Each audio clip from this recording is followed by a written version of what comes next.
Hey everyone, Anark here, and this is another Anark live stream.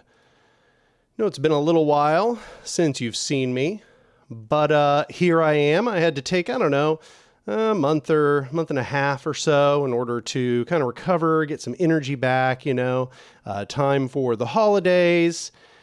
But here I am again. So, have to do the normal thing here at the beginning, spread the link around, invite people to the stream. You know how it goes. But welcome to all the people who showed up instantly, but also welcome to anybody who is watching the VOD afterwards. You are usually the only people who see these very early statements in the streams. So thanks for watching the live streams that are stored afterwards. So let's see here. Getting the link. I'm going to go spread it around.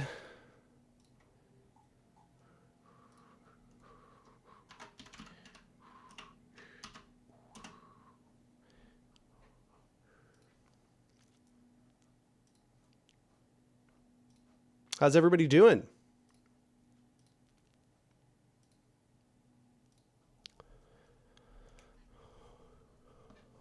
Welcome back to the mortal realm, Anark.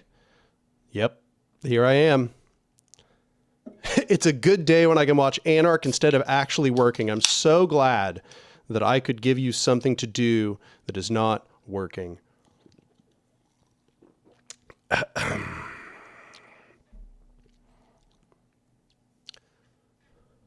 Hangover Hayes says, your interview on One Dime was really solid. Yeah, no, I thought that was a really good one. It had a little bit of kind of like debatey aspects, especially the after show, but it was really good. Yeah, no, I think that was probably one of the best interviews that I've done. He asked a lot of really good critical questions.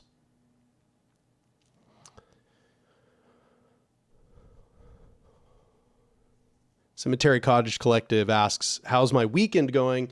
I don't know, it's fine so far. Knowledge and defense, I don't know enough about that to make any commentary.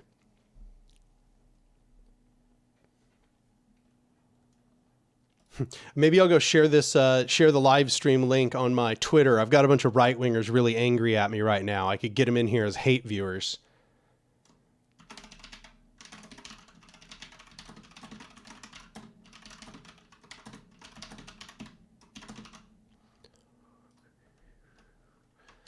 Also do so on Blue Sky, I guess.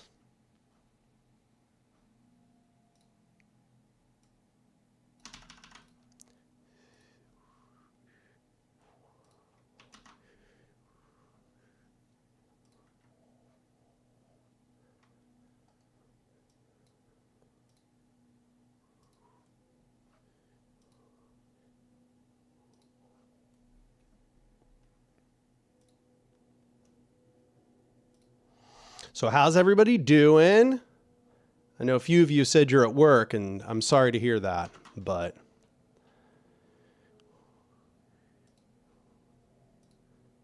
see how many people we can get in here. I'm sorry, Colin. I have indeed shared it with Twitter troglodytes, as you say. Yeah, well, I mean, I've blocked most of the most toxic people. But lately I've had a big resurgence of angry right-wingers because I've been shitting on conservatives, so.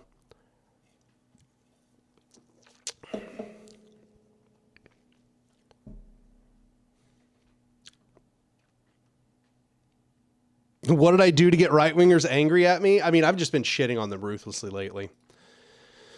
So let's see. I'll give you a link to a few of these. I said, right-wingers believe that deviation from the norm equals crime and that justice equals punishment. This is why they will lie, steal, and cheat to get power while claiming they are moral. It allows them to torture, imprison, and kill all the deviants, which they think is justice. That's one of the things I said that got them angry. Let's see. Another one is that I said conservatives are selfish, short-sighted assholes. That is why they inevitably destroy society and the environment. Their ideology is the ideology of a parasite. Take, take, take with no give. That one is, I wouldn't say it's going viral, but it's definitely getting noticed. There's that one if you want to see it.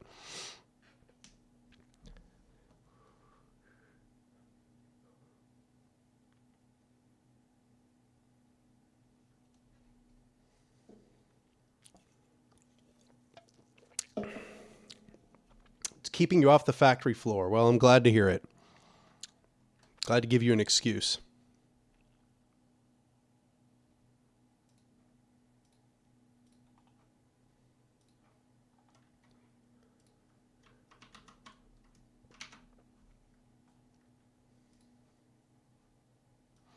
Sorry, still spreading the link around to a bunch of different places.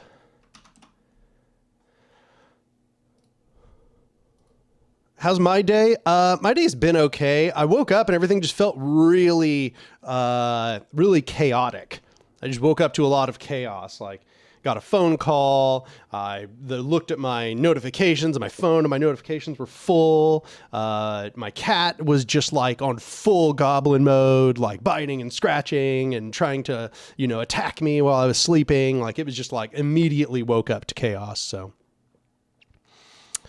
Hangover Hayes asked, do you plan to make an omnibus edition of your modern anarchism book when they're all complete? Yes, I absolutely do.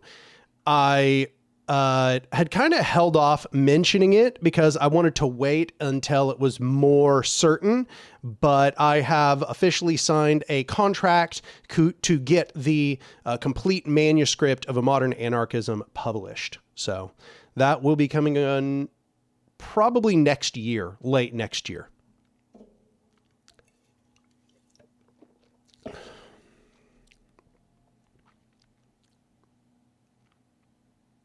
Murray Book Kitten is he's been pure goblin today. Couldn't tell you what made him pure goblin, but absolutely pure goblin.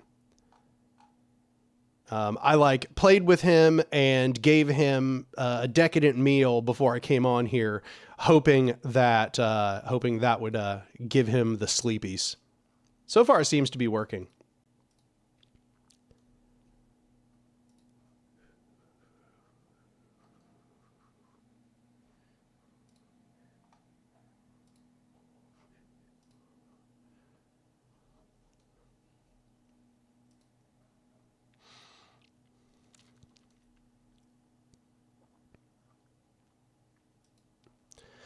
So yeah, we already got like 78 people in here. That's pretty decent. Or rather, we already got 60 people in here, which is pretty decent. We're moving pretty fast.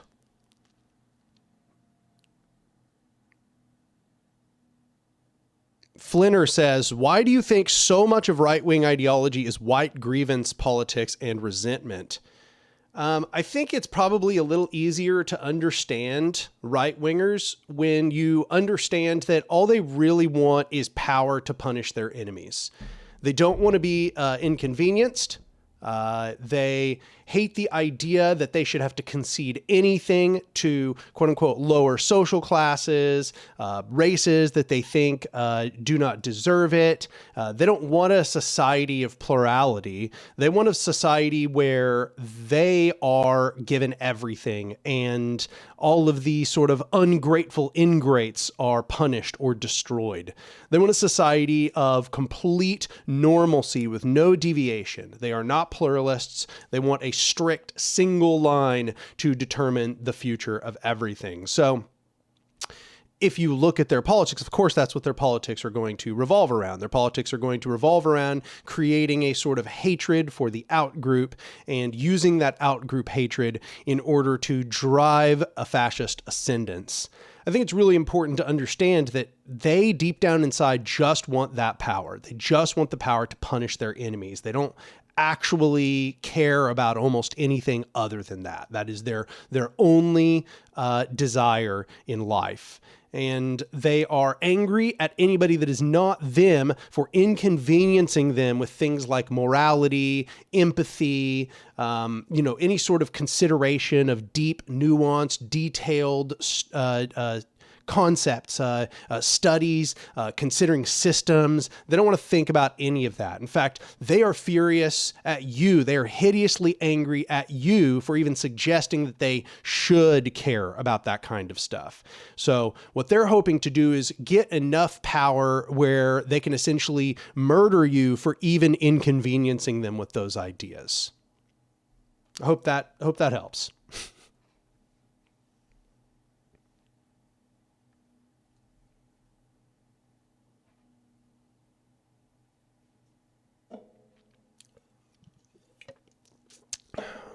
What do you think about Öcalan and the PKK? I think Öcalan's pretty cool. I think Öcalan in many ways is more of a horizontal thinker than many of the people that are in the government of Rojava.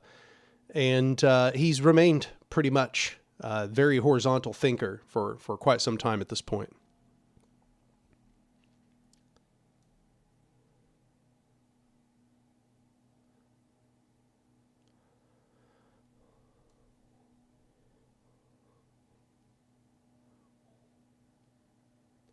Knowledge and defense, you say, would you say Rojava being more centralized in comparison to the EZLN is necessary in order to make decisions and coordinate fast enough against Turkey, which is far more advanced than the Mexican state? I don't know. Time will tell, honestly. I'm not convinced that necessity is going to help. I think that it might actually hurt them in a variety of ways. It also should be said that they actually have one of the most decentralized militaries in the entire region. So I don't know if necessarily their success can be attributed to their centralization. And also we'll have to know, looking back, whether that actually was a good idea or not. I'm actually afraid that it's going to lead to capitulation or not co-optation, sort of the watering down of the struggle in order to negotiate with enemies. Epic Philosophy, good to see you here. I watch your channel. You say, anarchism has been a blind spot in some of the political theory I've read. Your channel has helped an absolute ton. Yeah, I mean, the thing is that almost every ideology has a vested interest in discounting the depth of anarchist thought. They like to present anarchists as if they don't really have any solid arguments. And because of that, they don't really develop any solid counter arguments. They are mostly oriented around straw men, I've noticed. I think it's really, really rare that a non-anarchist really has any understanding of anarchism or any sort of good critiques of anarchism. I think the only exception I can think of was when I was reading Society of the Spectacle. Debord had pretty good criticisms of anarchism, I think, at least if, he was pretty good at recognizing that there were different trends in anarchism, and he was good at kind of putting his finger on which specific tendencies within anarchism that he was criticizing. I think that's one of the only examples I've ever found where a non-anarchist had pretty decent critiques of anarchists. And I agree with some of the things he said.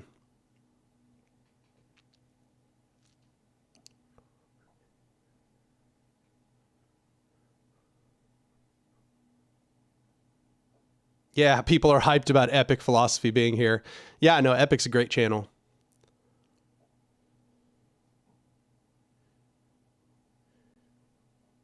Epic says, great point. A lot of my core instincts have always been in the vein of anarchism, and I've always struggled to elaborate on a positive system that lays out my thoughts on things.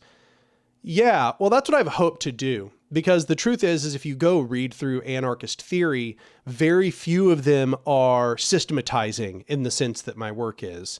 And I understand why. There's sort of this historic pushback against utopianism, against trying to build perfect blueprints that have all the answers. But I think that overall it led to them not advocating clearly enough for what it is that they wanted exactly. And I think it confused a lot of people who thought that they wanted something a lot more chaotic. I also think that splits within the movement led people that did have a more systematizing view and probably would have been willing to talk a little more methodically about what it is that they wanted from doing so, because there were so many people within the movement who were afraid of using all kinds of different specific words. You know, there was always these weird internal arguments over the words. This is something I've noticed. It's on the left more broadly, but especially among anarchists. Is, you know, there's this period of time where anti-organizationalism pops up and propaganda of the deed becomes very prevalent. And a lot of these anti-organizationalists end up forming organizations, but they don't want to call them organizations. They call them free associations, or, you know, they just rename these things. And this is kind of what Malatesta ended up pointing out, actually. But yeah, no, I mean, I very much have a much more systematizing view of my political theory.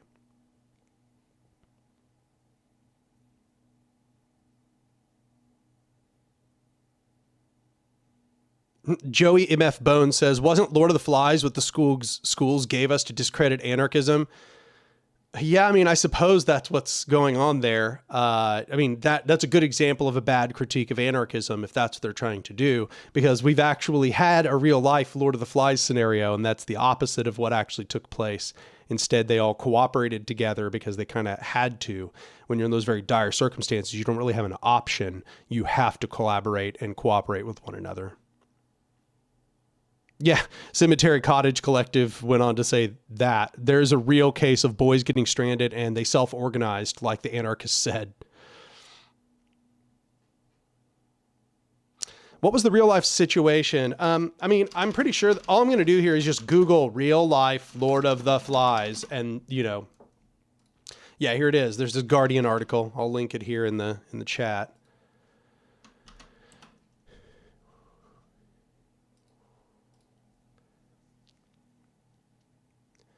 So yeah, it's just absolutely not what happens. In reality, when you're in a bad situation, when everything is very dire, you're not going to compete against one another. Competition is a luxury of a society that has been put together by cooperation.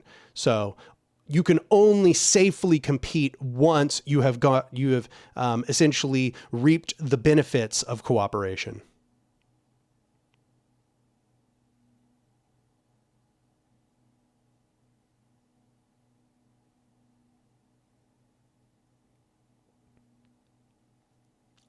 M. Walter 98 says, you mentioned before the efficiency of decentralized guerrilla warfare.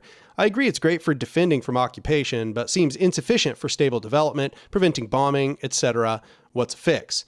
Yeah, no, I would agree. I think that probably guerrilla warfare is going to have a very limited use in defending from imperial aggression.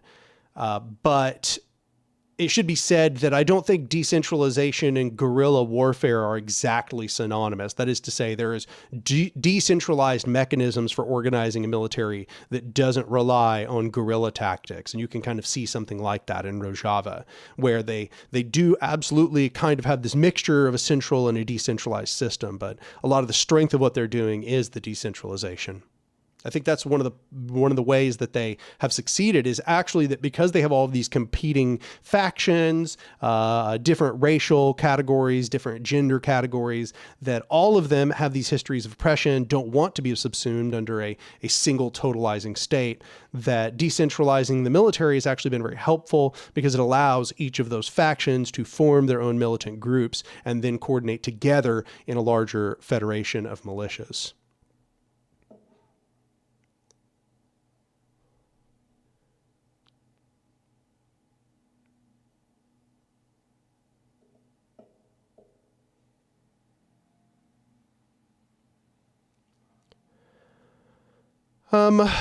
Prod Arc Sign says, hey, Anark, big question. How does one find a good horizontal group to contribute to? I mean, the thing is that a lot of people ask this question, but the answer is always going to be different depending on your circumstance. Like, it's going to be different depending on what you have to contribute. It's going to be different depending on where you live. The truth is if you're looking for something around you, you need to find groups that are already like somewhat like-minded around you. If they're not immediately around you, find the closest group that is nearby. If what you have is money to contribute, not necessarily time and effort, then you can contribute to a group anywhere. You should contribute to Cooperation Tulsa here in Tulsa. Go to our open collective. I'll give you the link here in the chat. If what you got is money to spare, you should just contribute to Cooperation Tulsa as a reoccurring donor. That's one of the big ways that we actually make our income.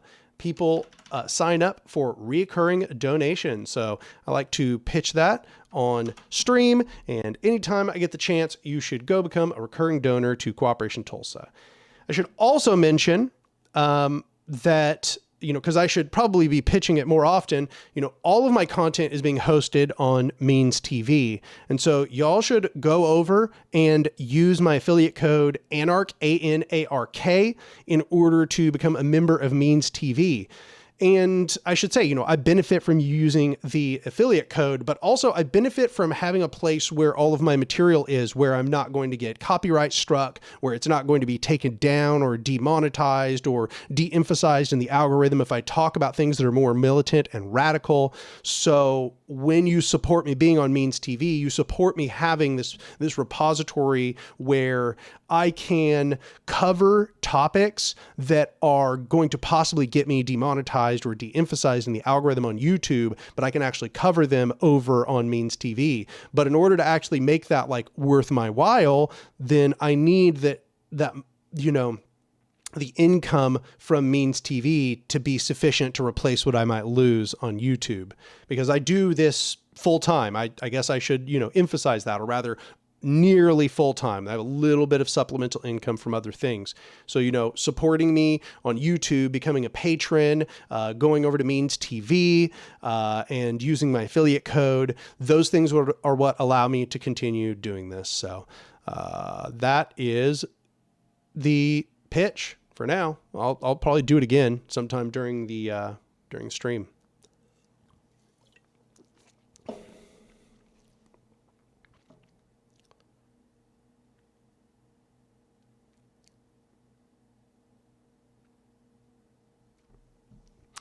Rafael Lalaberte says, "Hi, Anark.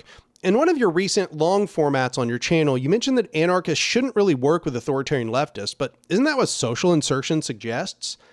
Actually, no. Social insertion is about becoming present in the movement, the social movement, and authoritarians are not the movement. For example, BLM is a social movement.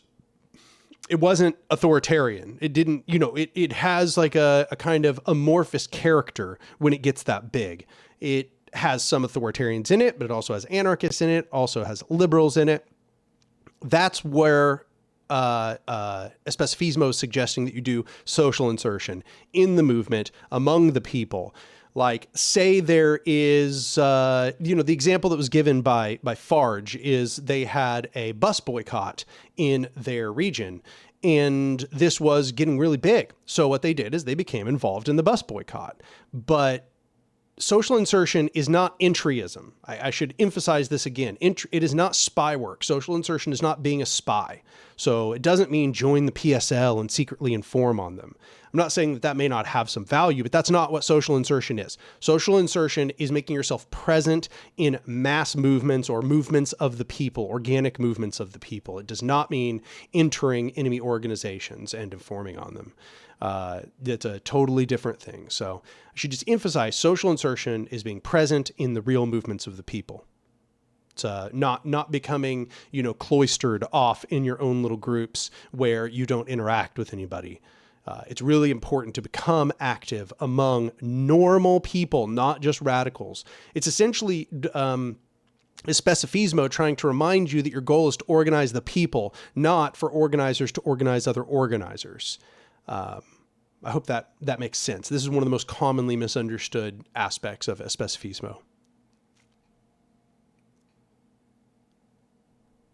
I should also mention that they're explicit about that it doesn't mean joining authoritarian organizations.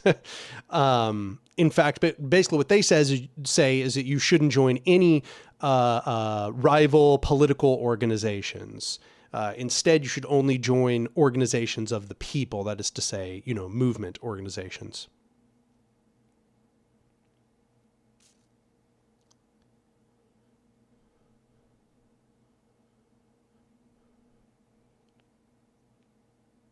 Fazboy says, what do you think about sortition? I think it's pretty cool. I think it definitely can be used, but I think I should emphasize that it can be really hard to do in a small group of people. I think one of the difficulties of sortition is that once somebody's really good at a task, you have a tendency to not want to rotate them out of the task, So sortition can tend to just select for the general populace, but not necessarily the people that are going to be best at it. Now, over a long enough period of time, you are going to, through the sortition process, you are going to train up a huge number of people to do the task, which is good. I'm not saying that's bad, but it is a struggle to use sortition to do some variety of expert tasks until you have gotten a society that is very trained up on those aspects, including inside of organizations.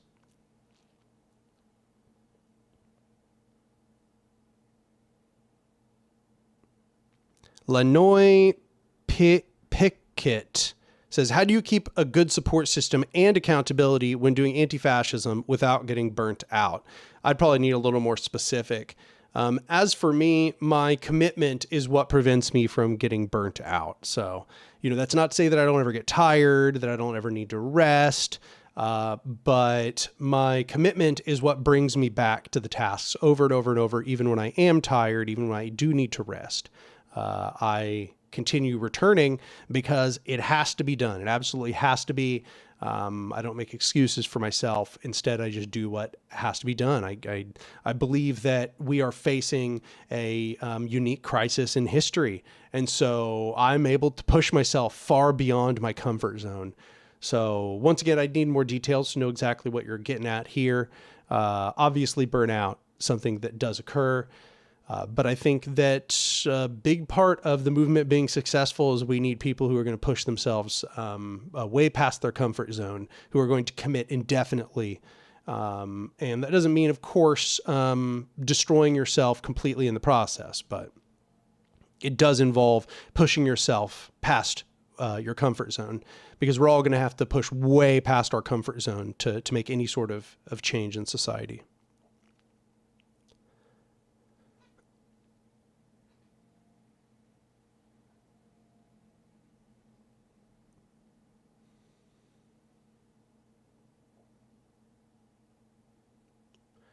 Pillowwood says, would it make sense for a formal decision-making structure to, for every proposal, also decide this time sensitivity of the proposal, which determines how weak the consensus process is? I think that's a very, very feasible sort of way to work it out. I've actually considered before that might be the determining factor. It's just like, how fast does this need to be decided?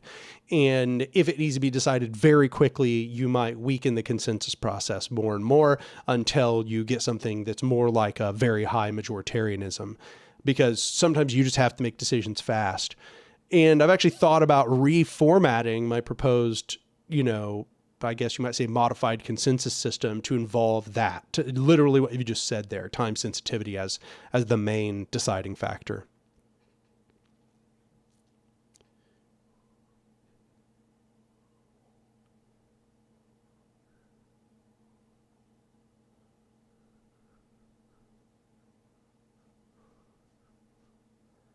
MF says, I'm reminded of that hilarious consensus video you made a while back. Oh, you mean the cartoon for Seriously Wrong?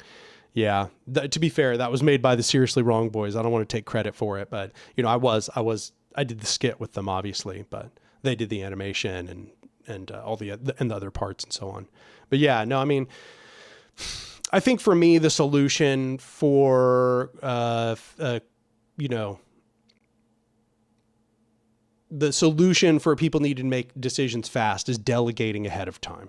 It's basically just being like, hey, we know these are the sorts of things we might need to decide on the spot. So let's make sure that what we've done is already made decisions about the scope of things we would do on the spot so that you don't have to vote about it. You don't have to come back to get more consensus. You've already delegated people to do the task, and they have a scope of a mandate about what kinds of implementation they're allowed to carry out.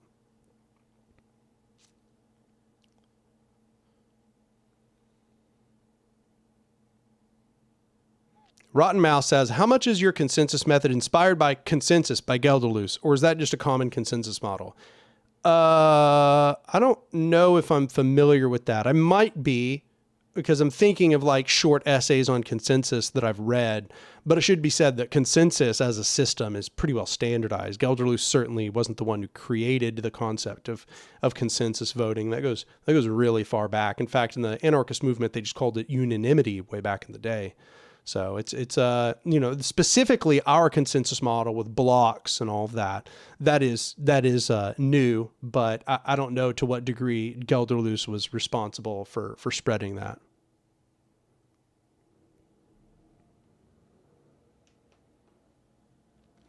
Prod Arcsign says, what are the biggest pitfalls of anarchism and horizontal groups that we need to work on or avoid? The biggest pitfalls of horizontal groups are, I guess, what you might call horizontal hostility. I think mostly, people fighting with each other, starting feuds, creating little cliques among each other. This happens for every kind of system, to be fair, but in a horizontal system, it can be very harmful because it can become very difficult to make decisions after that sort of behavior has become prevalent. I think the solution to that is that you essentially have to find the people who are responsible for messing up your consensus process, for creating hostility, and those people just need to be removed from the group. That's a big part of it. But the overall solutions are just developing better behaviors, developing better standards for behavior that we have to not let people be rude and condescending. And, I think this is one of the big mistakes of the movement more generally, is this concept of us being angry about what we call tone policing. If somebody is just a complete asshole, is demeaning, belittling, insulting, and all of that to other people, and the other person goes, wait, you didn't need to say it like that. Couldn't you have been just a little more considerate and polite? Like, you could have said what you said without being cruel. Then people will accuse them of tone policing. I think this is nonsense. I don't personally, I think that tone policing as a phrase is overused. 99% of the time it's being used, it's an excuse for somebody to be an asshole. It really rarely is accurate. Now, don't get me wrong, sometimes somebody does say something which is completely valid and it is ignored because they used a harsh tone. That's bad. Doesn't matter what tone they use, the thing, if it's correct, still needs to be listened to. That's still important.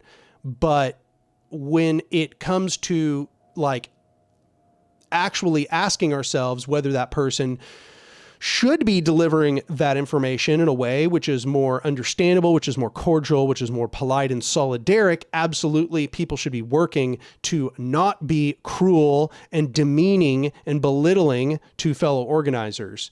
That absolutely is the responsibility of everyone involved. And, I'll say even myself, sometimes there have been people where, less so in real life, but on the internet, for example, on Twitter, there've been times where me and them get into a disagreement and I'll be snarky with them. I'll be rude to them, and I think I was in the wrong in that sense. A lot of the time, just being rude to people unnecessarily. I don't think that that's a good thing. And it's especially toxic in organizing spaces.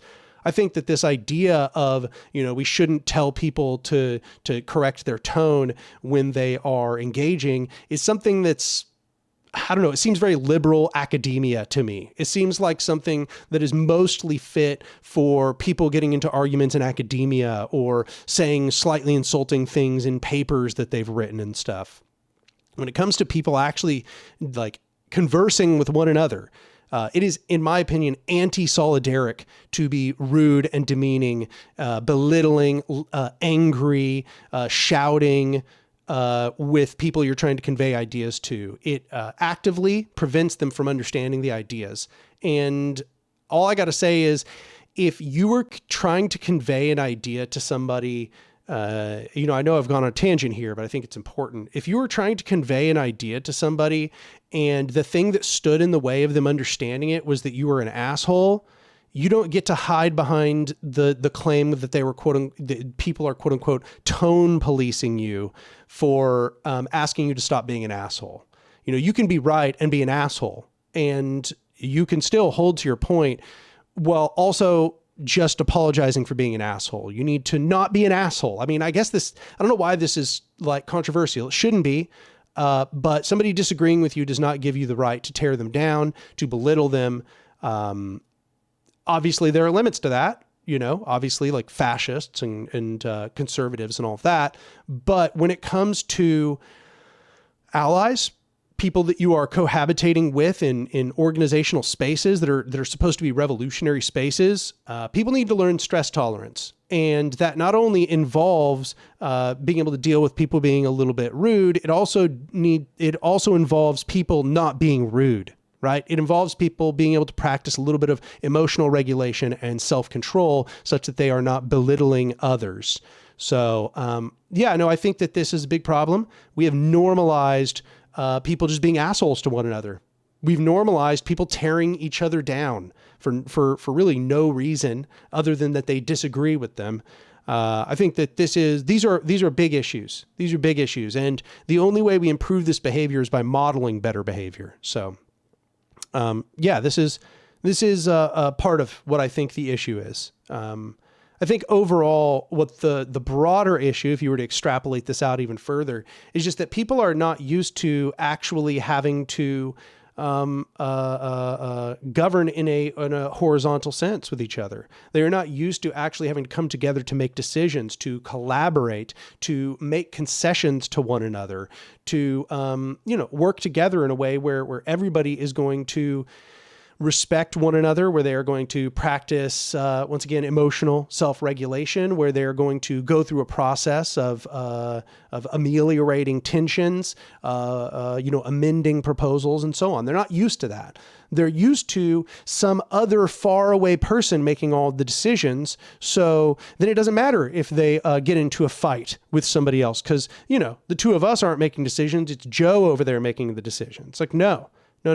You are making decisions along with other fellow radicals, which means you don't get to be an asshole for no reason to other fellow radicals. You need to be patient and considerate and empathetic. And people aren't used to that. And to be deadly honest, they despise being told that that's what they should do and that they need to do. They are attached to their anger and outrage and resentment such that they think it is universally justified and they are just allowed to be mean to people. They are allowed to say my way or the highway. They are allowed to create ultimatums with others. And I think that is absolutely incredibly deeply toxic in such a way that it destroys any possibility of us building an alternative structure. So got a $10 donation from Ben Riley.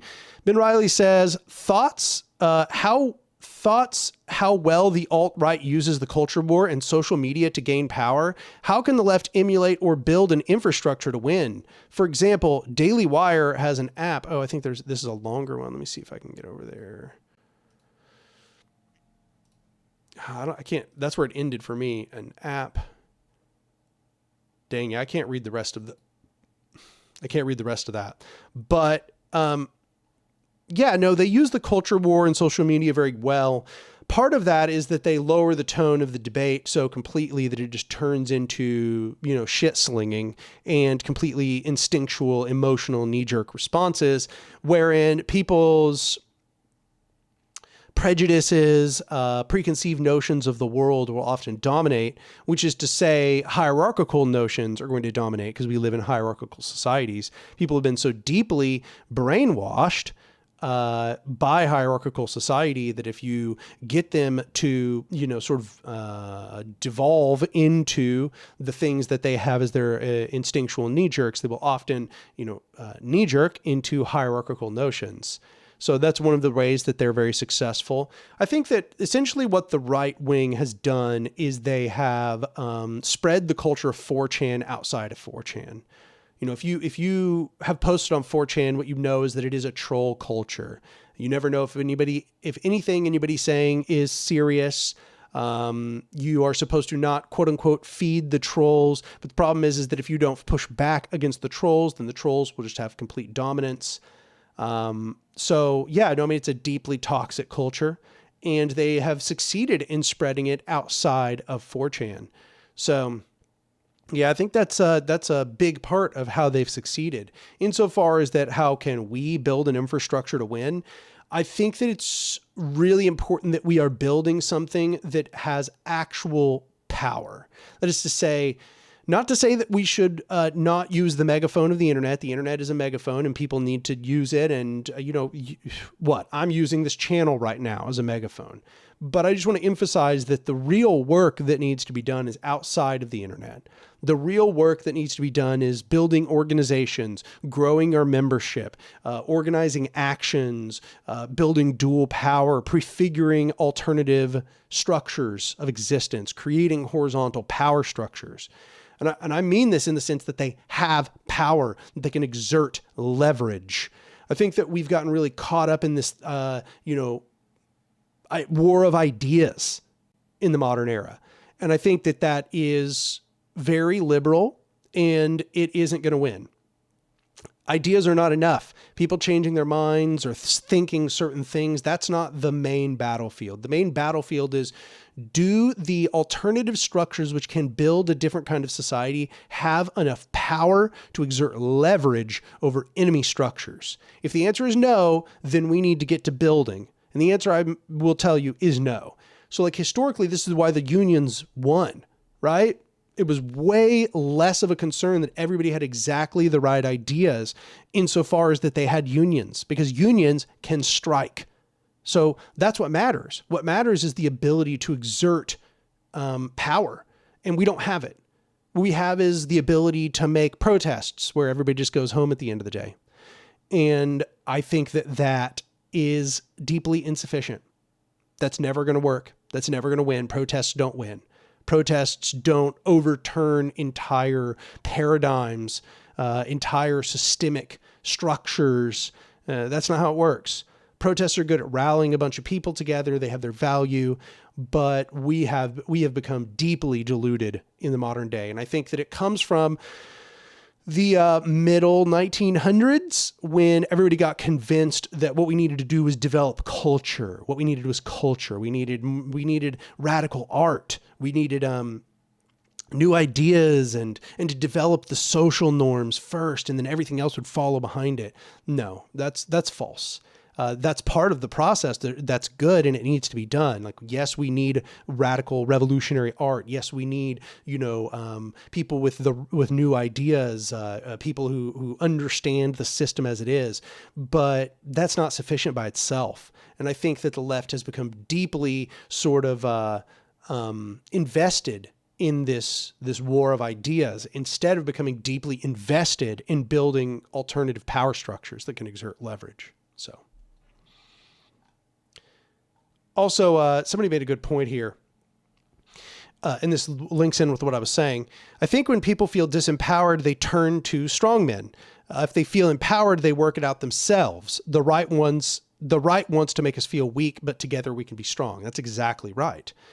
And so with that in mind, that's why you have to build these alternative power structures. Because if all people have is a bunch of ideas, but they don't have actual power structures which empower them, they're going to become more and more hopeless, and strong men are going to seem more and more persuasive to them. But the more that they have witnessed that they have power, more that they've witnessed that they can construct and build new things, the more that they aren't going to need the strong men. They aren't going to need dictators to do anything, and they're not going to be persuaded by it, because that's what they've been fighting to destroy all of this time. So, this is, by the way, this is the anarchist theory of praxis, as Zoe Baker calls it. Another $10 donation from Ben Riley. He said, so basically we need to do the grunt work at state and local levels that also communicates across states, and they are getting judges and mayors and governors. That what I'm talking about has nothing to do with state power. In fact, I would say that trying to get state power is a complete distraction and has nothing to do with success. Instead, I'm talking about creating alternative structures outside of the state. I think that worrying about like state and local levels and all of that, and I don't know if you mean regionally or if you mean actually within the government, but if you mean within the government, no, that's a complete waste of time. That's already been done. It backslid into where we are now.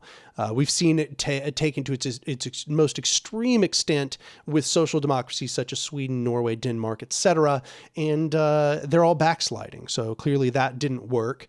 The Republicans, it works for them because they want hierarchical power, like seizing an existing hegemonic hierarchical power structure is extremely beneficial for them because they want a hierarchical power structure. So they can go into the government and seize the government, and that could work towards their ends. That's means ends unity if you want hierarchy.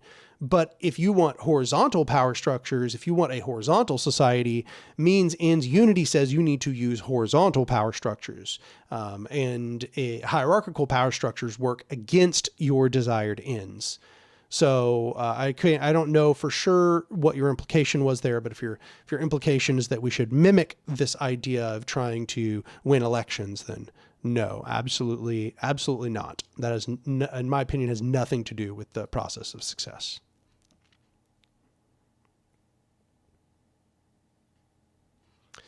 Black's Blah, which I guess probably is supposed to be said blah, blah, says, hey, what do you think about making unions in the big tech companies, then creating a group within the union of people who want to do the following: help each other get to higher positions that come with higher pay and stock options, then donating those to the union, slowly turning the company into a worker cooperative?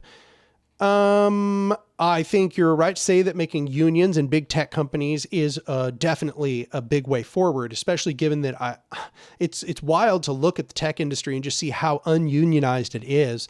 And their positions are becoming more and more precarious as we speak. I have a very close friend who works in tech and automation and development, software development, and things like that.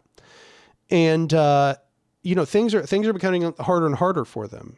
They are becoming their positions are becoming less and less scarce, which means that they have less and less bargaining power over time, which means that it's about time for them to start making unions. And there's really no reason for them to be afraid. This is the right time to make unions if you're a tech worker. As for getting into higher positions that come with higher pay and stock options, that means just getting people into management, and getting into management means that now you're going to have contradictory desires and pressures from those of the union. There's a reason why management has not been allowed into unions historically. And that's because management is serving at the whims of the owners of the organization, the owners of the firm. And insofar as that's the case, they're really just going to sabotage any radical sort of action. Unions should only be comprised of the workers, not management, and certainly not the owners of the company. That being said, is it a good idea to try to leverage worker power in order to move an organization towards worker control? Absolutely. That might be the kinds of concessions you might want to make. Or that might be the kinds of concessions you might want to try to extract from the workplace, is getting people stock options. That's a pretty clear one. And then if you organize enough power in your union, if the time comes when the company is going to go under, it's going to go bankrupt, etc., you might then be able to buy the company off of the capitalist owners and then turn it into a worker cooperative. But I would not suggest that you build a union which is then going to try to get people into management and ownership positions, because then they will sabotage the union. I just guarantee that. That's what will happen. So got another $10 donation, this time from Hypnosis. He says, could you elaborate on the kinds of dual power structures we should be building and how to go about doing that, especially ones that create resources and power? Well, that's an extremely lengthy topic, so I'm just going to link everyone. I'm going to suggest everyone go watch Constructing the Revolution, which is a video I've done. I will go put a link to that here in the chat. yeah, the thing is that there's too many to name. There's a ton, and it's going to be completely determined by your circumstances. Like what kind of situation are you in? What kind of industry do you have experience in? What kind of, circumstances are you surrounded by? That is all going to go into determining what sorts of structures you should build. Obviously, you should just more generally create a catalyst organization, as I sometimes call it. But when it comes to like any given specific scenario, it's going to be very, very variable because different people are going to have different expertise, which is going to mean that it's more likely that they will be good or bad at building different kinds of things. So yeah, I linked the video Constructing the Revolution, and I also linked the essay published on Anarchist Library. This is going to give you at least a good idea of the direction we need to go. So got another, this time a $2 donation from Ben Riley, and he says, so socialize the profits against hedge funds too? I don't know what you necessarily mean by that. You'd have to clarify, socialize the profits against hedge funds. I mean, hedge funds, most of the time, and my understanding is that most of the people in the hedge fund are like part of the investment team. There's not any workers per se in a hedge fund. Everybody is an investor. But maybe I could be wrong because I don't have any like direct experience with that. But I don't know how you would socialize the profits in a hedge fund because most everybody in a hedge fund is a capitalist. So.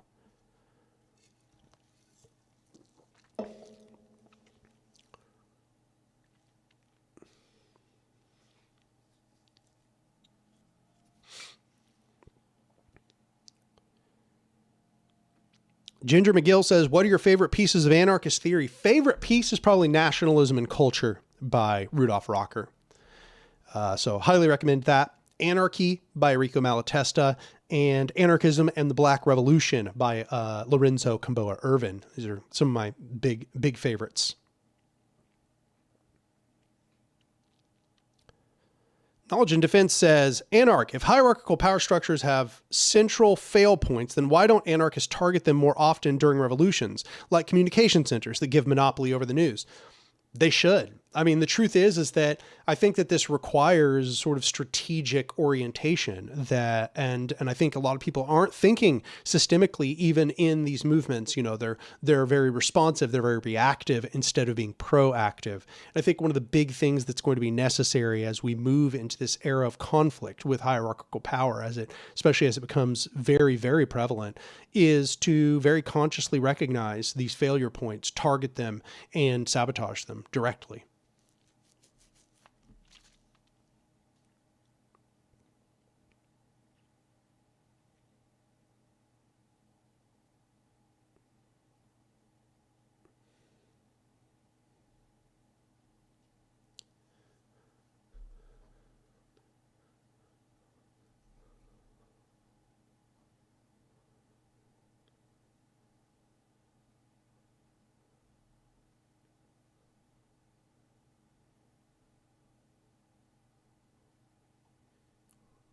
Sorry, I'm just reading back over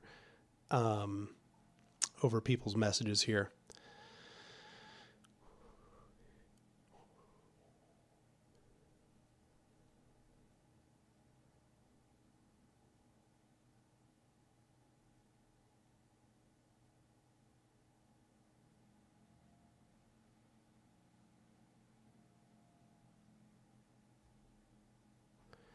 M. Walter says, recently there was a discussion in a group I'm part of about other chapter publicly cutting itself off from Antifa for its safety or comfort. Some supported it, especially since it's their decision. Some critiqued it for giving to right-wing framing of Antifa. What's your opinion on the situation and that chapter's decision itself? That decision is nonsensical in my mind. There is no such thing as cutting yourself off from Antifa. Antifa isn't an organization. Antifa is a method. Antifa literally just means anti-fascism. It's a methodology. It's an approach to opposing fascism. That's all it is. You can't cut yourself off from it unless you're saying that you're not anti-fascist. So if what you're saying is you do not support anti-fascist methodology, then yeah, I mean, I guess you could do that, but it's not going to save you. They're going to call you Antifa no matter what you do. And making a public statement about it, just kind of foolish. Sounds very liberal in my opinion.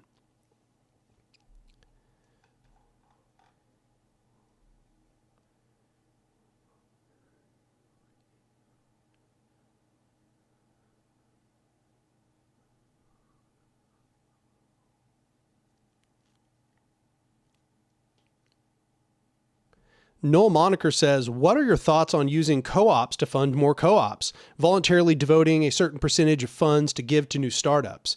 But is requiring recipients do the same incompatible with anarchist thought? No. Agreements and obligations, responsibilities is not in opposition to anarchist thought. I think it makes perfect sense. What you're describing is a very good idea, I would even say. I think the idea is what you would hope to do is have an organization which its purpose is to essentially give money to do startups, to do cooperative startups. And then those cooperatives, they give a percent of their profits back to the organization whose purpose it is to start up more co-ops. And then they build more co-ops, which then, it's a constructive feedback cycle. I think that's a very good idea. In fact, Cooperation Tulsa has talked about trying to do something just like that.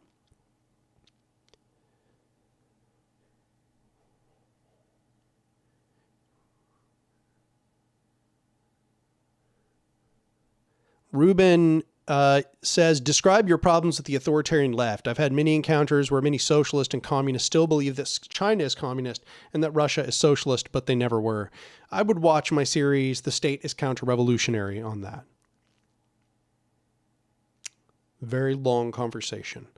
I would say that if they believe that China is communist and Russia is socialist, then they may not actually be communist or socialist, because what they're telling you is that they think capitalism with a strong state is socialist or communist, which means that when they tell you they are a socialist or communist, that all they really want is capitalism with a strong state. So I'd be very skeptical if somebody tells you that.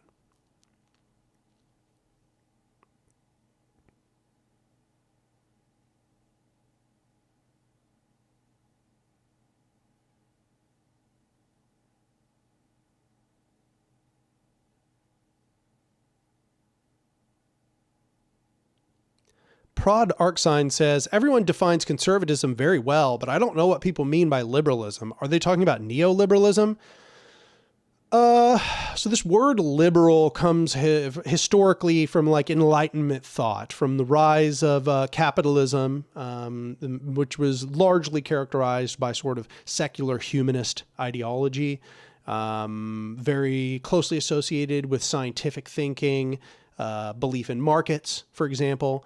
These are all things that come along with liberalism. And you'll find that this actually comprises both the people we call liberals, which we usually mean like the liberal party in a country like the Democrats. But liberal actually characterizes conservatives as well. Conservatives are a kind of liberal. But insofar as we use this terminology to communicate with people, we usually don't use liberal to include conservatives, because it's just kind of confusing to a lot of people. When we say liberals, we're talking about parties like, Labor Party in Great Britain.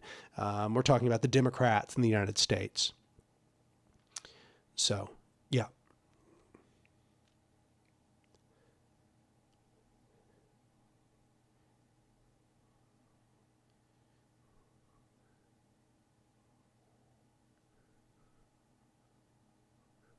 Cypress Tree 123 asks, what advice would you give to someone who wants to start a communalist organization in their local community? I would watch the video I did just recently, which was essentially like a beginner's guide, the ultimate beginner's guide to organizing. I think this is probably a good place for you to start here.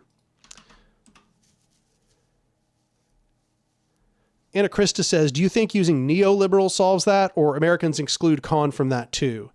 No, I mean, conservatives and pretty much everybody's neoliberal in the modern day. Like liberals and conservatives become neoliberal. Neoliberal has just been this modern movement towards extreme market deregulation, gutting the government, moving towards private-public partnerships, globalization of the economy. These are things that characterize neoliberalism. So almost everybody in government these days is neoliberal.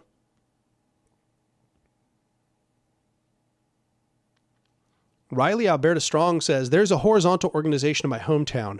One of our members is an ML who works with PSL. I trust him individually, but fear he may be unwittingly used for entryism. Advice?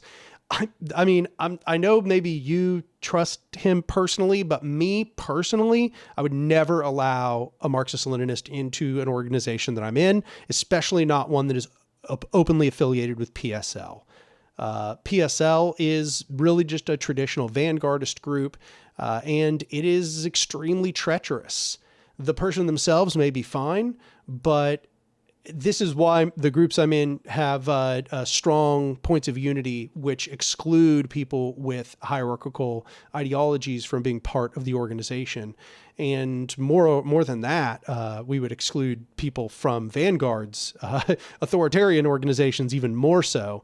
It's hard for me to see how someone who is in a horizontal organization can be an ML, like how that can actually make sense. It seems to me that if you are an authoritarian leftist, then your presence can only serve to undermine the strength of that horizontal organization.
It's so funny. I scroll over to Twitter, and of course my replies are filled with furious right wingers just absolutely having a meltdown.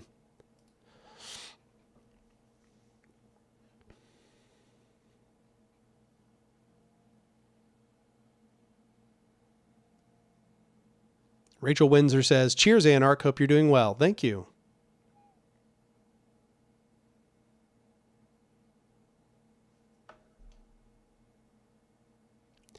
YA9 says, what do you think makes MLs tick psychologically? A few different things. One is a feeling of impotence. They feel powerless and they want to be powerful, and they view themselves as utilitarians. They think they're very pragmatic. And for that reason, they are basically just willing to create any sort of despotic hierarchical power structure if they believe it will lead them closer to having power over the bourgeois. But they do not realize that in creating that structure, they will themselves become the oppressors, not the oppressors of the enemy, but the oppressors of society more broadly. And that includes the very people that they wish to liberate. But they don't really see that far ahead.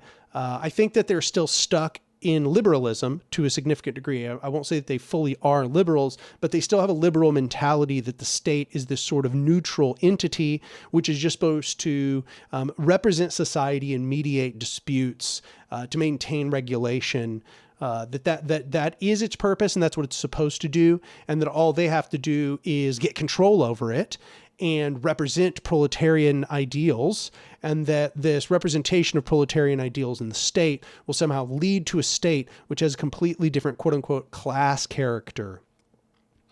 Of course, now we have the experiments of history to know that this is false and that they were wrong all along and the anarchists were right all along. But they don't want to accept that. Instead of recognizing that what they did fell victim to all of the exact things that critics said they would, instead they just practice delusional apologia, which essentially presents these states as having been very revolutionary, as having represented the ideals of the proletariat. And if you ask them, well, then why did they suppress the proletariat? Then they'll just come up with more utilitarianism, more pragmatism about how, well, they shouldn't have rebelled. So what makes them tick? A feeling of impotence, which they seek to get rid of through a hierarchical power structure to oppress the enemy. But they do not foresee that that structure will then end up oppressing them and the very people that they were seeking to liberate. Eric Gray donated $5. He says, I plan on posting a Black History and Black Anarchism reading list in the Discord server to celebrate Black History Month. That's awesome. Yeah, please do. So in the server, we have all kinds of great people. There's an Anark Discord server.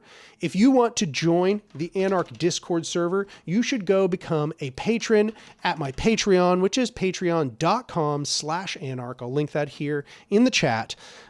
Becoming a patron for any amount will get you direct access to the Anark Discord server. We have an awesome community there, and included in that Discord server is a thread about Black anarchism, which has a bunch of Black anarchists in it, and they are having really very super interesting discussions, discussing all kinds of Black anarchist theory, Black history, events within Black communities and so on. And I find it very insightful.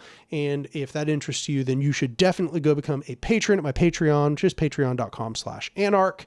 And once again, any amount gets you access to the server.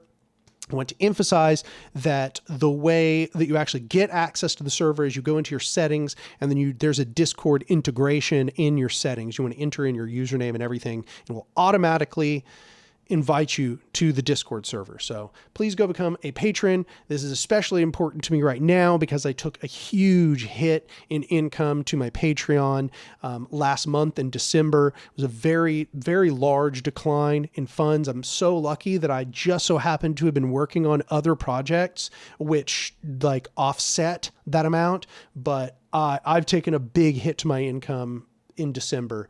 And so I'm hoping to kind of spring back here in January to at least reach that baseline again. And if you want to help me get back to that baseline in, maintain, me be able to maintain the YouTube as my full-time job, then please go over to my Patreon and become a patron for any amount.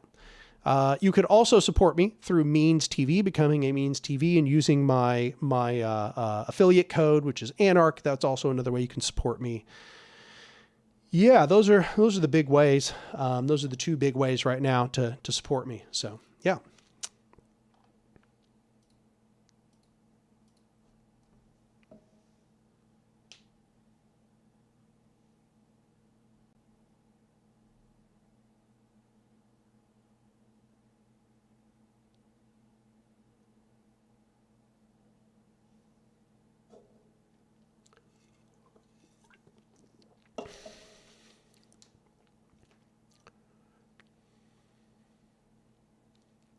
Lanoy Pickett says, why do ML, so I guess you're trying to say, why are ML so obsessed with selling newspapers? Because they are stuck in the past. Their entire ideology is stuck in the past. That's why they're even using this method to begin with, because they're all looking to the past for their examples. They're not trying to innovate. They're not trying to do new things. They're trying to repeat the exact methodology of history.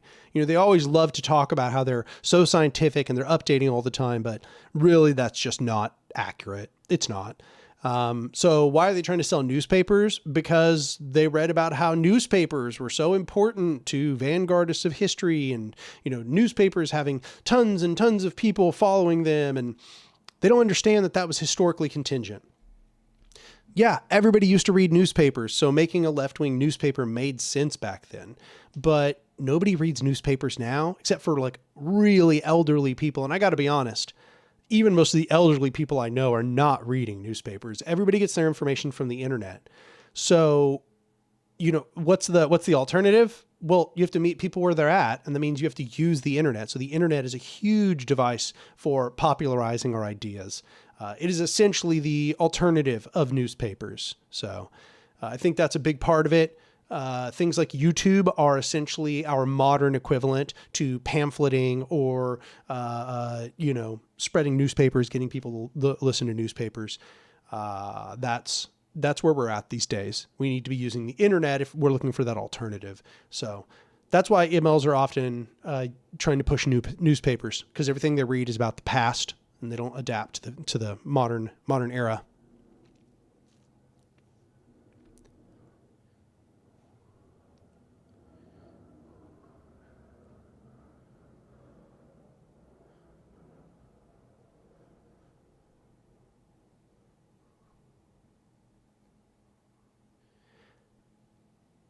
I appreciate the kind words people are saying very complimentary things in the chat.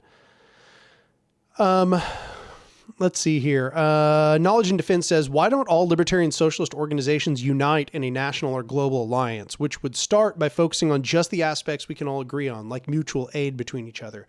I mean, I got to be honest, it's hard to get the organizations to collaborate locally. And it's very weird. I mean, I couldn't tell you why, but there's just this general resistance towards creating federations and confederations in a way that I think is deeply self-sabotaging. It's been very, very difficult to get organizations to collaborate together. And I actually couldn't tell you why they have such a resistance to it. I think that maybe they falsely think that it's going to lead to co-option, but that means that they don't understand that it's not hierarchical, that confederation is a horizontal thing that, so I don't know.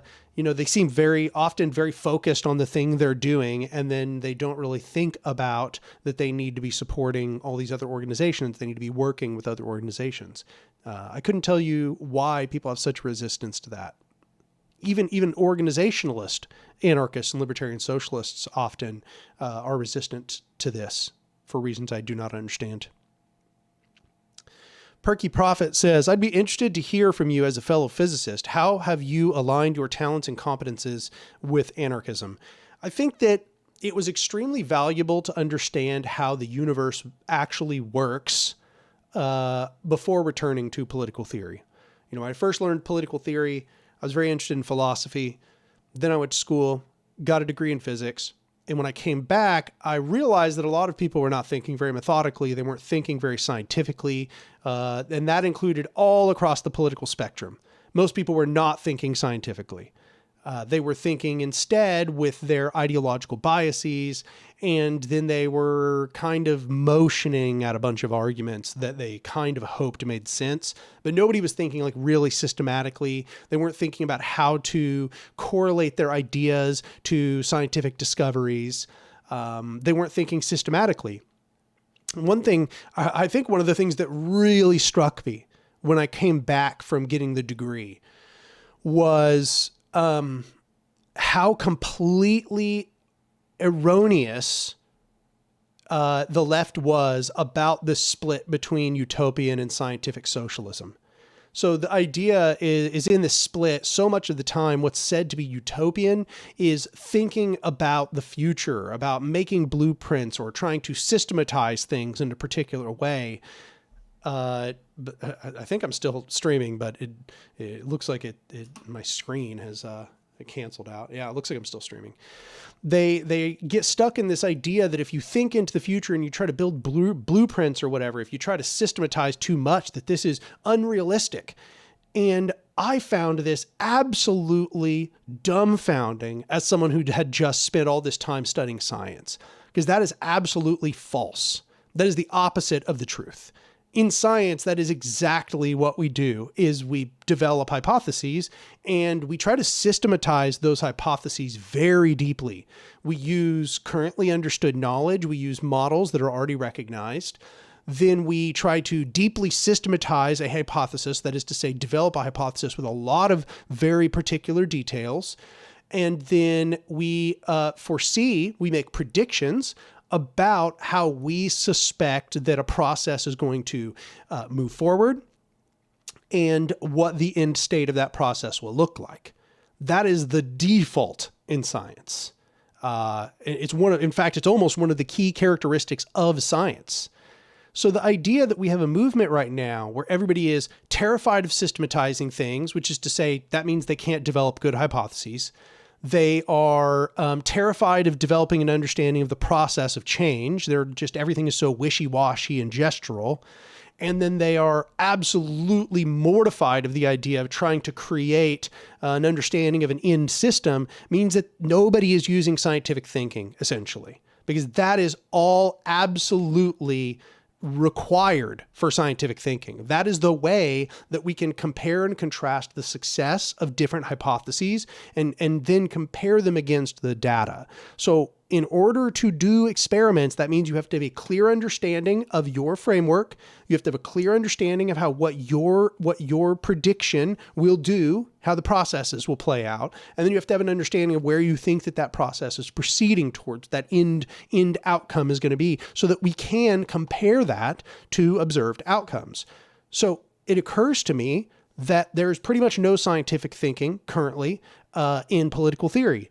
And so when I came to political theory, I just rejected this orthodoxy that told us not to systematize, this orthodoxy that told us not to develop well-formed hypotheses, this orthodoxy that told us that we can't imagine a future system in detail.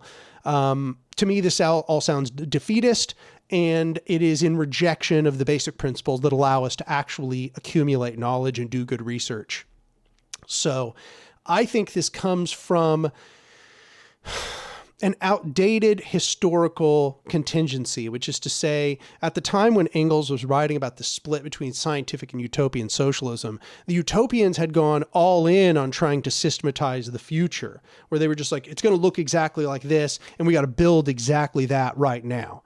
That, in my opinion, was not scientific, but neither was what Engels and Marx were doing, really. Neither really has any of these left ideologies of revolution been. I think the closest Marx actually got to a scientific understanding of revolution was in Critique of the Gotha Program, because there he actually gave us a well-formed hypothesis. This is where we got a well-formed hypothesis about transformation, which is weird because this is one of the places they often reject as being the least scientific, which once again demonstrates that they have no idea how science works. What the Critique of the Gotha Program is probably one of the most scientific texts, insofar as political theory can be scientific, that Marx ever wrote. Because at least here we get a well-formed hypothesis, how he thinks things will proceed or won't proceed, how he defines and characterizes his terms. And I think that in a general sense, the left shying away from this actual real scientific approach has been devastating and has led to us being not decades, but now perhaps centuries behind the enemy, who has, a globe spanning complex of actual scientists doing actual research into how systems work. So when I came back, then I realized that has to change. So what I wanted to do is I wanted to use what I had learned about physics. I wanted to use the kind of basic understanding I had about how physical systems work. And then that led me to researching more and more about systems theory and complex systems analysis, because I was always very interested in fractal phenomena. And fractals are definitely like related to complex systems analysis and the concept of emergence, for example.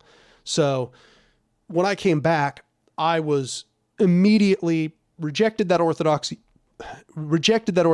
and went immediately to work in developing what I thought was an actually more scientific perspective, an actually more scientific analysis. Not to say that I think that what I've developed somehow rises to the level of a science. It doesn't, but I do believe that it at least rises to the level of a well-formed hypothesis, which to me should be the bare minimum. But I'm not seeing a lot of well-formed hypotheses across the spectrum of political theory. So, yeah, I hope that answer made sense.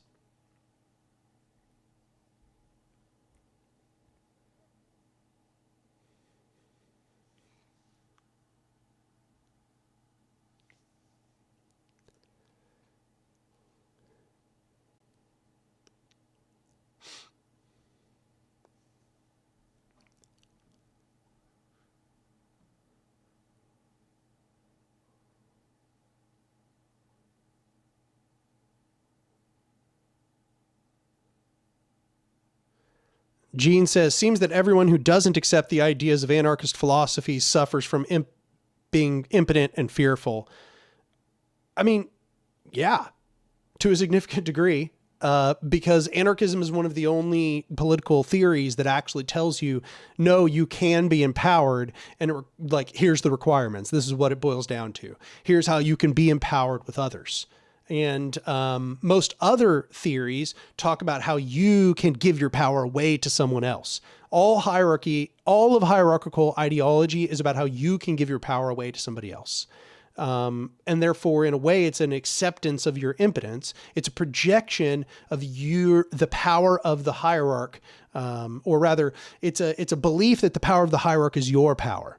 So there is this deeply fearful and impotent root to that. And hierarchs exploit this root, this feeling of impotence, where they convince you that their power is your power. And that's the key delusion in all hierarchical thinking.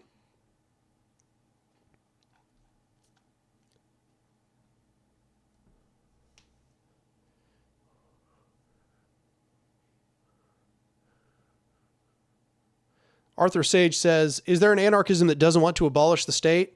No.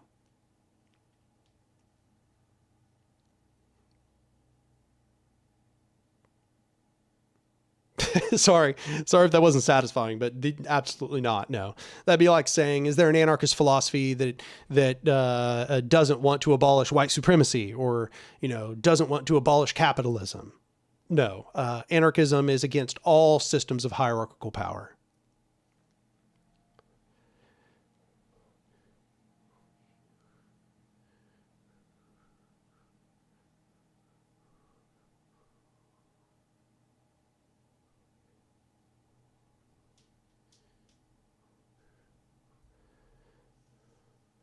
I will be right back.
Lenoy Pickett says, what are your thoughts on German Antifa and anarchists supporting Zionism? Deeply disappointing. Deeply disappointing. There's literally no excuse why anyone should be supporting Zionism. And the fact that anarchists, that's bizarre. Truly bizarre. It's an incredible aberration, to the degree where you see that most international anarchists just reject German anarchism. So much of German anarchism is, I just can't even believe that they would side with a genocidal state over the resistance movement to genocide. Absolutely, completely bizarre. And, I think we all are familiar about why. It's just because of this history of German guilt about what happened in Nazi Germany. But that doesn't mean now you support Jewish Nazis. That's wild. The idea that I just can't even understand. It's just, to me, absolutely baffling. It's baffling to me how anybody could oppose hierarchical power structures and yet then support Zionism, which is just settler ethno-nationalism. It's bizarre. I'm baffled by it.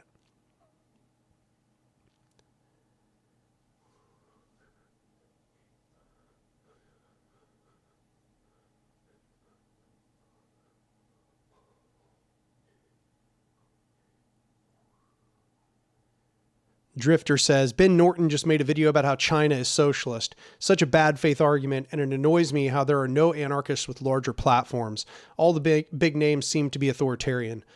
Yeah, part of that is because they are so, like, utilitarian. So, you know, they're seeking to be recognized by authorities. They are seeking to be recognized by journalistic entities. You know, they're happy to go on Fox News and debate Tucker Carlson or whatever. Whereas anarchists tend to be more principled. You know, I would say that anarchists are also pragmatic in a sense, but they recognize means ends unity. So they know that going on Fox News is not super helpful. You know, it's in many ways kind of shooting ourselves in the foot. But that also leads to anarchists having a much harder time being heard and getting into positions where people are even listening to begin with. But yeah, I mean, that's essentially the truth of it. The biggest anarchist that I can think of is Thought Slime. And then behind that would be like Andrew. Dominic Black says, how about those international protests against U.S. authoritarianism? Yeah, it's wild that here in the United States, nobody's even talking about it. Like it really does seem like it's just been censored from us and censored by all the platforms. With that in mind, people may not know that actually across the planet right now, people are protesting against essentially a fascist or dictatorial takeover of the United States, like because of Trump taking over. Oh, Sam mentioned Robert Evans. That's true. But Robert really rarely talks about being an anarchist. Like he talks about it sometimes, but mostly he talks about other topics. Whereas take Ben Norton, for example, he's constantly doing apologia for China and, you know, against NATO and so on. Like he's always wearing his ideology on his sleeve. It seems like when anarchists get really big, they tend to say a lot less anarchist stuff for some reason.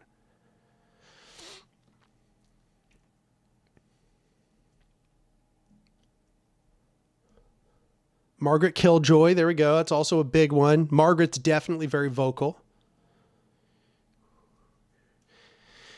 Does somebody want to try to find the examples of people protesting? Let's see here. Protesting U.S. takeover.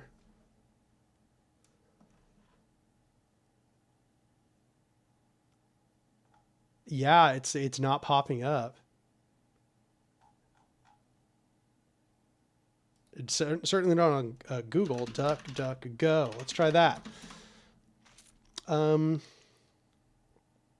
Other countries protest Trump takeover in the U.S.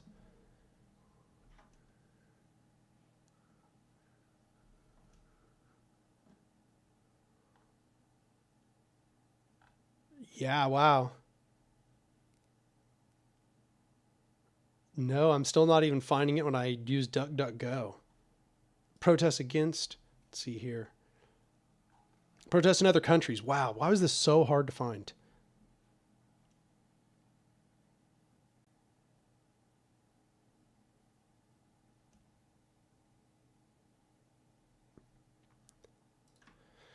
Well, here's the Wikipedia article where they are apparently trying to compile, but even it doesn't have a lot.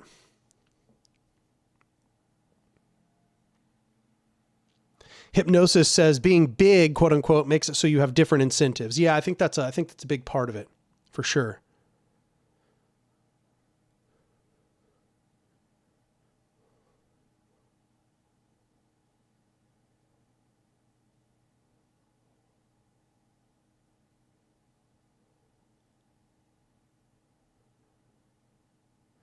Steve McNally says, I was watching a Chris Hedges Q&A earlier this week, and he identified as an anarchist.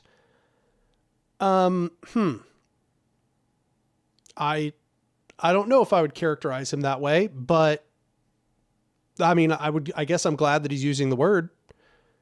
Sam here in chat actually has a more intimate knowledge of Chris Hedges than I do. Todd Robbins says, random, but what does the TVLSE stand for in the Cooperation Tulsa logo or seal? That is actually the Muskogee way of spelling Tulsa.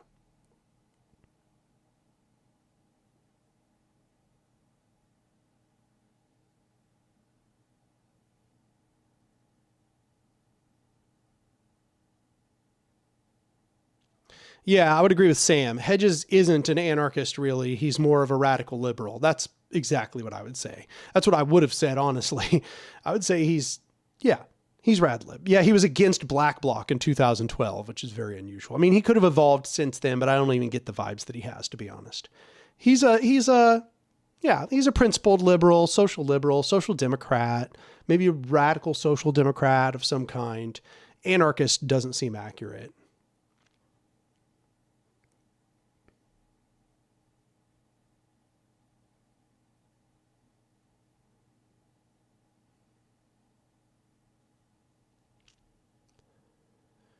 Dovak says, sorry for asking something not related to politics, but have you ever watched anything Gundam related? Yeah, I mean, when I was young, Gundam Wing was airing on Cartoon Network. So I've seen like old Gundam Wing episodes, but it's been a long time at this point.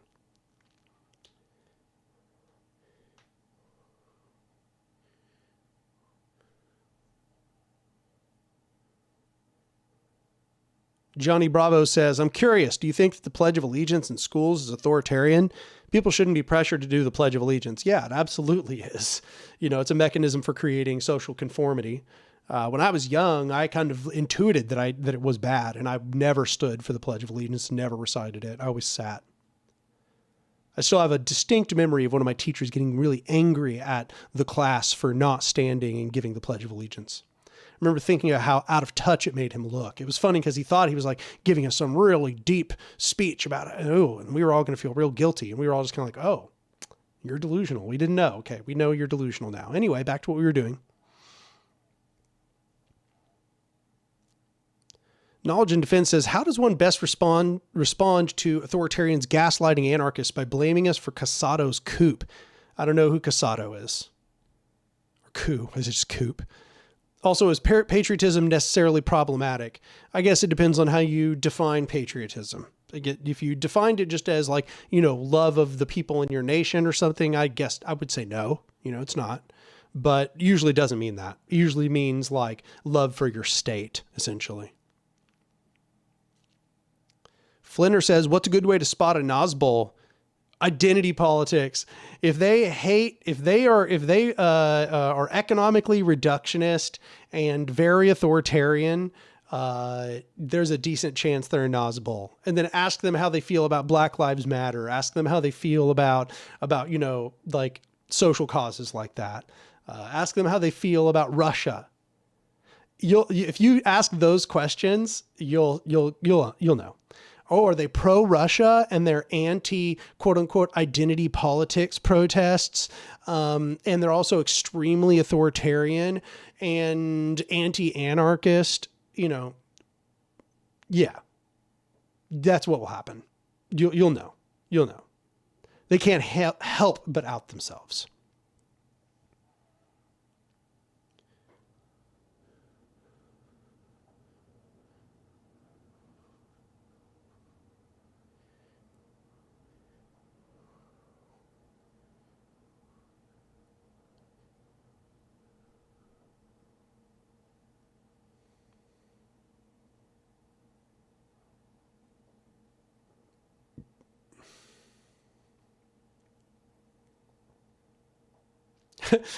Somebody goes, what the fuck is a Nazbol? And somebody said, I envy your ignorance. No, really though. Really. Yeah, I mean like Haz al-Din or Infrared, Jackson Hinkle. These people are Nazbols. Red-Brown Alliance. It's a good way to put it. Red-Brown Pipeline. Basically left-wing fascists. Like they're basically right there at being fascist.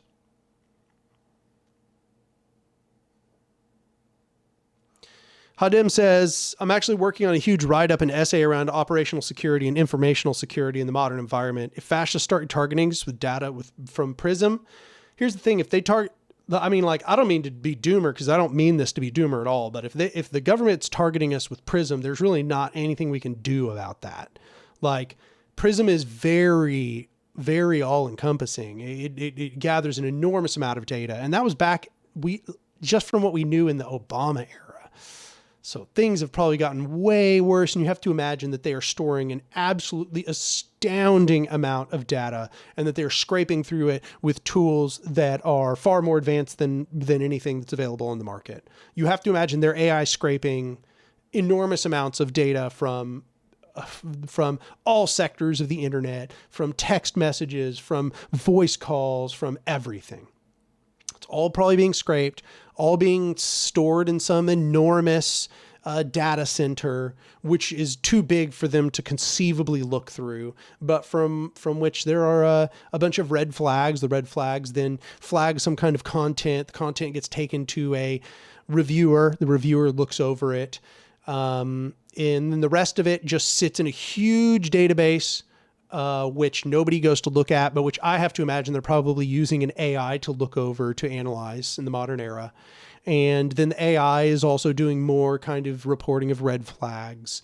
Probably if they get red flags, they're probably doing more active surveillance afterwards. But one has to understand, okay, the more active their surveillance gets, the more overwhelmed with red flags they're going to be. Because the truth is like, if you sit in a room with normal people in the modern day and you listen to the stuff that they're saying about their government and about corporations and all of that, there's no way they could conceivably keep up with that. It's not possible. It's literally not possible. They do not have a big enough law enforcement apparatus to actually, actively monitor and apprehend all of the people who would be flagged by their system. So I have to imagine that probably what they're doing is they're just prioritizing targets based on whether they just don't like that person, or that person seems like a unique threat to them somehow, or they've targeted them for other reasons and then they use the data afterwards. I think that it should be said they're also probably going to be a little bit reticent to use that data because they don't want that to enter into a court case where they would have to expose it in discovery. So they are going to be careful about what information they use, because if during a court case the only way they could have had the information was PRISM, then they're going to have to reveal their active use of PRISM. So what they have to do is they have to essentially create false stories around how they actually got some set of information. And that does make it harder for them. It's definitely not impossible by any means, but makes it harder for them. And it's one of the only limiting factors to their extreme wide scale use of PRISM to prosecute dissenters. Not to say that I think that anybody's safe in that sense, but I just want to note those are some of the factors that we have to keep in mind. Somebody said, "What is PRISM?" PRISM is the warrantless wiretapping program that was created, I think, under Obama, and it essentially was revealed by Edward Snowden that they were tapping everybody's phones. They were tapping everybody's text messages. They were tapping a bunch of people's, digital correspondence, and it was being stored in a massive database. And then in order for them to access it, they just had to create what's called a FISA warrant. And this FISA warrant was then only had to be approved by the president. And Obama was just rubber stamping them, which is to say that as they came in, he was barely even reading them. He was just saying yes, yes, yes, yes, yes, as they came in. And so this was essentially giving them access to a massive database of people's information. That was during the Obama era. That's what Edward Snowden revealed. So in the modern era, you have to imagine it's worse. And you have to imagine that, of course, Trump is going to rubber stamp all of those, and he's probably going to have his own people he wants to target.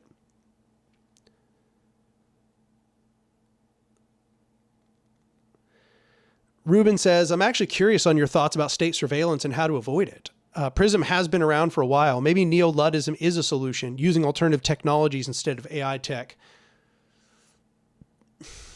I mean, to some degree, yeah. But I think that we shouldn't get too carried away with that. We're not going to go into a non-technological world. We're not going to have a movement that doesn't use technology. So instead, I think what we have to do is develop a better security culture, which is to say we need to always be talking as if we're being listened to actively. Like, I think this is a big lesson for anybody listening to right now. I want you all to really understand this. The most important thing you can learn about safety in movement spaces is that everything you say everywhere to anybody, you should say it as if a federal agent is sitting in the room listening. Not that the person you're talking with is a federal agent, but that there is an invisible federal agent listening to everything you're saying. That should be your default. Everything you say should be with that assumption. And with that in mind, you need to know what it is, what you can and cannot say. What is it you can and cannot say? How would you make it easy for them? What kind of things would you say that would make it easy for them? You know, it's interesting because a lot of people have false ideas about what it is you can and cannot say. You can say some pretty wild stuff. You'd be surprised. And it's not illegal. But there are things that are really close that if you were to say them, that it would be illegal. Ruben says, so be paranoid. Got it. No, the opposite. What I'm saying is toxic paranoia comes from the idea that you think you are being surveilled and that you're not trusting everyone and that you're worried about everything around you. No, you need to get into a mindset where you live your daily life in and out with the assumption that you're being listened to, and then you need to adjust your behaviors such that it doesn't matter if they're listening. They can listen all they want, but that isn't going to help them. That's what you need to do. You need to get into habits such that the things you say, such that the way you communicate with other people, that if that federal agent were sitting in the room with you, that they couldn't do anything with that it wouldn't help them. You need to get so used to that you're not even paranoid anymore. It's your default state. You just think that way by default. Once you're in that state, you will learn how to communicate in a way that is not incriminating.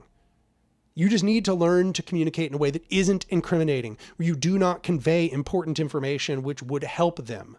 And insofar as that you do that, what you're going to find is you absolutely can still just communicate 90% of what you wanted to say anyway, but you have to communicate it in such a way that it doesn't harm you or it doesn't harm other people around you. And that once you get into that default, once you get into that headspace, you don't need to be paranoid anymore. It's a bygone conclusion. It's a bygone conclusion. It's kind of like realizing, it's like realizing that there's bacteria on everything, like when I tell you, you shouldn't be avoiding bacteria. Instead, assume there's bacteria on everything. Like some person could hear, oh, there's bacteria on everything, and they could get super OCD and they would become like a bacteriophobe. But that would be the wrong response, right? Knowing that there's bacteria on everything doesn't mean you should become phobic. It just means that you need to accept that it's part of your life. You need to accept the bacteria is on everything, that you might get sick from it. There are things you can do to make it less likely, but you don't need to go overboard because it's not something you can actually avoid in the strictest sense. So the solution to bacteria being on everything is that you just do the basic hygiene, which is necessary to make sure that that bacteria is not going to ruin your life, but you don't need to go overboard and become phobic of the bacteria because that's not actually going to help you. In fact, it's going to harm you. I would advocate that you think of the exact same way with that Fed being in the room. That Fed is in the room and you need to learn what good hygiene looks like so that you are not harming yourself or others in that process. You don't need to become Fed phobic. That's toxic paranoia. That toxic paranoia destroys movement spaces. So you don't need to worry if anybody in your group is a Fed because you talk like there's a Fed there anyway, and you don't give them anything to use. You don't give them anything to sink their teeth into. And so they'll either get bored or they'll have to do what they've done historically. And that is that they're going to try to incite violence or they'll try to get you to do really weird and sketchy stuff. Don't do the weird and sketchy stuff and you're good. It's that simple. You know, like historically feds, when they come into spaces, they're always the one telling people to be, you know, dangerous, to do wild, violent things, to get a bunch of guns and go kill the enemy, to plant bombs or whatever, you know, like insofar as you have this awareness, you should just always be turning that down. It doesn't work. It doesn't work anyway. That stuff's not super valuable anyway. So don't worry about it. If somebody comes into your space and they're like, yeah, man, we should learn how to make a bomb. Don't. It's that simple. You know, develop some hygiene is what I'm saying. If you develop this hygiene, you'll stop being paranoid and it will just become part of your background. You'll just it'll become normalized.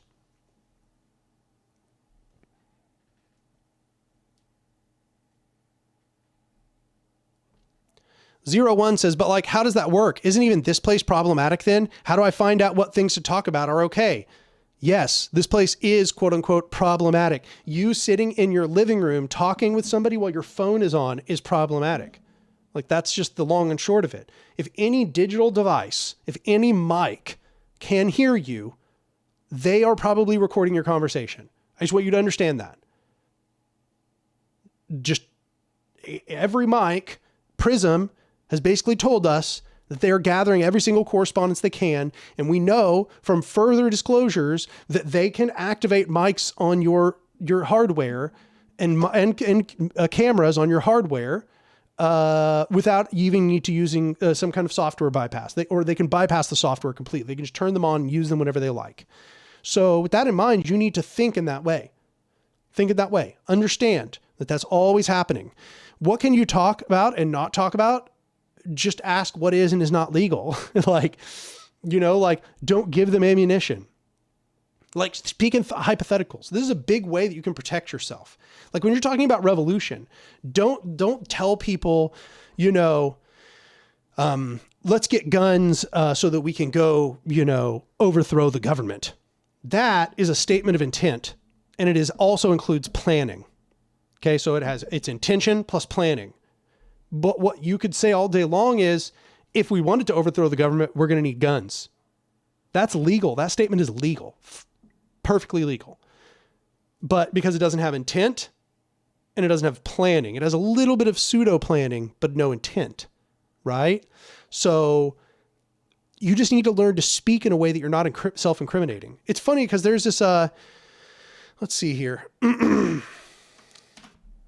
It's like the whitest kids you know.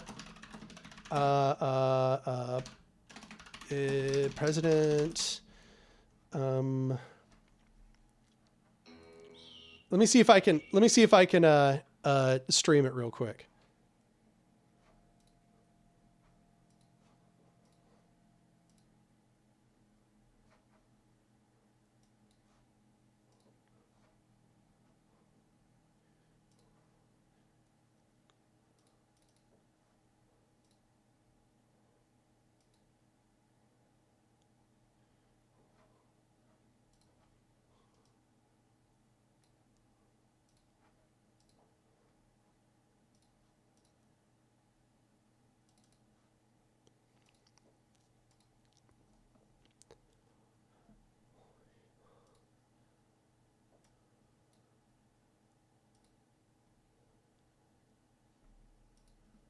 Oh, wow, that's way too much.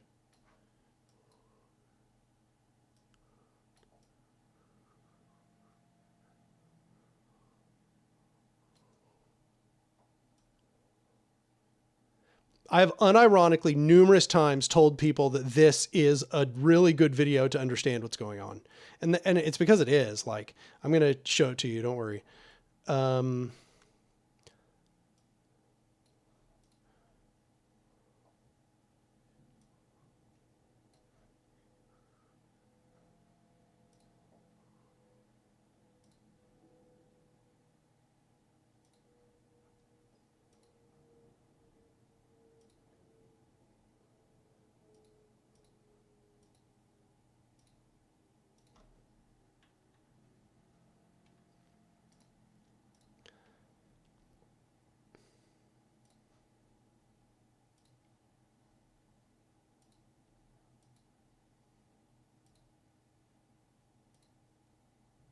Oh my gosh.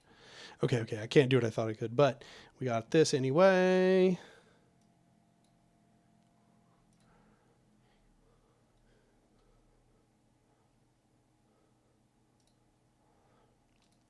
All right, I think this will work.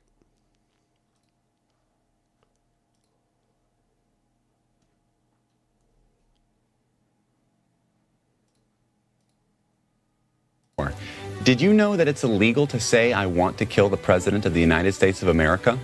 It's illegal. It's a federal offense. It's one of the only sentences that you're not allowed to say. Now, it was okay for me to say it right then because I was just telling you that it's illegal to say, I want to kill the President of the United States of America.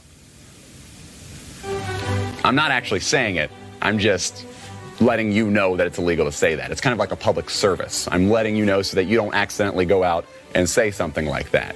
But what's interesting is that it's very illegal to say, I really, really think someone out there should kill the President of the United States of America.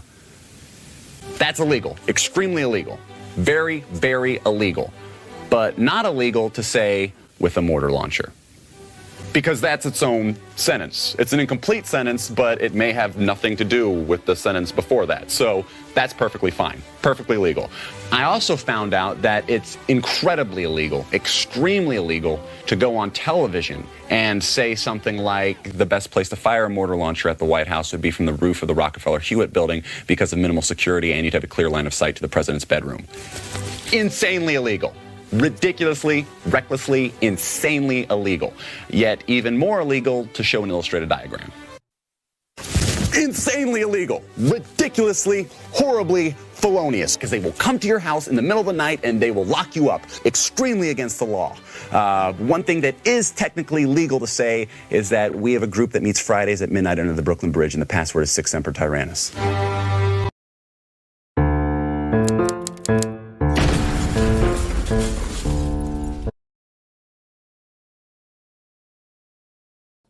Okay, I hope that worked. I'm assuming it did. Yeah. There you go. But no, really though, it is kind of down to those sorts of absurd details, you know? It's not to say that, of course, if they really want you, they're not going to screw you anyway. But that if you should do at least kind of the basic sense of self-protection, right? Like you should do some sense of like, you know, understanding that your words can incriminate you and trying not to use those sorts of words.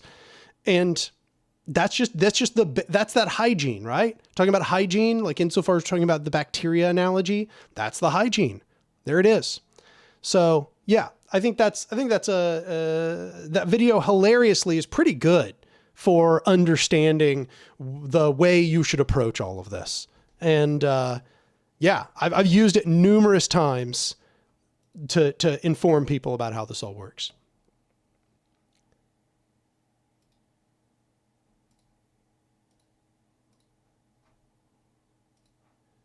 Okay, I got to use the bathroom real quick. I'll be right back.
All right.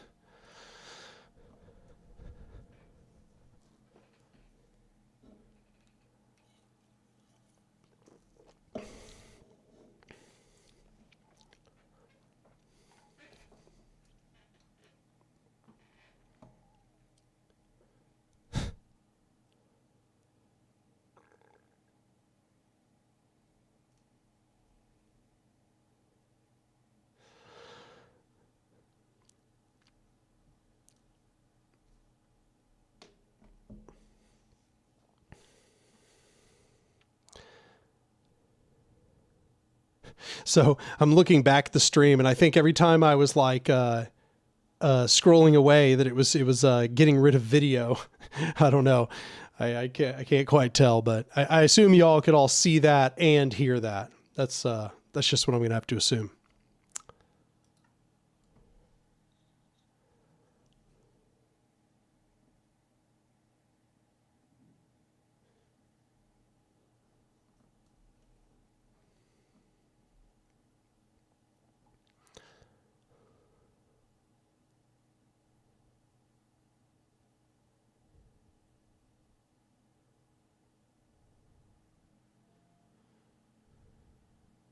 Eating a cookie says saw it some of the time, heard it the entire time. Ah, it's too bad. Yeah, I think when I scrolled away, I think that I was making it to where it wasn't showing.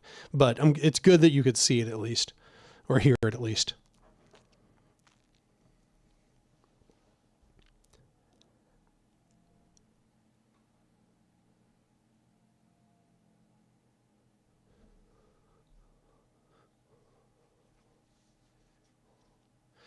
Dick Wienerman says, so if hypothetically speaking, someone said some potentially incriminating stuff in the past, are they just screwed?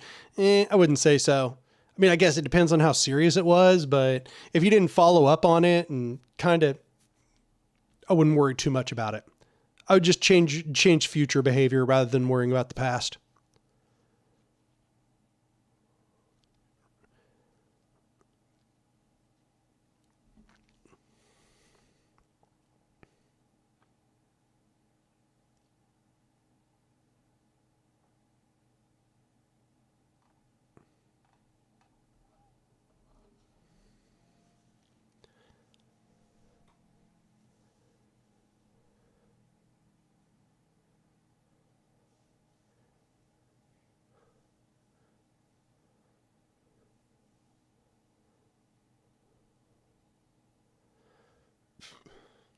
Had him said something up above that, as I was kind of gotten lost, I'm trying to find where it was, but they're basically talking about how,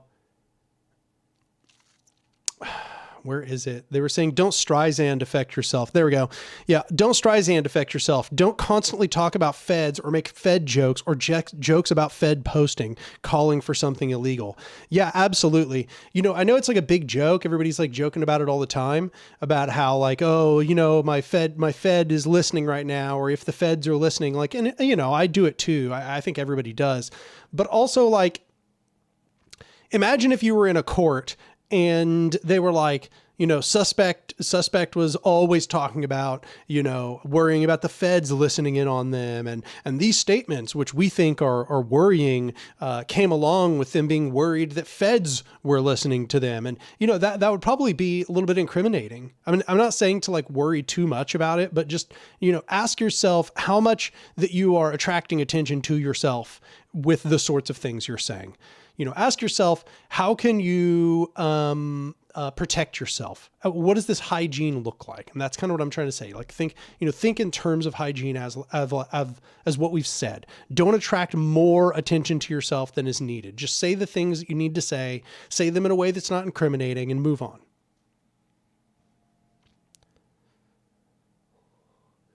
Andrew Singleton says, best way to fly under the radar, focus on community rather than government. Focus on improving your community is always a good thing. I agree completely. I agree. I think the big part is to focus on building that alternative power structure. Build those structures outside the state. That's not to say that it won't make you a target, but if you focus on building power for the people, then it's going to be a lot less incriminating in the process in general.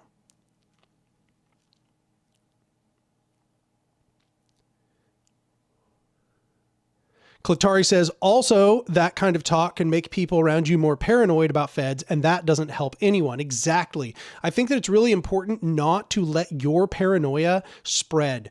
Do not let your paranoia become everybody else's paranoia. Paranoia is not helpful. A paranoia is actually toxic, usually. I mean, there's obviously some amount of rational paranoia, and we're discussing that right now. But do not let paranoia control everything you do. Otherwise, they've defeated you before you've even started. You need to constantly be trying to figure out what it looks like to do what is needed while keeping yourself as safe as is possible. But do not... And I should note that this is another part of being safe around other organizers. Do not accuse other people of being feds or cops or anything like that. Cop jacketing and fed jacketing, unironically, is what cops and feds do. Like this is something the Black Panthers talked about a lot. The Black Panthers talk about how fed jacketing and cop jacketing was one of the ways that feds and cops broke solidarity among people within the organization, where that paranoia works for the enemy because you're constantly worrying about, oh, what if that person's a fed and what if that person's a cop? And then you're talking, and when you put that thought in other people's heads, that gets real sketchy. That gets real sketchy because then they're worrying about, oh, well then maybe, anybody could be a fed, anybody could be a cop. And then now you don't trust anybody. That's so dangerous. Don't do the work of the enemy for them. Do not fed jacket people. Do not cop jacket people unless you've got some really good evidence. Even then, I'd be careful unless that evidence is foolproof, that there's no way you could be wrong. If you've just got a hunch, that doesn't mean that's not enough for you to accuse somebody. Do not be accusing people. The truth is, and this makes it all worse, y'all, some people's behavior is so bad, so disruptive, so selfish that if they're not being paid by the government, they should be, because they are doing work for the government. But the truth is that doesn't mean that they are. That doesn't mean they are. Sometimes people are just messy and selfish and harmful, and they have no connection. They're not an infiltrator. They're not a fed. They're not a cop. They just suck. Sometimes people just suck, and that's all it is. Like you don't need to make it into something bigger than that. Just because somebody sucks who came into your group doesn't mean that they're an infiltrator. We've got a really malfunctioning culture. And so, honestly, it's so much more likely that person who screwed up your group was just a dysfunctional person. That's so much more likely than it being a fed. Like somebody says you could just kick them out. Yeah, that's absolutely the case. But yeah, no, that's a big... Javacell says, what if you do clock a fed? Well, I just want to say, if you do, then absolutely just kick them out. Just 100% present all that evidence to the group, kick them out straight up. But you need evidence.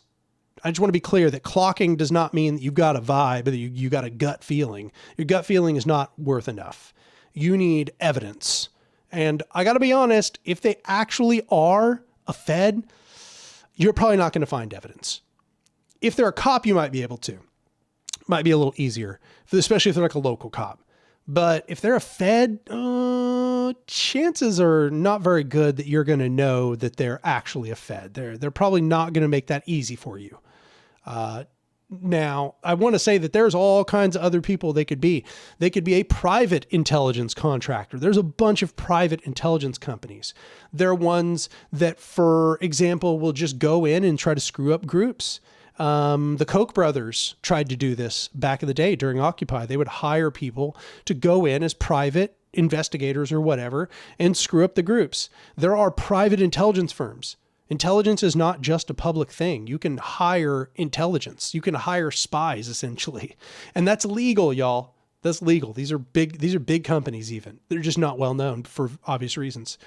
The Pinkertons are one example, but there are ones whose names you've never even heard. You've never even heard the name of some of these agencies. Like, they're private intelligence agencies, and they aren't just for wrecking, they're for all kinds of things.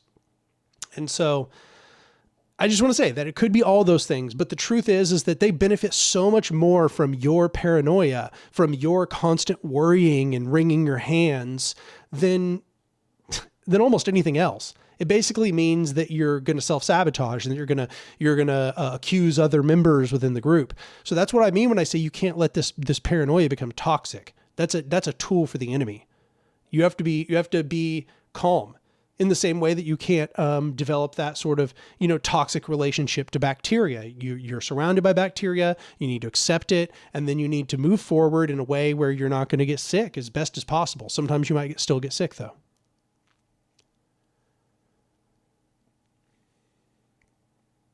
Focus on doing things, on getting things done. Okay. Focus on getting things done. Deal with conflicts as they come. Andrew Singleton says, a Fed would be trained for this kind of work. A cop? Yeah, no, they're there for intimidation's sake. Yeah, and honestly, cops are like hilariously bad at it. Cops are really bad at it. Like just local cops, they're not good. Feds are going to be better. Feds sometimes go to extraordinary lengths not to be noticed. We have examples of feds doing all kinds of wild stuff that would blow your minds. Blow your minds to know how deep that they'll go. Hypnosis says, how do you feel about bringing up legit future security concerns? Because sometimes that can feel like paranoia. Well, I mean, it depends on how realistic it is as well. You don't want to get like too bogged down in it, but you need to ask yourself, like, you need to be rational while also not overcorrecting, because some of the security methods that you're going to put in place are going to be so restrictive that they're actually more harmful than helpful. And a lot of the time, the things that people want to do that bring security aren't even that effective in preventing an infiltrator. So the best thing you can do at preventing an infiltrator destroying something is actually focusing on just making the group successful at what it does. Focus on making the group successful. Focus on, the group's priorities and carrying out those priorities. Don't stop looking so much inwards and start worrying about how you're going to grow something, make something big that's going to help people. Think about how you're going to integrate with average people, how you're going to reach out to average people and empower them. So don't think so much about this small group of 6 people you've got and which one of them is a secret spy from the government. Waste of time. Instead, like I said, you need to practice that operational security 100% of the time. Always assume a Fed's in the room and move forward. It's way more important that you're successful.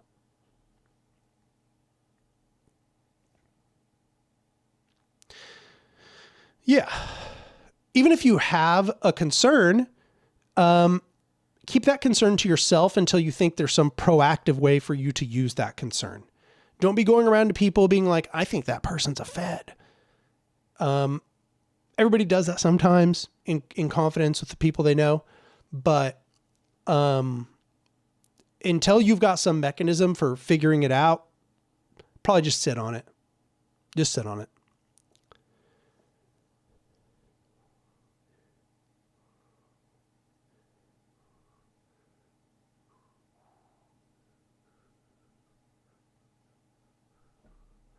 Prod Arc Sign says, if you play Among Us, you can very easily see how accusations lead to you turning on innocence. That's exactly right.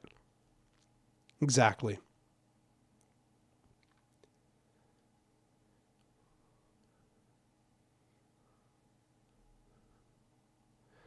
Wallach says, so pathetic the lengths these feds go through for their dearly state. Weird question, but thoughts on converting feds? I would say insofar as that they're still in the government, that's probably not going to happen.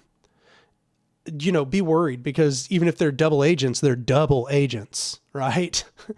I would be real careful about that. Insofar as they still have that job, they're a risk.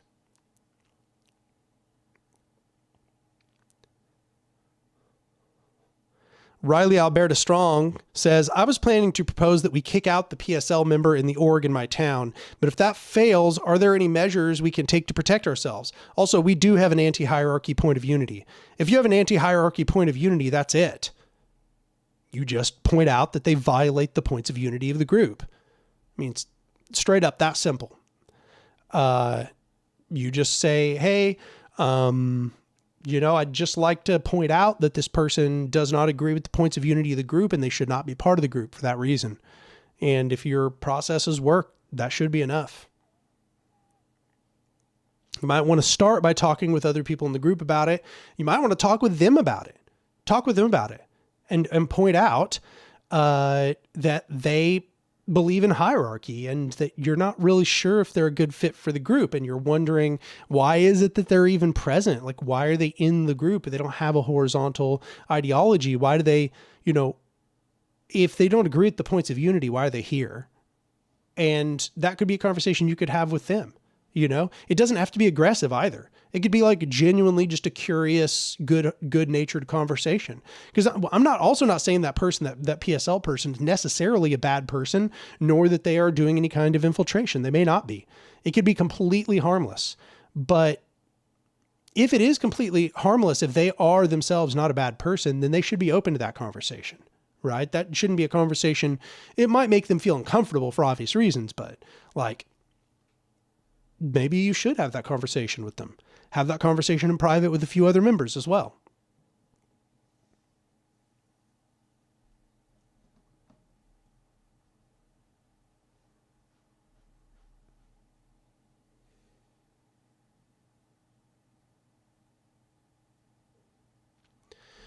Hypnosis says, there's an ACP member in my local org, and I've been thinking about this a lot lately. Yeah, same thing. ACP, even worse, honestly. I mean, PSL, some of the chapters aren't that bad. I say this as somebody who's virulently anti-authoritarian, but some of the chapters are okay. They're not doing anything bad. And some of the people are okay. They're not doing anything. They're not bad people. They just, went down the wrong path. That happens. But ACP, absolutely not, never. ACP is a Strasserist Nazbol organization. They're essentially red-brown. You have a fascist in your organization.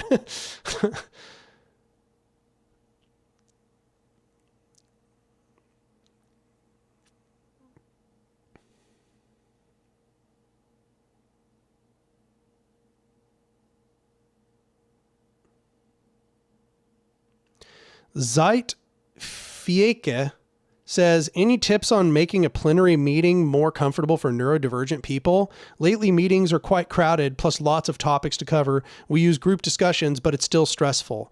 Keep Stack. I don't know if you have a Stack, but keep Stack. That's one of the biggest things you can do. People shouldn't talk when they want to talk. They should raise their hand and they should be placed on Stack, and then you go through Stack in order.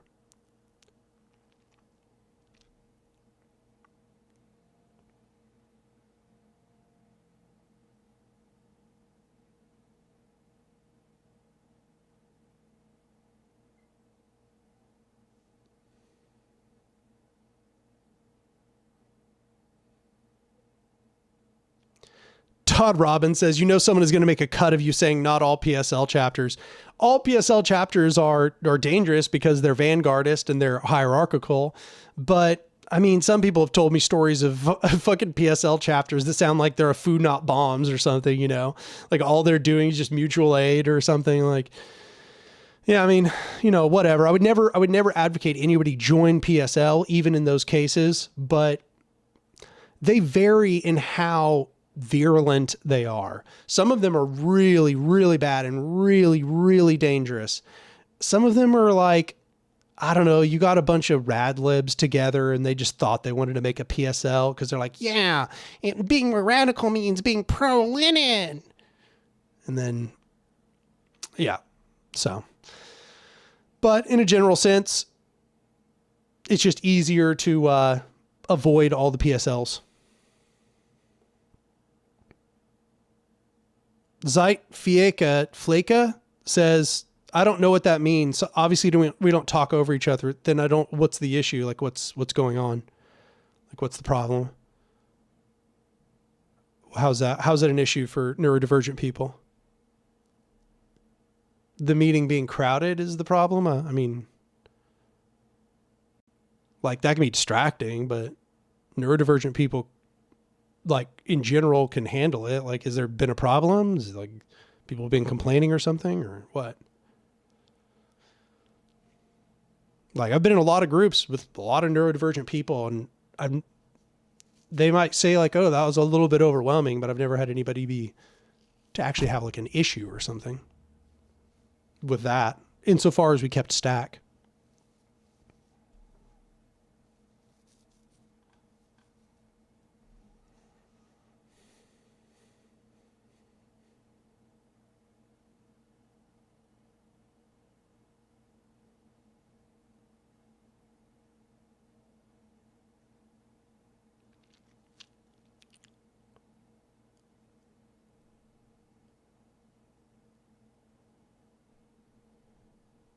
Ruben says, so is a modern anarchism part 4 still in the works? And are there any projects that you have in mind for the channel?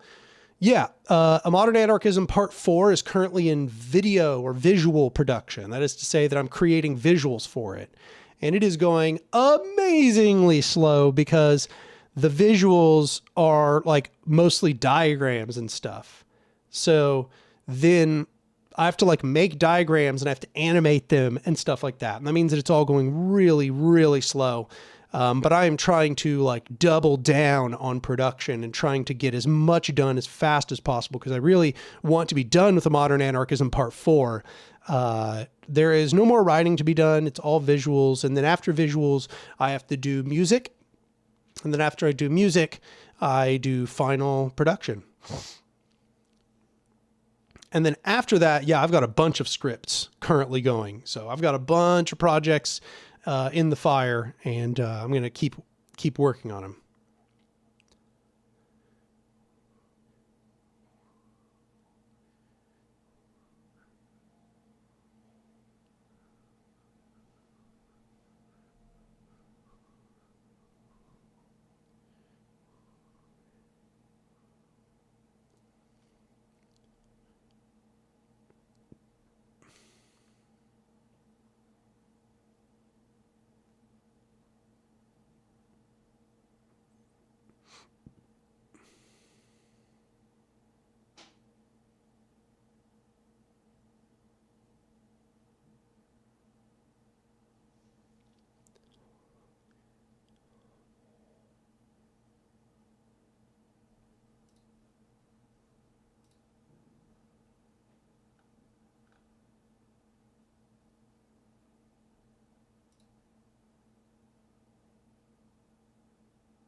Got a donation from Long Defiant, or rather, I think they just re-upped their membership for 13 months.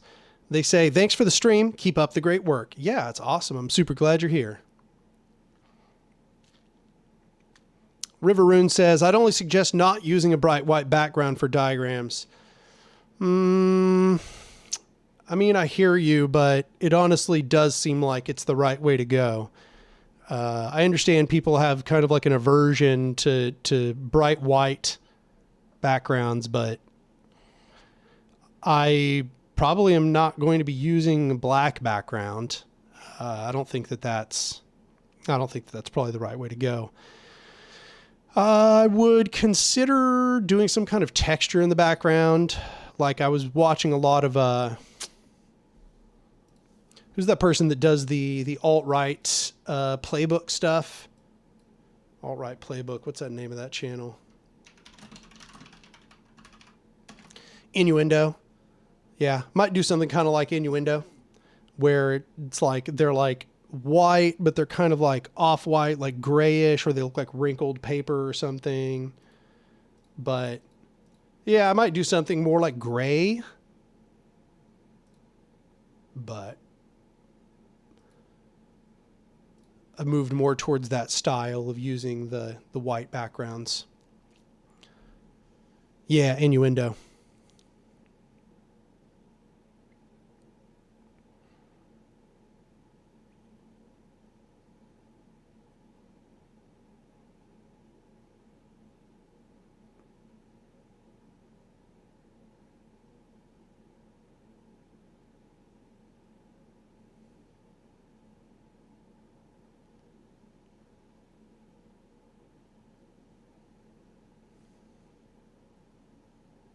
somebody said rotating fractal background. I mean, damn, if we want them to not pay attention to the diagrams at all.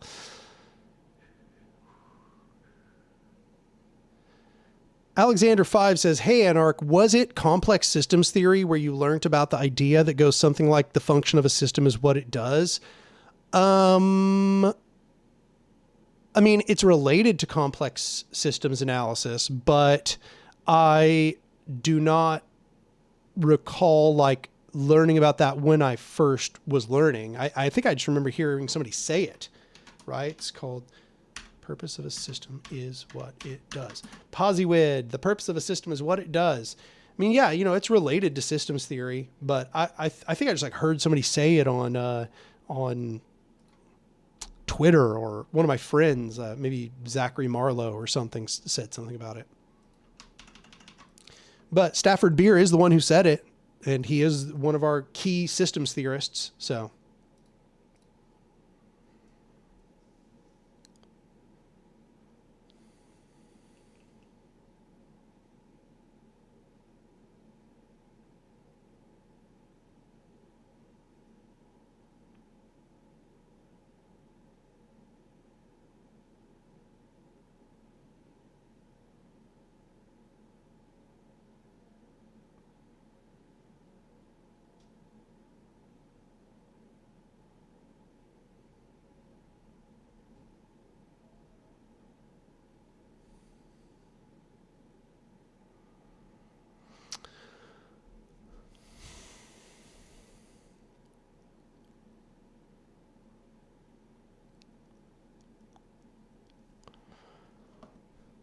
Got a ton of people in here right now.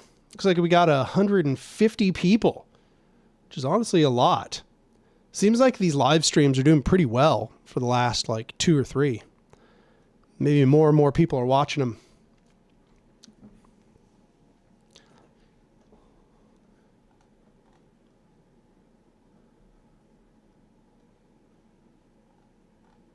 Hypnosis says, I already asked, but have you seen Bad Mouse's recent videos about ML lies? I have not.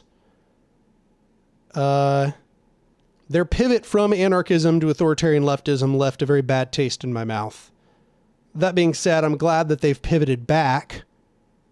So I need to at least give them a chance.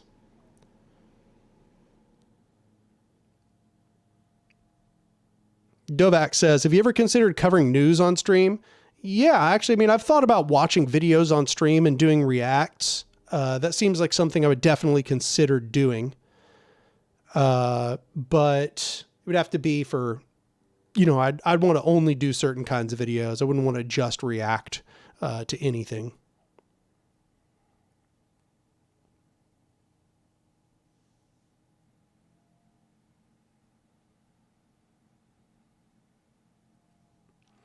Somebody asked if I've seen Belky Seabay. I don't know who that is. I don't recognize that.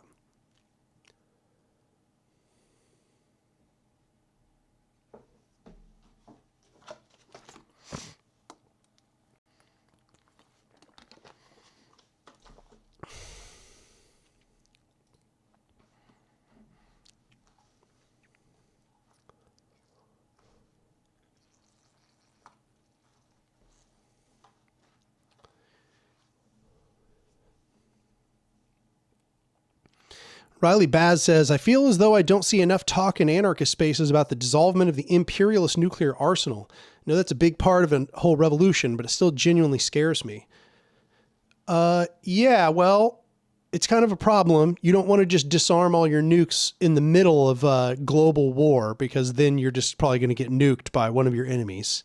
But I would say that comes probably at the end of a global revolution. That comes once we've got like the control of all of the nuclear states, you know, once we've horizontally replaced all of those hierarchical power structures, then you can probably do disarmament. But before that, disarmament seems kind of suicidal, to be honest. It's the reason why Iran is not going to get rid of its nuclear power plants, even if it doesn't intend to use them for nuclear power, for nuclear bombs. There's a reason why when you're in an imperialized position, you want to develop nukes, and that's because you don't want to be nuked. Dom donated $5 and he says, how do psychological conditioning and trauma sustain hierarchy? How much personal growth is needed for widespread anarchism? Appreciate your work. I mean, I would say to a significant degree. You know, I've written about this to a considerable degree, about psychological conditioning and trauma being used to sustain hierarchy. Talk a lot about it in part 1 of A Modern Anarchism, but I also talk about it in part 3 of A Modern Anarchism. I've also just done kind of like short videos here and there where I discuss it, where I talk about hierarchical realism. I think hierarchical realism comes from essentially repeated trauma from hierarchical power structures. How much personal growth is needed for widespread anarchism? A considerable amount, but it's not as if first you do a bunch of personal growth, then you do anarchism. It's that you build constantly, and those systems that you're building are going to do the reconditioning into horizontal mindsets, anti-hierarchical consciousness, you might say. So I think it's good to understand that it's a gradual process. You create the alternative structures, and the alternative structures create alternative expectations.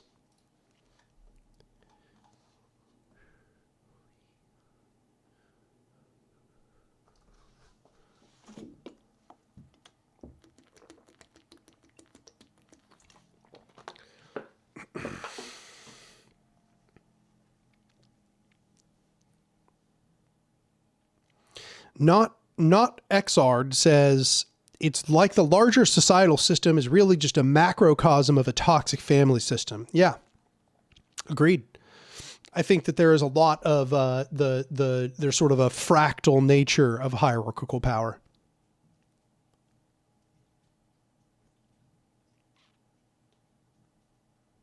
I hear the kitten back there slurping water.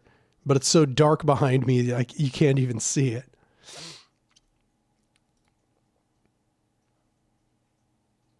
I'll let him finish drinking water, and then I'll bring him over for y'all to see. He's gotten bigger.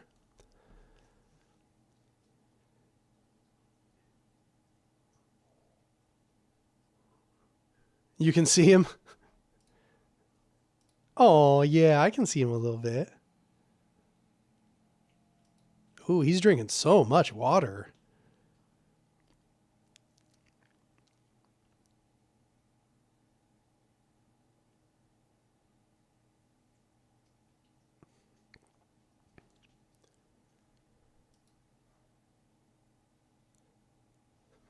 I'll go pick him up. Come here, little kitty. Come here, baby.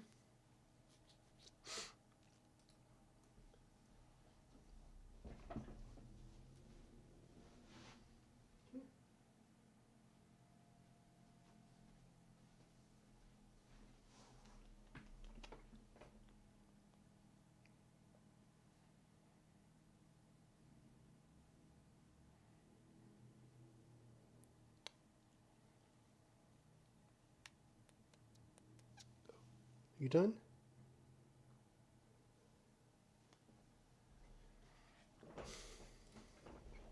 There he was. That was Murray. He's bigger now.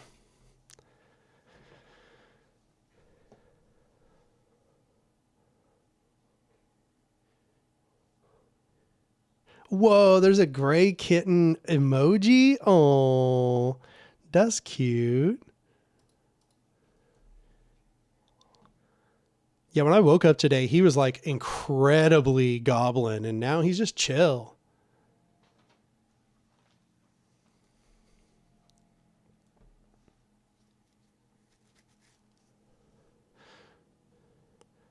Yeah, Klatari says cats are usually not the best at drinking enough water. It's true, but he's pretty good at it. He drinks a lot of water.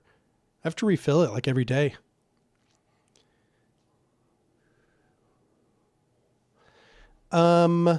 Ethan says, I enjoy bookbinding and want to make a larger book combining all of A Modern Anarchism into one piece.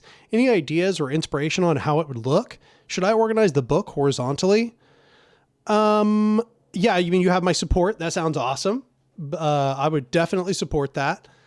I really like the designs that Seditionist has done for the individual pieces. So Seditionist, Media, Anark. I'll just like show you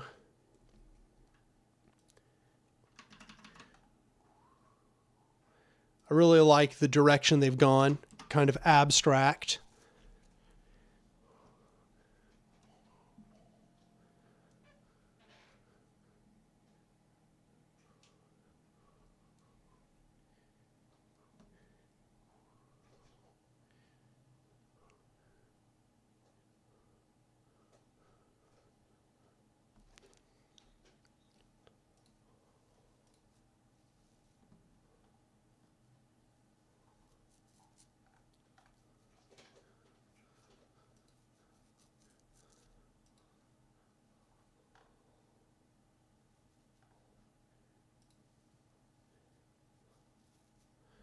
Clatari, yes, it will be. Already in talks with a publisher for that.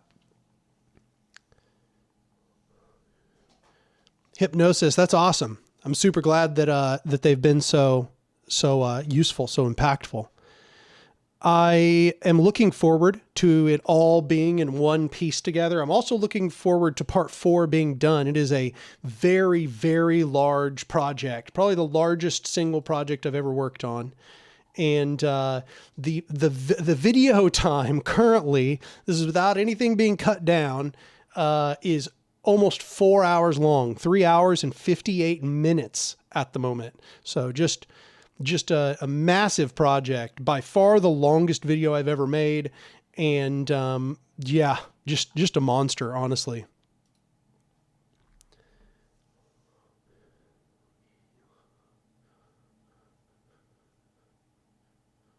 Knowledge and Defense says, by the metrics you judge Trumpism, wouldn't you agree that Leninism is semi-fascist? Disagreement is treason, elitism, heroic cult of personality, manipulative appeal to social frustration. I think it definitely has numerous fascistic qualities. It's definitely like pseudo or proto-fascist in a way. I wouldn't say it is fascist. I think that it misses some of the key characteristics, but yeah, it definitely has some. But, I just think it kind of lacks some really important ones. It doesn't want to move backwards, for example. There's no idea that it wants, it's not palingenetic, as they might say. I think that's a big one. If we were to look at Eco's, Umberto Eco, or fascism, yeah, there we go. If we were to look at the points, it's like, going back, there we go. It does not have a cult of tradition. If anything, it's trying to move forward. It does not reject modernism, quite the opposite. It embraced modernism. It was not about irrationalism or action for action's sake, and quite the opposite. It was about rationality and adherence to a Marxist doctrine. It was not syncretistic at all. In fact, it was purely Marxist, and that's all. It was almost like a religion. Marxism was almost like a religion to them. I will say that it was kind of anti-critical, right? It wasn't open to disagreement, as you said. And once again, it did view disagreement as treason. It was definitely against any sort of open discussion of its flaws. Let's see here. But it did not have an obsession with a plot. So it wasn't based around that conspiracy theorizing. It does not believe that the enemies are both strong and weak. It believes the enemies are strong and therefore they must be defeated. Does not believe that life is permanent warfare. It did believe that pacifism is trafficking with the enemy to some significant degree, but does not believe that life is permanent warfare. Does not believe in elitism or contempt for the weak. Quite the opposite. It was based in sort of like this aspect of believing that the weak should be empowered. I did have some of this kind of everyone is educated to become a hero. Some of that, definitely. I think that you can see a lot of that in their imagery and their propaganda of everybody looking like, these big, strong warriors and soldiers. I would say there was a significant machismo, the sort of macho masculinity. It definitely didn't seem to care about women very much. It did not do selective populism. So yeah, you can just see that there wasn't, but it did do newspeak. Orwell was literally talking about the USSR when he developed newspeak. So Yeah, I just don't think it has enough of the characteristics. Personally, I do not call fascists, or I do not call Marxist-Leninists fascists. That's me. I just don't think they qualify. I understand that, you know, there's some very fascistic qualities. There are, but I just don't think that it is fascist. I think that authoritarian leftism is a unique approach. That fascism is mostly like authoritarian right wing. It's not authoritarian left wing. I think it just doesn't have enough of those characteristics, in my opinion. Don't get me wrong. I think that it has some which are really, really on the nose, but a lot that aren't. It just doesn't fit to me.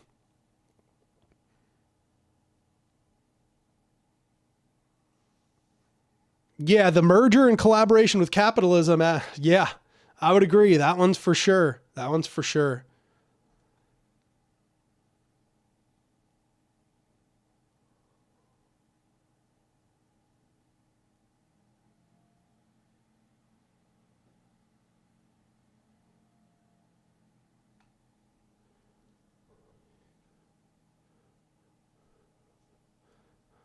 Knowledge and Defense says, but you literally just talked about how MLs keep looking back and are stuck in the past. Yeah, sorry. When I was thinking about it, I was thinking like the USSR. So I was using, in my mind, I was using the USSR as an example to analyze. I wasn't really thinking about modern MLs. I think that there's definitely, I think you're right that modern MLs are stuck in the past, but if you look at what they're not trying to move back to the USSR. They just see the USSR as a model. They want to manifest something similar-ish in the modern era. But I get what you're saying about modern MLs. There's definitely some looking back in the past kind of thing. But once again, if you just like look at the real manifestations, it's generally not what's happening. The USSR was not backward looking. Mao's China was not backward looking. If anything, they were very forward looking to the degree they just destroyed the past in very like wholesale. You know, Mao was anti-Confucianist, for example. He was against these sort of traditional family hierarchies. And, you know, the USSR annihilated the monarchy, you know, brutally annihilated the monarchy. So I don't know.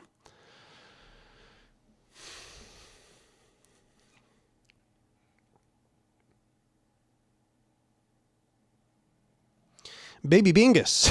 Sorry. Baby Bingus. Baby Bingus says, nice to see you're back. Are there any planned additions to the Liberation in Action series? Yeah, I mean, I've got a whole spreadsheet, but I've not been very motivated to make them lately. I know I should be making them because I know how much people enjoyed them. People found them really important and they gave people a lot of motivation. And they were very educational, taught people about things they weren't maybe aware of beforehand. But I've been having a hard time motivating on that because for me, like studying history and current affairs is, it's a slog for me. It's something I can do.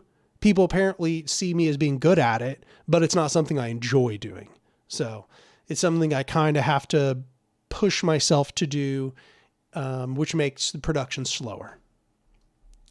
But yeah, no, I definitely plan on doing more. The thing is I might want to skip to doing one about C&T FAI because screw it, right? Just go straight to the C&T. Oh, hi, baby. What you doing?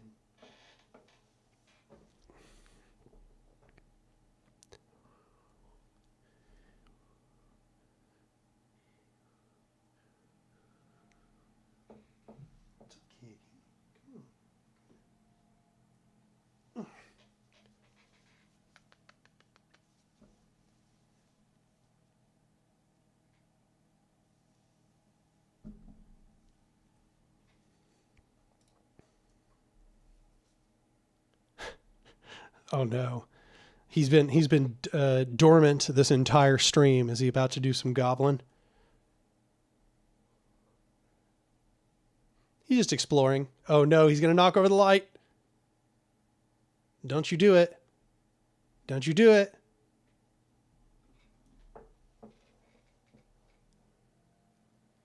No, don't do it. Don't.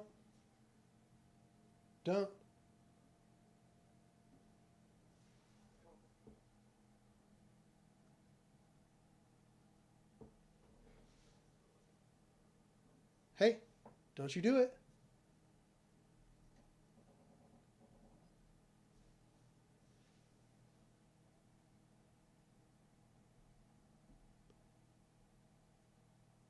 See, he just wants to destroy. He's here to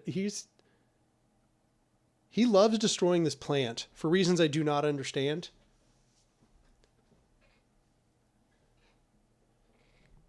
You silly baby.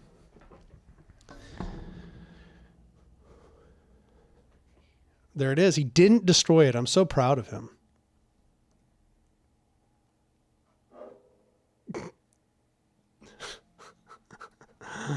Oh my gosh.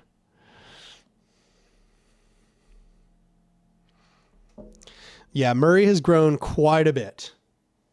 I think he's going to end up being kind of big because he's getting to that age where he should be getting long, because he's like should be kind of getting to the end of his childhood, like growing into the teenage years, and he is not getting long. He's getting thick. And that means he's probably going to be big. Space Horse says, aren't pothos mildly toxic to cats? Good news. It's plastic. It's a plastic plant. So.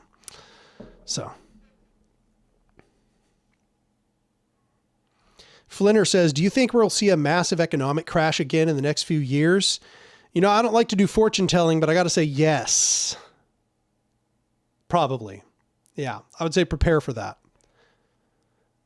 In fact, I'm pretty worried because I'm pretty sure that what I'm doing here on YouTube is probably not very recession proof. I can imagine that a lot of people are not going to want to pay me money when we are in an economic recession. So we'll see what happens, you know?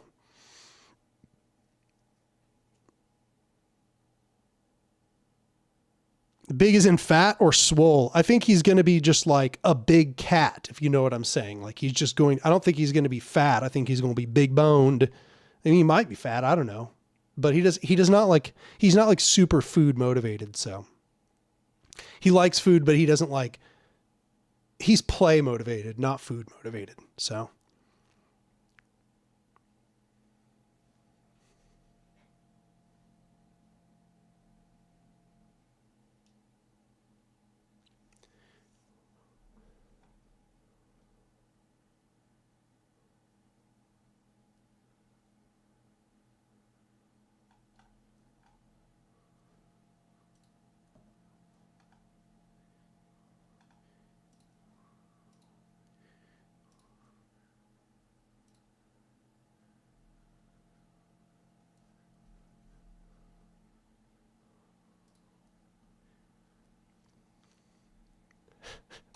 Okay.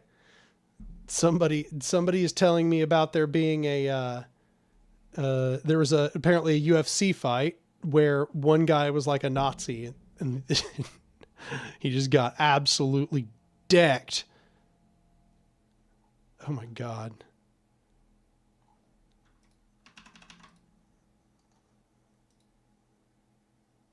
Oh my God. Wow. That punch is wild. Here you go. Here you go. Enjoy.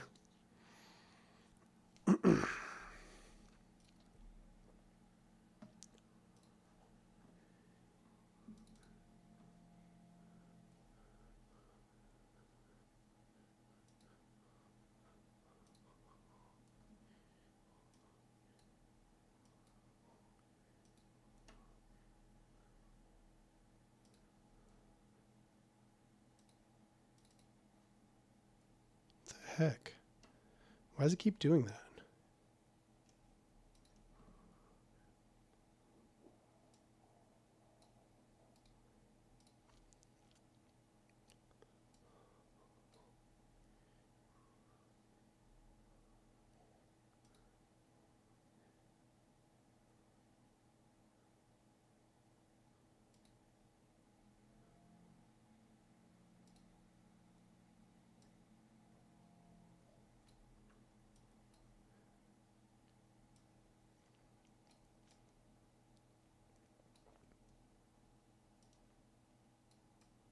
Sorry, I'm trying to get it set up so I can show it.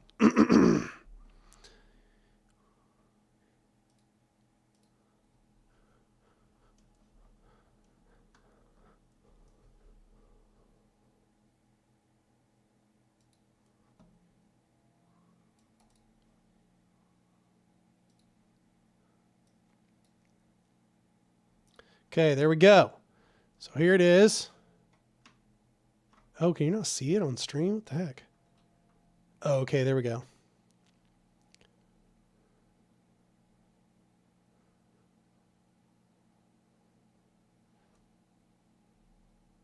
Boom. Wow, yeah, that was brutal.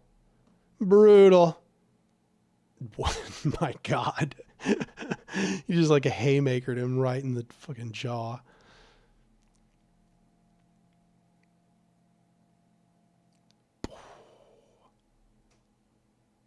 Wow. Yeah. Nice. Every once in a while we get to see Nazis get punched. Damn, that happened so fast. Brutal. It's game over. Anyway.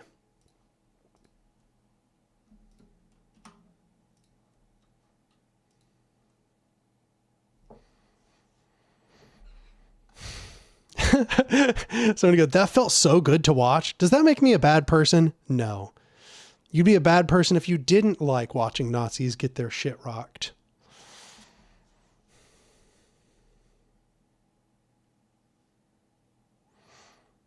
Yeah, I do need to set some keybinds for sure.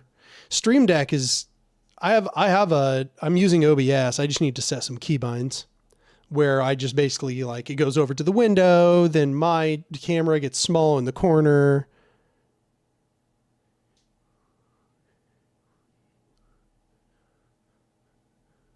Johnny Bravo says, is it possible for a right-winger to be a class reductionist? Why is that class reductionism is only associated with left-wing people? Because the right wing doesn't care about that. The right wing believes that classes are good and natural. They're you know, like if it's class reductionist, it's that the bourgeois is good, that capitalists are awesome.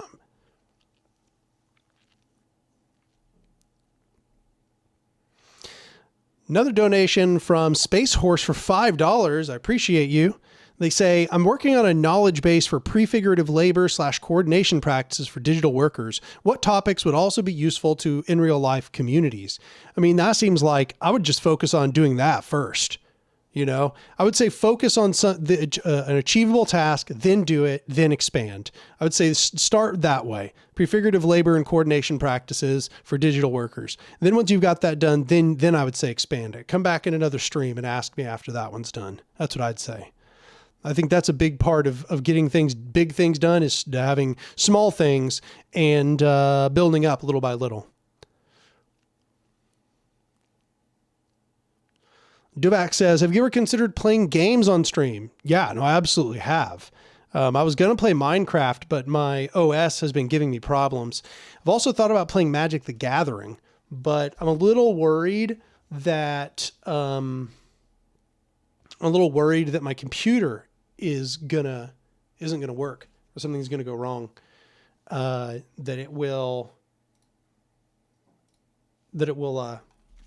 shut off, because I've been having problems where when I try to stream to 2 monitors, my whole computer just shuts off. And so that makes me a little worried. You know what I'm saying?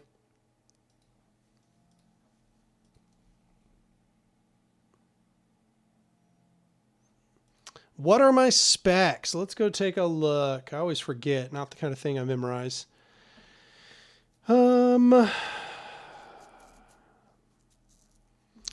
I am running an AMD Ryzen 5 2600X 6-core processor, 3.6 gigahertz, 32 gigs of RAM. That's all it's showing me. That's what I thought. Oh, I'll just do DX diag. Give me a sec.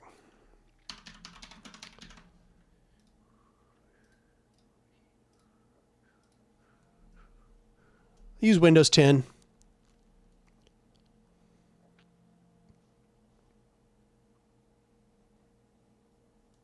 My favorite Magic deck, I love Golgari. I'm all about black, green, whatever kind. I just build a bunch. I've built a bunch of those. Lately, I've been really enjoying, what is, Azorius Simulacrum Synthesizer. I've been doing a lot of that lately. So let's see. Yeah, I got the AMD Ryzen 5. I have like 32 gigs of RAM. My card is running DirectX 12.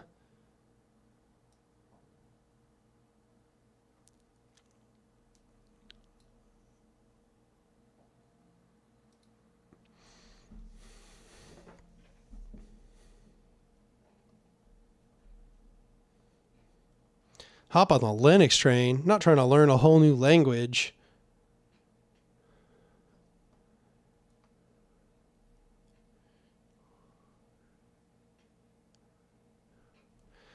No, I think it might be the power supply. It used to do it more before I replaced the power supply. Then I replaced the power supply and it's been better. But yeah, it probably has something to do with the power supply.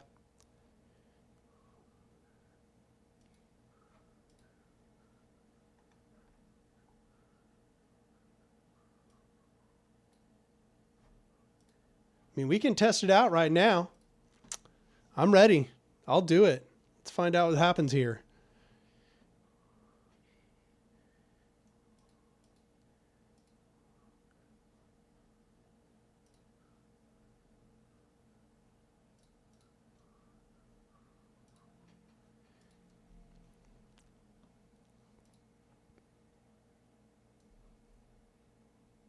No GPU. Yeah, I have a GPU. I just, give me a sec. DX, yeah. Maybe I just skipped over it.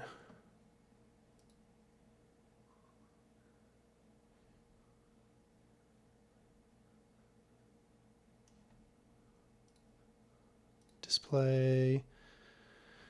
It is an AMD Radeon RX 5700 XT. AMD Radeon RX 5700 XT. That's what I got.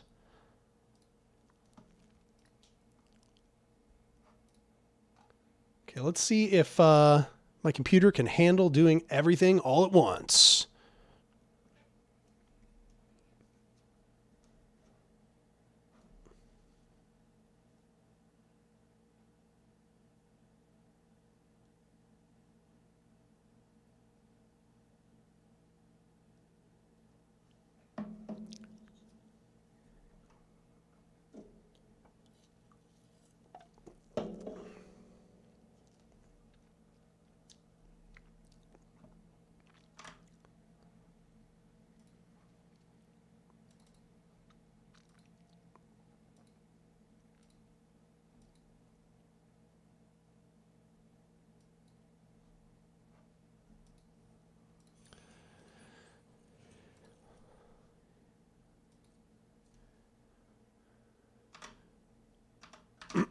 Okay, let's see if I can get this to work. Boom. Oh, that's weird. Why is it showing that? Huh? Why is it not showing? The heck?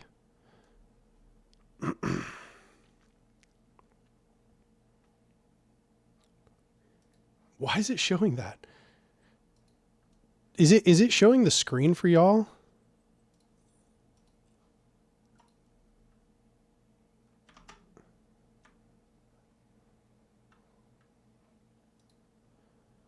Huh.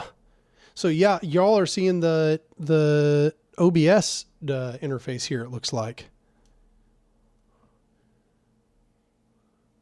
That's so weird. Why is it showing OBS? I do not understand.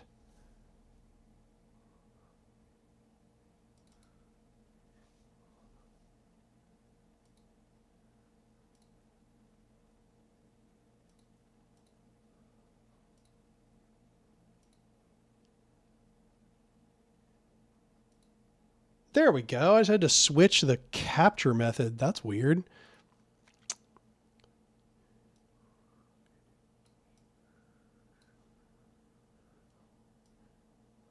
There we go. See, I'm streaming Magic. I'm a Magic streamer now. How does it make you feel to know that I'm a Magic streamer? I've just completely sold out, y'all. It's all about Magic now. This is a Magic channel. That's what I do now. I do Magic. And that's fine and normal. And if you say otherwise, you are so wrong. There we go. So it should be doing stuff. Let's play this Delirium deck. See how this goes.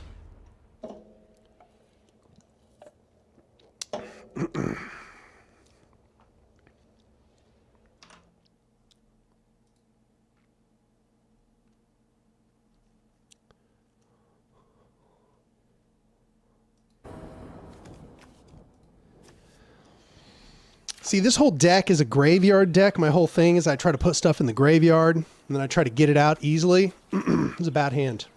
Not good.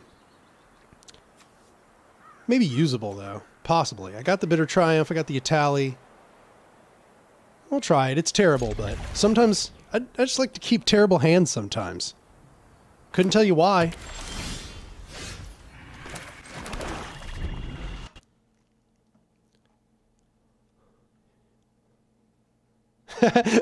Viewers are dropping off quickly. That's fine. That's fine. We're gonna have a good time here. I promise you. Okay, let's go.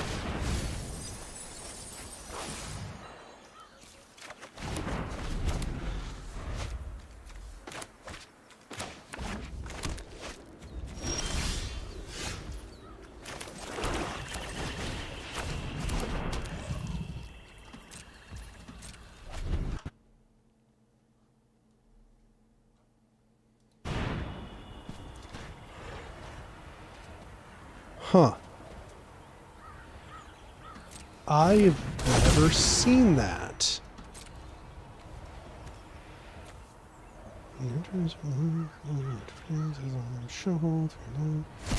Oh. Wow, that turned out... Oh, they wanted the lands? That's weird. I probably do not understand. I bet they got some kind of really... They got some kind of janky whole, like, strategy going here.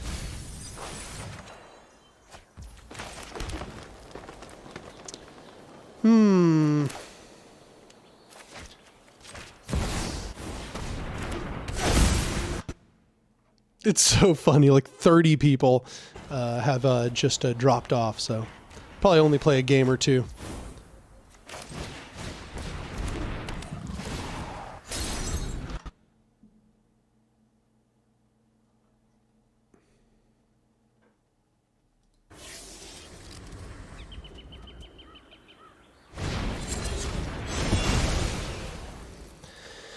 Yeah, so the whole idea is these are supposed to be in the graveyard. Luckily, this thing will put one of them in the graveyard, but I also don't have anything that would even get them out of the graveyard. Well, there it went. I just milled it into the graveyard. Oh well. Let's see. Bitter Triumph is only creatures and planeswalkers. This probably is not going to work out. So I should probably get rid of this. I mean, he did like a whole process to get that. How about no? Cool.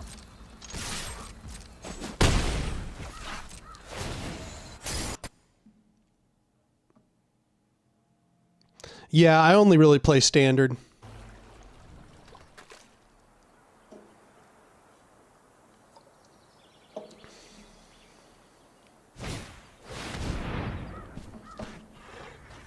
Ah, yeah, I hate that card. Not cool. Nice, I finally have something to destroy. It took so long. Okay, how about this? Get out of here. Who? Probably Valgavoth. And then I'll let him discard Itali. Discard? Yeah. Itali. Dope. Well, that's too bad. So much discard in meta these days. No fun.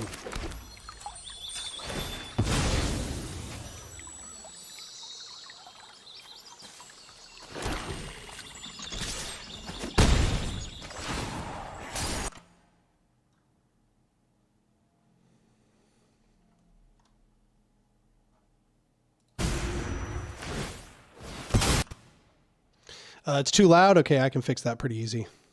Testing. There we go. Mill. Yes. Wow, I've done that twice now. That's too bad. I keep milling the exact cards that I need. This is what I need right here. Oh, no. Okay, see, that means I'm done.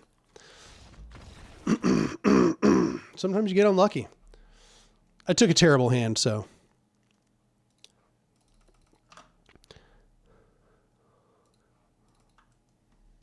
Okay, I'll try one more time. I'll play at least until I win a game, you know?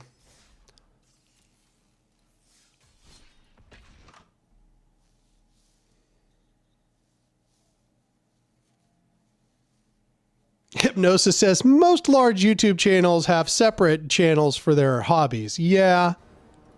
Yeah, well, that's true. This is usable. This is a usable hand right here.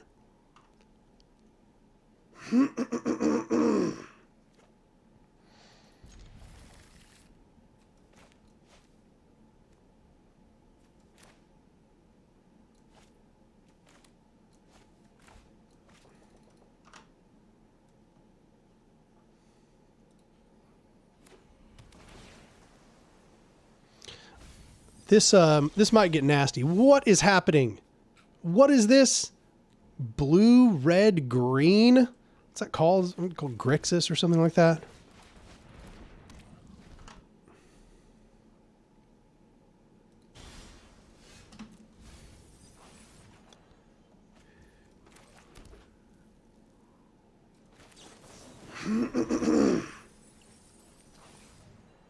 There we go. So he's probably got some kind of janky thing planned here. What is this deck he's playing? I'm just befuddled by this deck. Let's get in there. You got counters? Please don't. Just let's skip that, please.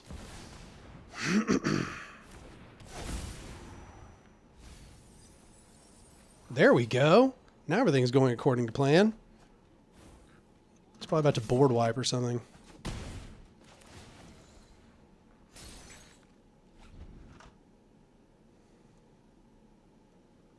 Grixis is blue, red, black. Oh, okay.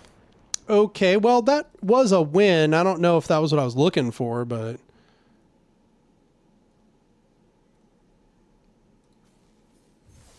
How about I do my daily? Oh, wait, what is the daily? The daily is red or green. Yeah, we'll keep doing this.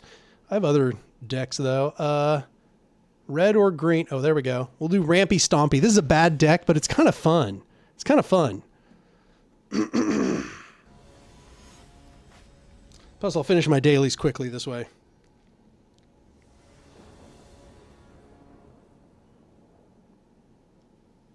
I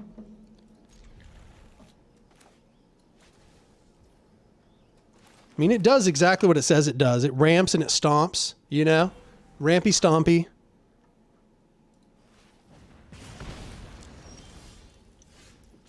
Oh, all right. You're doing things over here.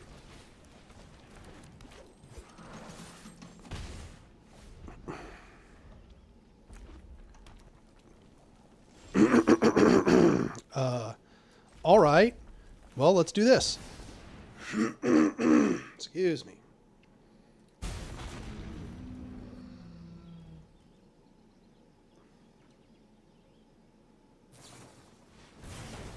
Oh, he's just all burn, huh? Wow. Yeah, that makes sense. What do we got? Oh, yeah. 1, 2, 3, 4, 5. There's 6. Then I do this, and I go boom, pay, auto pay. You too.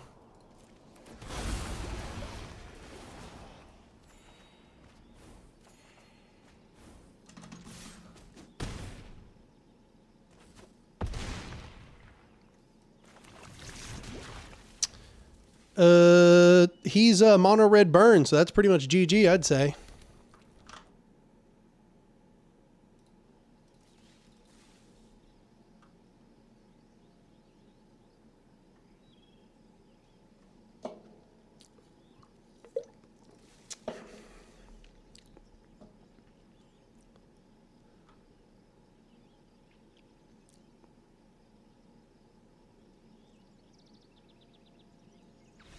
Yeah.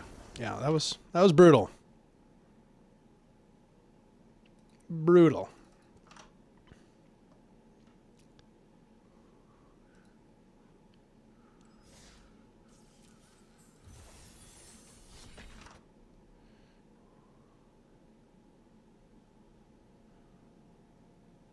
Blue and black. I do not play blue and black for the most part because I don't really, it's mostly like control, and I don't really play control very much.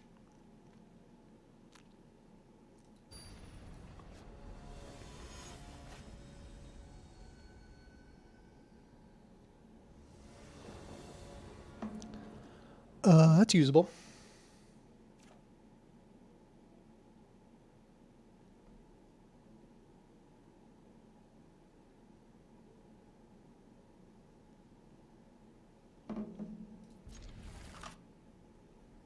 Control is authoritarian. There we go. Yeah, now I have a political reason to be against it.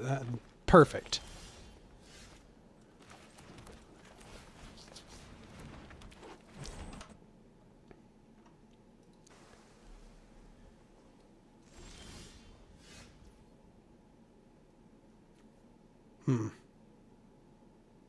Okay, that'd be three.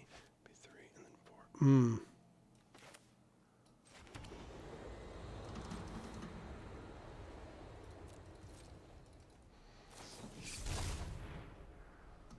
4. I knew it. That's why I didn't attack. I saw what was happening. You think I didn't know it?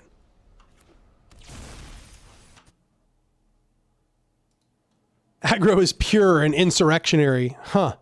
Okay, yeah, that makes sense.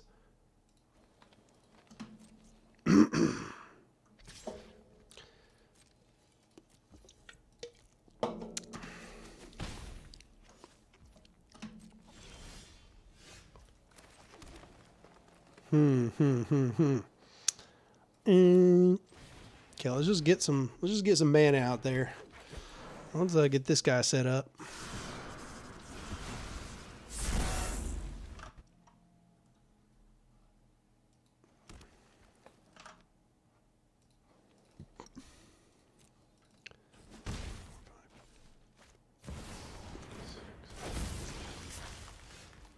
Oh, nice. I have another one of those really wild turns here. Let's go. We go like that. We go like this. Yeah, looks good. We go ba-boom and ba-boom.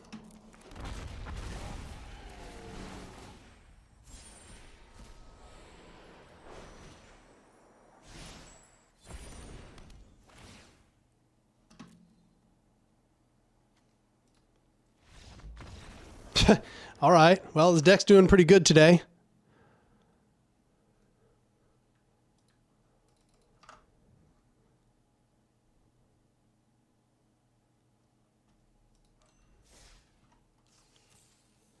Okay, almost done with my dailies. Then we'll go back to doing normal Anark live stream here.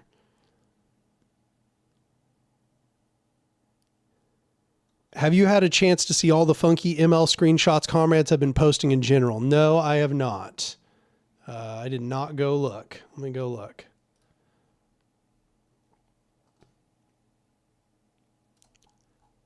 A lot happening. A lot happening here.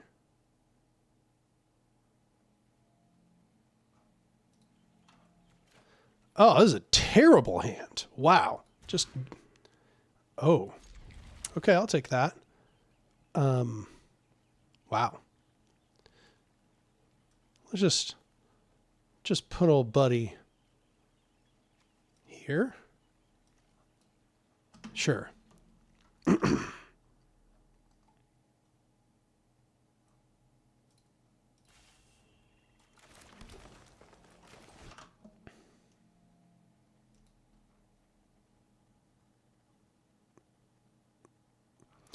100-member DSA versus 3-member Black Rose. Which would you join? The Black Rose.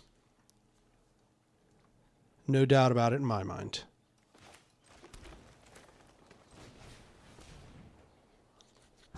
You could like go to the DSA to meet people, but I don't think that's going to ultimately end up being your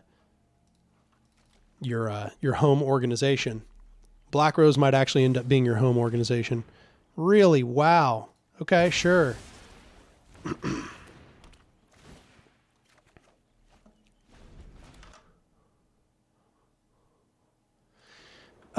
I do not play EDH because I don't really play in person very much. Damn, this person's just rocking my world right now. I'm just getting wrecked.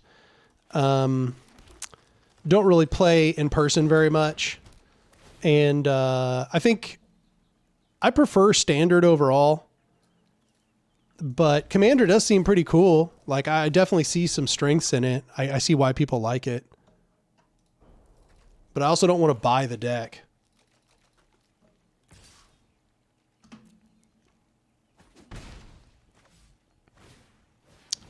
I think this person is probably going to win, but we'll see. We'll see.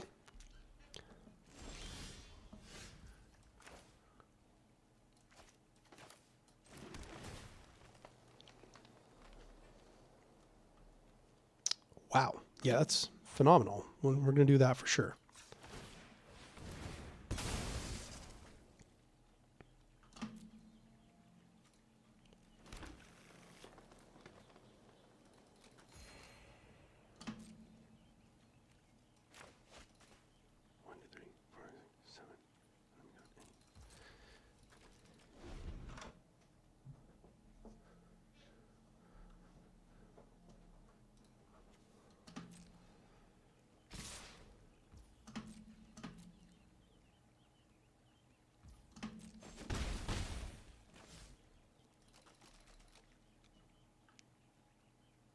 No, don't destroy him.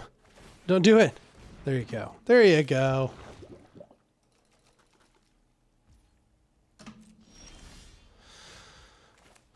What happened to the Vaultborn Tyrant? Where'd the Vaultborn Tyrant go? Did I do something wrong? I don't even remember what I did. Did he? I'm so confused. Could have sworn that was what I put on top. Huh. I searched. Oh, I searched for a basic and then it reshuffled. Oh, oh, sadness. Okay, well, let's see what we get out of this.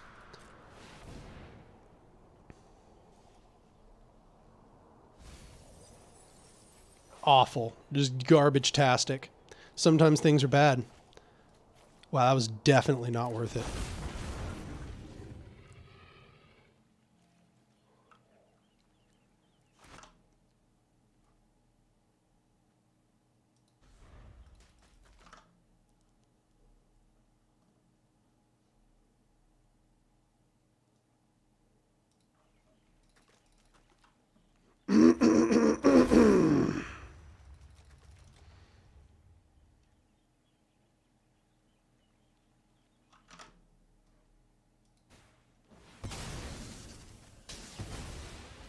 It's not cool, man. Not very nice of you.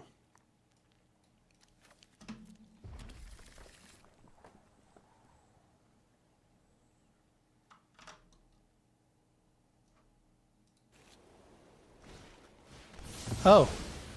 Yeah. Yep, that is something you could do for sure.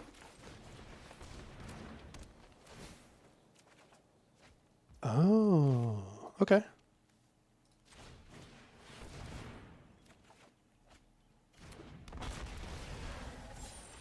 Not getting very lucky, but at least the game is going long so that I can finish the daily. Maybe go back to live streaming. I think I've lost like 50 people.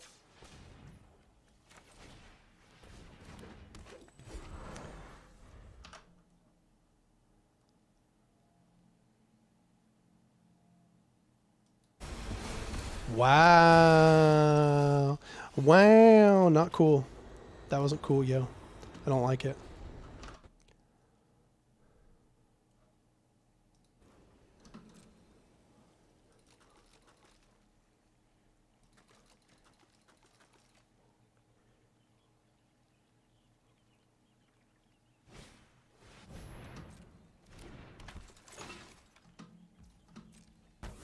Damn, this person's just beating the crap out of me. This is just bad.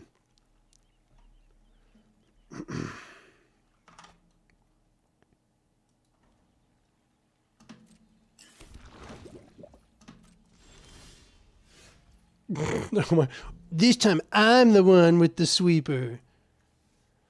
3, 4. Yeah, probably worth it.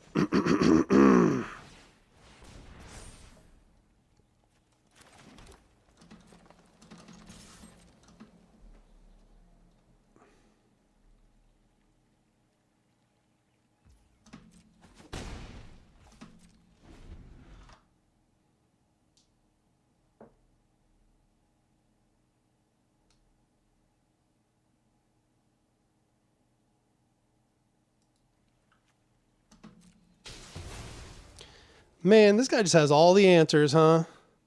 He's got all the answers. What a fancy boy. Or STLS Samurai. St. Louis Samurai?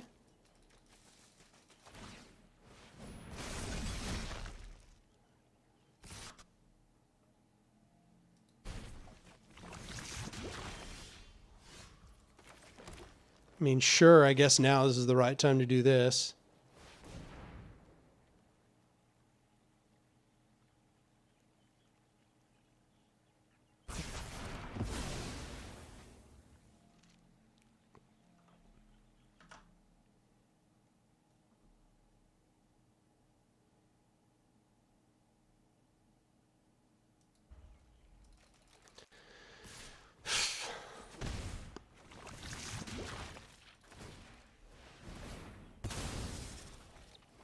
Man, I guess I could still win, but things aren't looking good.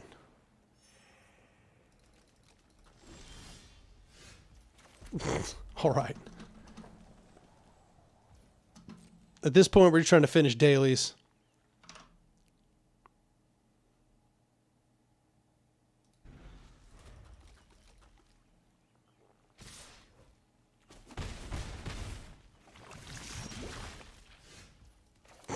Okay, nice. Mostly the rampy part of the rampy stompy in this game, I'm noticing.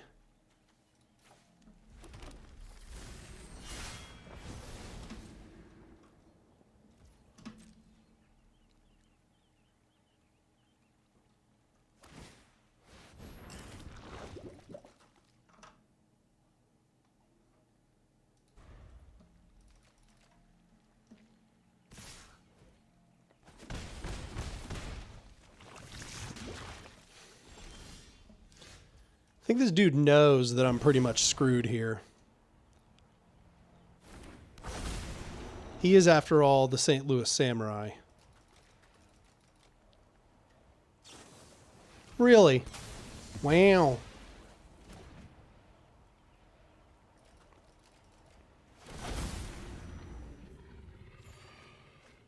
Oh my God. Okay.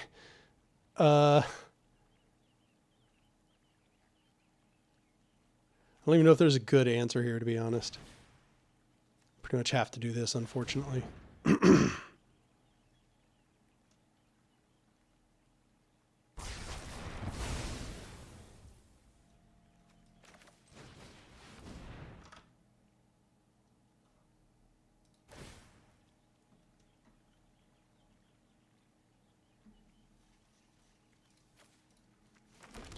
I've got all the land in my entire deck out there.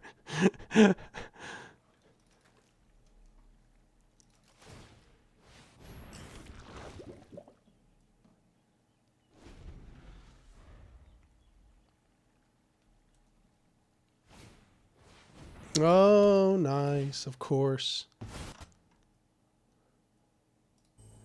If I pull the, what's it called? Oh, Smuggler Surprise. If I pull one of these, I could win. I didn't! Okay, well, let's just do this so I can cast another spell.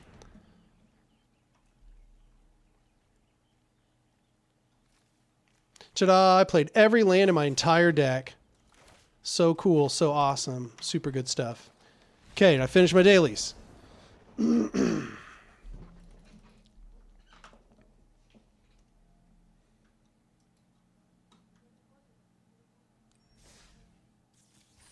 Ta-da! Okay, we're done with that. Ta-da! That was it. You want me to play games? I played games. And I went from having 130 viewers to 79.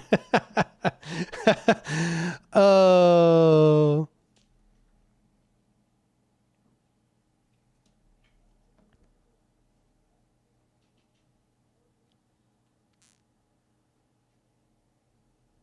You enjoyed that? I'm glad somebody enjoyed that.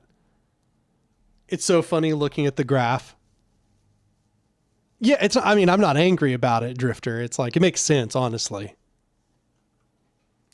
I should probably, if I'm going to do a stream where I do gaming, it should call it like gaming stream or something, right? I should probably say like, Anark gaming stream or something like that.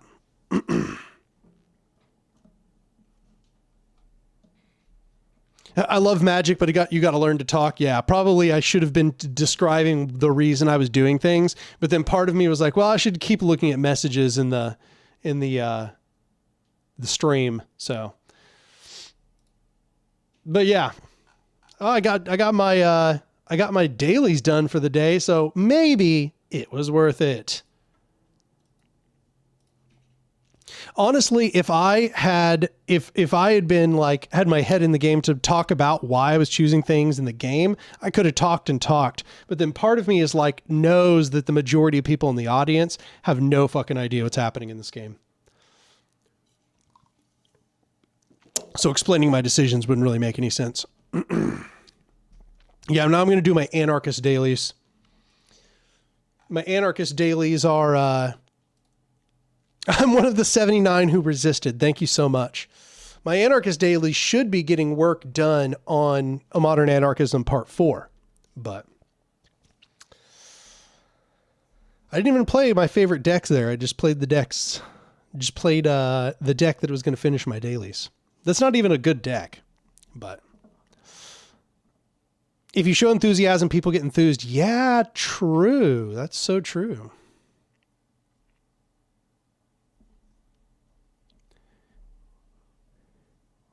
I'm doing community building. There we go. I'm doing community building right now. That's what's happening. That's what's happening.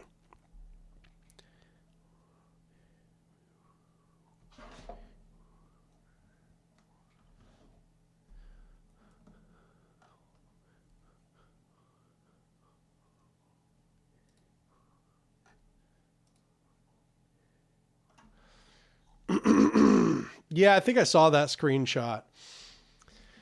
Somebody's just arguing with authoritarian leftists.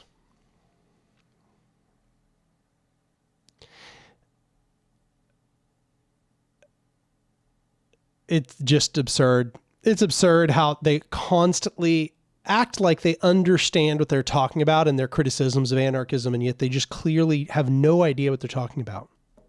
This person told them that they don't understand anarchism, and they said, speak for yourself. Really understand anarchism? Sure, an argument can be made, but there's no much value you're getting out of a deviation of orthodox Marxism.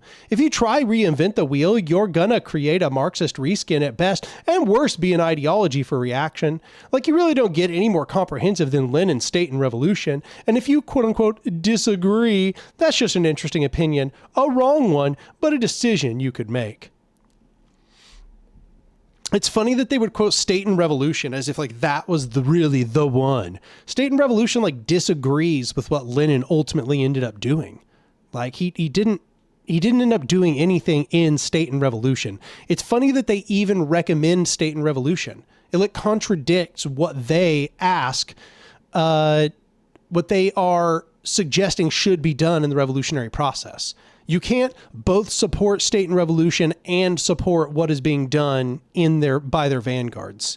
Like they're contradictory. State and Revolution is so much more like what anarchists or libertarian socialists want. So if they are quoting State and Revolution, it shows they don't know what they're talking about.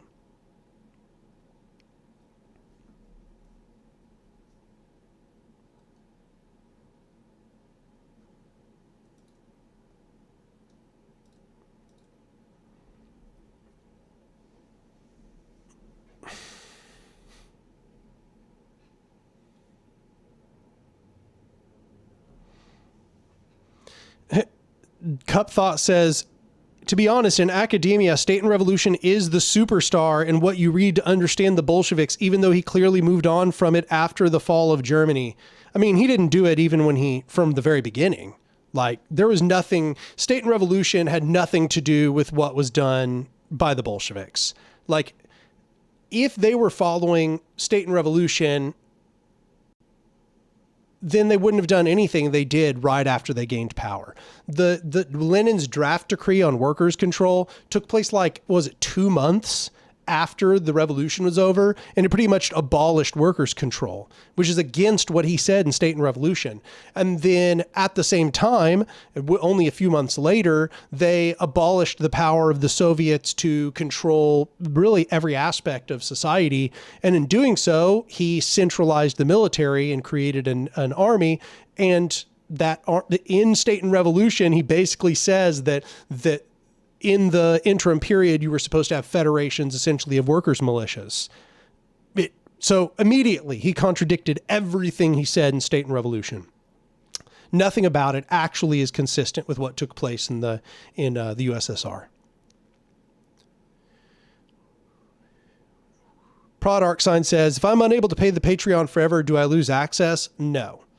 I guess, like, I guess theoretically you're supposed to, but I don't care. I never am going to do that. So I don't go through and I'm like, who's still on, like, doing my Patreon? You're the only ones that can stay. I don't even pay attention.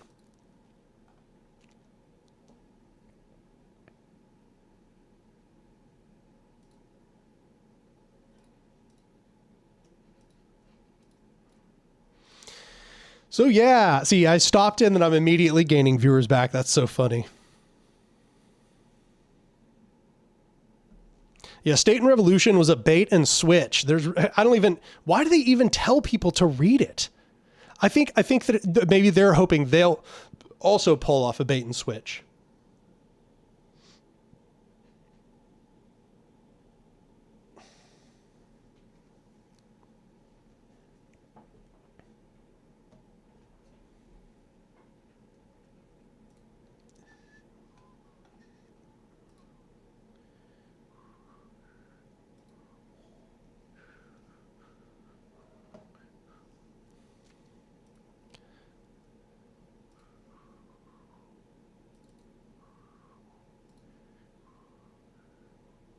Be right back.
I'm back.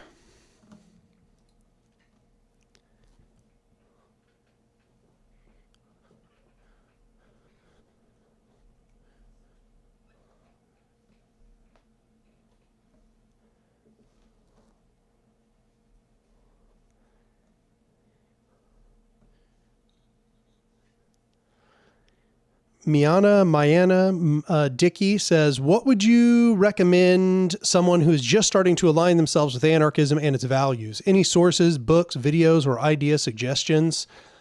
I mean, obviously my channel is meant to serve that purpose. If you are... Oh, there's the cat. What you doing, you silly baby? That's it, the purpose of the channel. I've done numerous introductory videos. If you wanted to watch the intro to anarchism video, that's a good one. I have a reading list series, which might be good. The very first one is an introduction to anarchism reading list. Yeah, each of those will probably be good places to start. If you have some background in political theory, you could start watching A Modern Anarchism.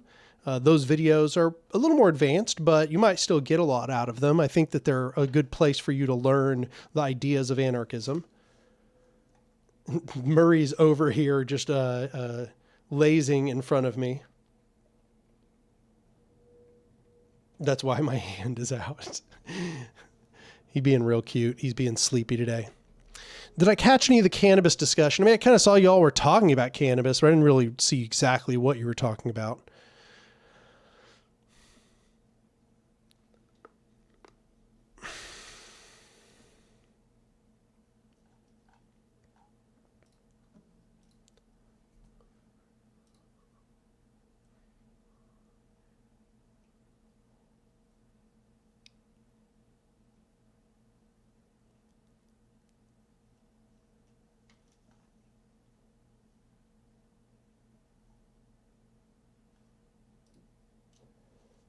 See you later. Have a good one. Oh, talking to Dick, by the way. I probably will jump off of here relatively soon, but yeah, for the moment, I'm still here.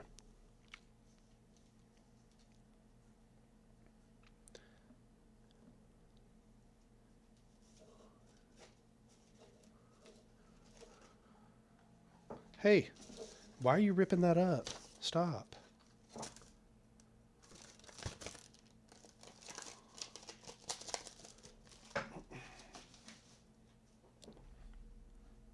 What are you doing, silly? What are you doing? Oh. Oh, baby. Why you bite? Oh.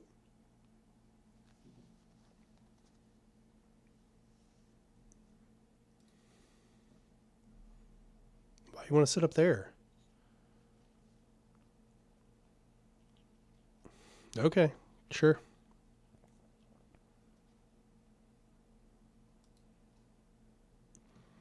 Got a $10 donation from Lloyd Hunt. He says, as a father and someone who works for one of the big banks, hate it, it's difficult to take the risk I feel commitment to anarchism requires. Suggestions on getting involved? Hello from Buffalo. Well, I appreciate the donation. And, I mean, the thing is that, sorry, the cat is being a little goblin. I think that all being an anarchist requires is, acting in accordance with, anarchist values. But that doesn't mean like quitting your job at the bank or whatever. I mean, I guess it depends on what you do at the bank, but if all you do is work at the bank, you're a worker. Like there's nothing wrong with being a worker. You're allowed to be a worker in a business as an anarchist. Lots of anarchists are workers, in fact. And yeah, so I don't think there's anything inconsistent there. I think that it would only be inconsistent if like you owned the bank or something. If you owned the bank, then yeah, that's inconsistent. But as a worker, that's normal.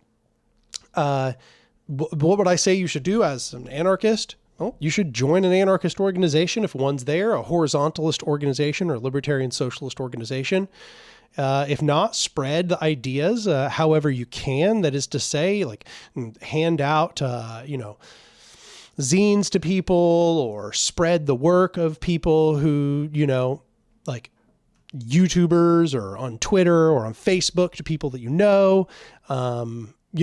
that's really what it is. If you don't have an organization to join, if there isn't something, concrete that you can get involved in, then you should just try to promote the work of others. I think that's a big part of it. If you know people who have excess money, who are looking for something to donate to, you can get them to donate to Cooperation Tulsa, or honestly, just a bunch of other things. But, I don't want to give anybody the impression that being an anarchist requires you to sacrifice your life in some blaze of glory, that's not what it's about.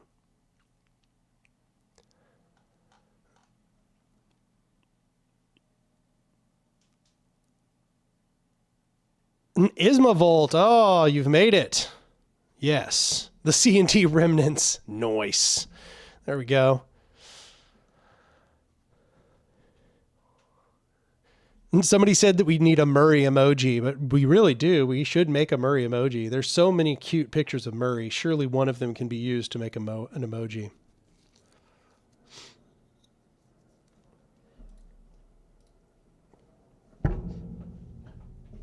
You've been listening while doing chores? Nice. There we go.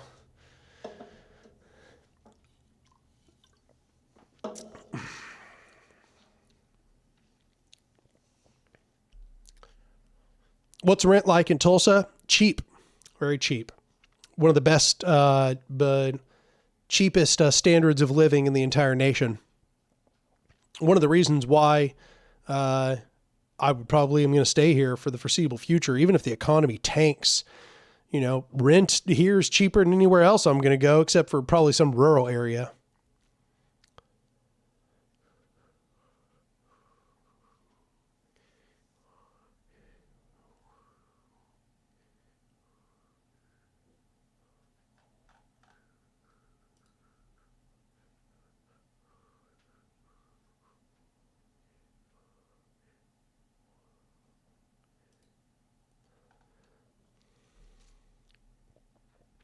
Shelter and care for the elderly should not be so expensive and difficult to coordinate. Yeah, unfortunately, it's kind of on people who love them in order to take care of them as best as possible. But, that is not strictly possible on many occasions.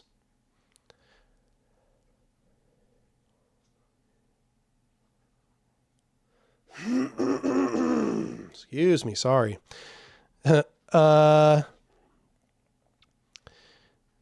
Galbraithinator says, just watched through your chat with One Dime. Really great chat. Nice to see some constructive chats / information exchange rather than people with similar overall goals trying to one up each other.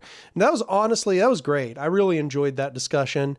I will say, and this kind of financially benefits One Dime, the behind the scenes, or I don't know what's called, after show that he uploads, we had even more of a kind of debate during that discussion. So if you're looking for us to, hash it out even more, it's worth it. The after show is worth it. It was interesting.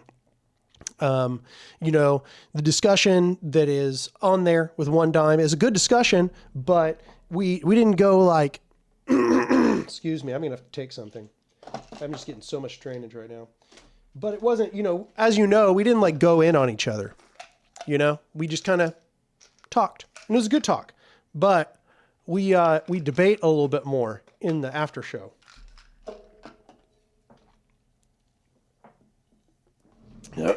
Excuse me. Sorry. Margot Soren asked, do you play chess? I do not play chess. I think when I was young, for me, chess represented the smart people's game. And then I sort of rejected that. I didn't like that framing, and I was like, I wasn't super interested in chess to begin with, and then people were telling me that it was like, if you're smart, you're good at chess, and like, you should want to play chess, and I was just like, how about I just like reject that completely? Now as an adult, I kind of wish I had learned just so I would know at this point, I do feel like I have a pretty good understanding of just the basic rules, but yeah, I don't have any like special talent for it, and I haven't played it almost at all. Excuse me.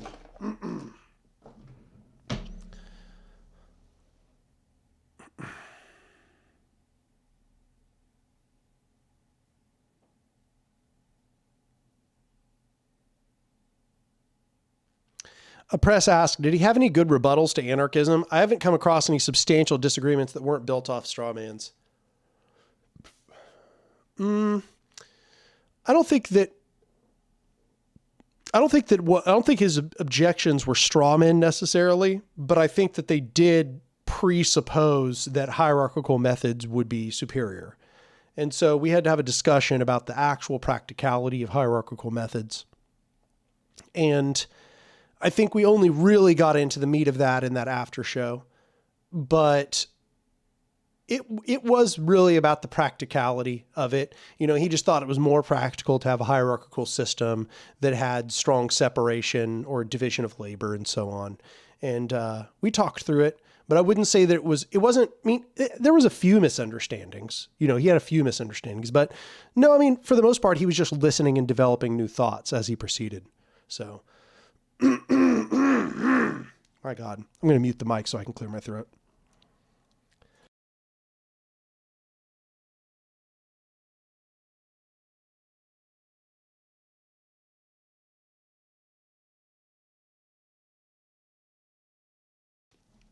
No, I thought he engaged in good faith the entire time.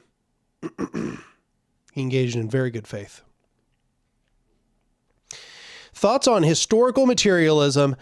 You know, the truth is that I have heard what historical materialism is presented in numerous ways, some of which are just completely meaningless and some of which are at least somewhat meaningful.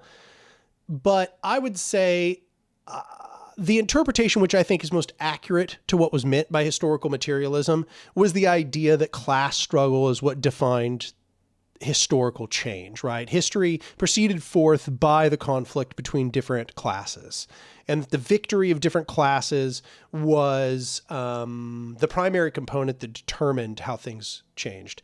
But I also recognize it as having a strong emphasis on economic changes. That is to say, in the development of the means of production. So as the means of production change, the relations between classes change, new classes form, old classes die. And in this process, you have the conflict between new and old classes.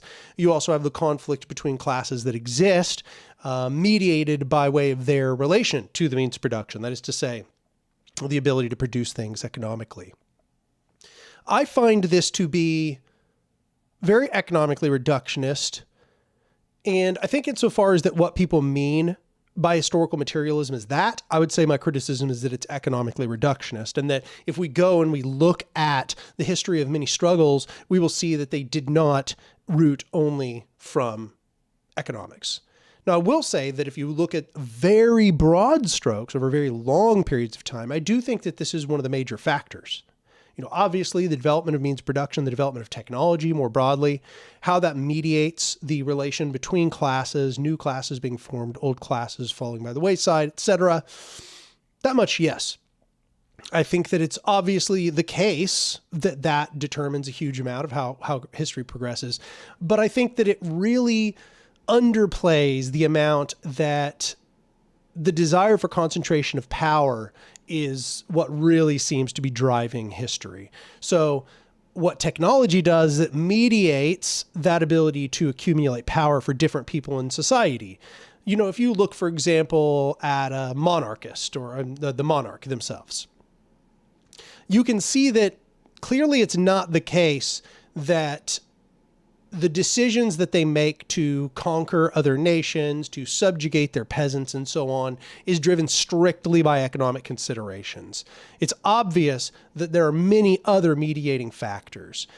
Take Great Britain, for example, in the period of time when we see that they were literally going to war over their religious persuasion, where it was like the Protestants and the Catholics hated each other so much that they were fighting internal wars, internal like campaigns of assassination and treachery, all just so that their religion would win. Like, it's hard to see how that was directly related in any really significant way to economic conditions, the conflict between classes. Instead, it seemed like it was just the conflict of religion. It was religious conflict, right? We can see that there are a lot of times throughout history that just these sorts of processes played out, where people had different desires, who wanted to accumulate at the expense of others, and that was the accumulation of state power, and not just the procession of technological development, development of productive means, and people's relation to those. I don't think that can be understood as the only driving factor. So insofar as that's what historical materialism means, I think it's wrong in the strictest sense, but it isn't like completely off base. It isn't to say that the biggest meta-scale movements are not highly related to the development of technology, the means of production, and the relation of different classes to the means of production and therefore each other. That much, in my opinion, is very much the case.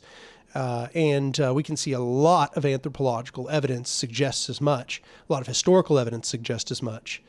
I just dislike its reductionism. It seems like it's economically reductionist. It doesn't seem to understand that there are a variety of factors that drive these historical processes. And for me, that is really just that it's all about power, the ability to enact one's will. And that can then agglomerate into entire classes of people who all have,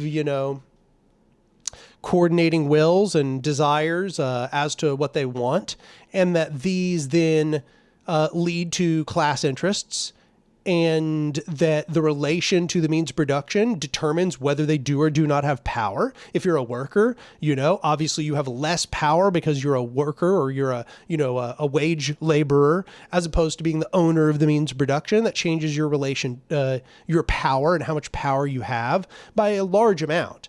But in my mind, it's really power structures that determine what's happening here. It's access to power. It's who has the power, who does not, who can exert domination or has leverage over competing structures. This is what, in my opinion, really drives the wheels of history. And economics are merely one of the most important ways that power is distributed in society. So that's my position. If you'd like to read a critique of historical materialism, nationalism, and culture by Rudolf Rocker, actually begins with a critique of historical materialism, or what he writes here is economic materialism.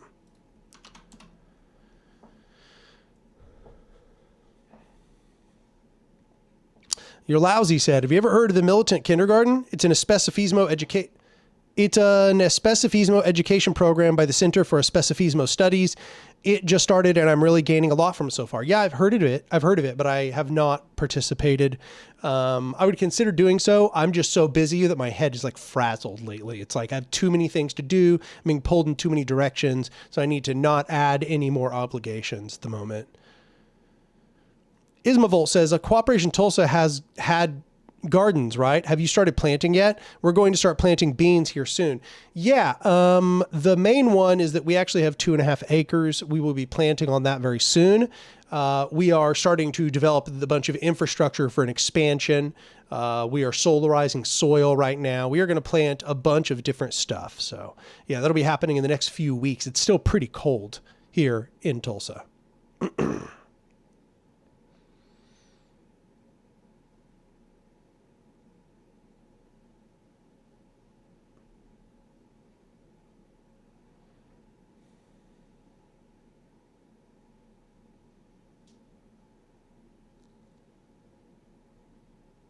Margot Sorn says, yeah, those ideas about chess and anything are not good, but it's a fun game. I recently got back into it. I think it would be fun to watch you play online chess on your gaming streams.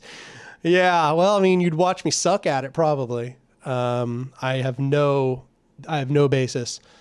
Oh, I forgot. Somebody up above asked, do you respect Christian anarchists? Yeah, I mean, I don't see any issue. Like, I am not a Christian, that's for sure. But I don't really care how you come to your anarchism. If you're an anarchist, then you're my ally. It's that simple. So if Christianity is what led you to anarchism, that's perfectly fine. It's perfectly fine. Somebody said, thoughts on Against Method? I am not familiar. I've heard that name, Against Method. Oh, yeah, philosophical anarchism. I don't really consider this to be related to anarchism in any way. I think that this is a misuse of the word anarchism. I think that it thinks of anarchism as being chaos or structurelessness. I do not like anarchist epistemology. I disagree with it very deeply. And I think that what I've read about it or its positions, I just disagree very deeply. I think that it misunderstands how science actually works. Even reading this summary again, in the context of the work, the term anarchy refers to epistemological anarchy, which does not remain within one single prescriptive scientific method on the grounds that any such method would restrict scientific progress. I think that's absurd. It's not just anything goes. Science doesn't work if that's how it works. That's the opposite of science. That's the way that came before science. And rejecting the anything goes perspective is the reason why science was successful. It's certainly not the case that you can just have a bunch of completely contradictory methods.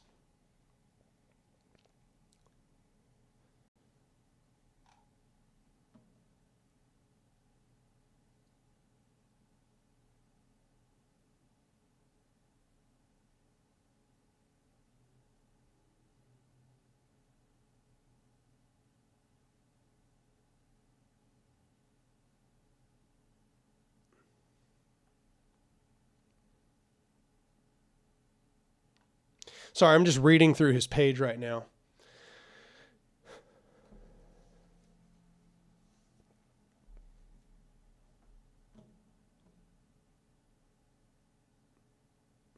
Oh my God, it's literally what I was criticizing it to be.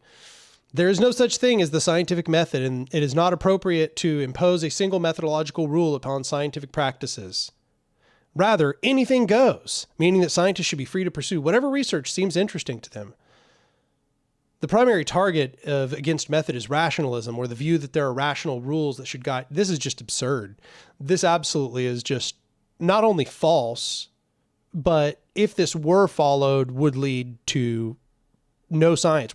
Science wouldn't be successful if this were the case.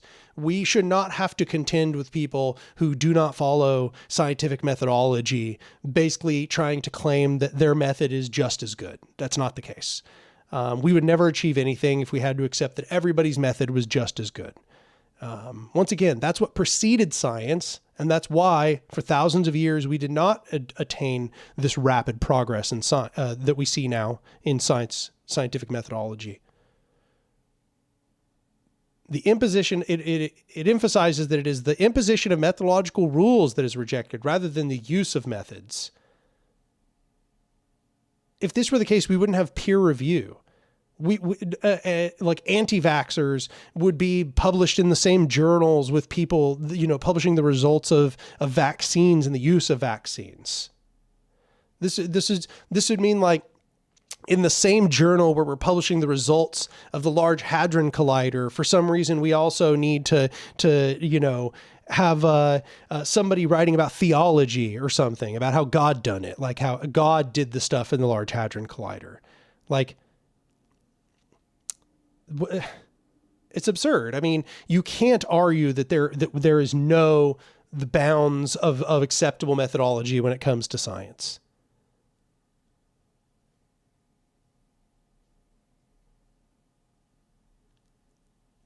Yeah, I just very deeply dislike these sort of relativist perspectives. I consider them, honestly, I see a lot of this as being the result of a malfunctioning capitalism. I think that A lot of radicals thought that having this position that everything is subjective, everything is completely relative, that there is no objective foundation, that there is no such thing as knowledge or truth. I think that this was not in any way undermining to capitalism, that this is actually the ideology of capitalism. Capitalism is all about subjectivity being the determining factor of everything.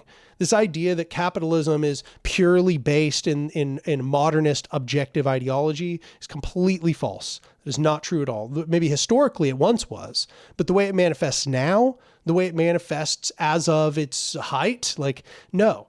Capitalism is all about breaking things into 1,000 incommensurate pieces, about breaking things into subjectivities that can't agree with one another. It's about, if anything, look at their theory of value. Look at the capitalist theory of value. The capitalist theory of value is basically that everything is worth whatever people subjectively think it's worth. And enshrining this subjectivity, this extreme overemphasis on subjectivity, is enshrining capitalist atomization. We're brought together by having not necessarily the same understanding, but having common foundations for understanding. And we are splintered into pieces by having incommensurate understandings of the world. You can't have complementarity when we have contradictory ideas of how things work. There has to be some basis for us to understand, for us to share rationality. And insofar as that we cannot, that's beneficial to capitalism. That helps capitalism. That means that they can essentially develop a market for everyone. And it turns out, I've had this opinion for years at this point, but I'm not the only one who said this. I found out a guy named Frederick Jameson, who was actually a postmodernist himself, actually said this. He said that postmodernism is not the ideology of a counterculture. In fact, postmodernism is, if anything, describing what capitalism looks like at its height. So it's not actually undermining capitalism to question methodology, to question truth, to question knowledge that helps capitalism. Because now capitalism there's no foundation on which we can actually object to capitalism. Instead, we are sucked up into the spectacle, as Debord might say, or the simulacra, as Baudrillard might say. We get trapped in it. And when we get trapped in it, we're actually now trapped in a capitalist illusion. The capitalist now has control over everything. Everything is subjective. Truth has been suspended. And that means, you'll notice authoritarians love that. Authoritarians aren't all about objective truth and scientific methodology. They're about suspending our access to the truth. They're about creating a society of subjectivity where the authoritarians' illusion of the world is considered just as valid as anything else. They manipulate scientific methodology and the outcomes of science, but they are not themselves scientifically methodological. They utilize it as the machine has utilized every kind of power in history. But you'll notice that scientific methodology often comes to be at odds with the desires of fascist dictatorships who really don't care about the truth at all. This goes way back. Scientists were very rebellious of a long time ago. And they were rebellious because to be a scientist was to disagree with the arbitrary narrative of hierarchical power. And so there was a time when they were renegades. Now, of course, they've been absorbed, and science has very much been its tools have been absorbed and utilized by hierarchical power to the degree where they often even produce studies that support it. But I think that instead of it being that postmodernism was observing a counter-hegemonic way of looking at the world, I don't think that's the case at all. I think what it was doing was it was observing capitalism at its height. It was observing what capitalism had done to epistemology, what capitalism had done to the psychology of the people. And so the postmodernists imagined themselves rebels, but in fact they were essentially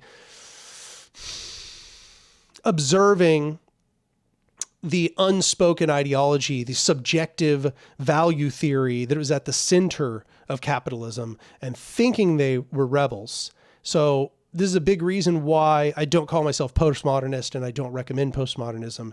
I think that we have to move past postmodernism. We have to understand its critiques. It had valuable critiques, but we have to move past it. It was if anything, what we should understand is that we should understand that postmodernism was a description of how not to look at the world, how the capitalists look at the world.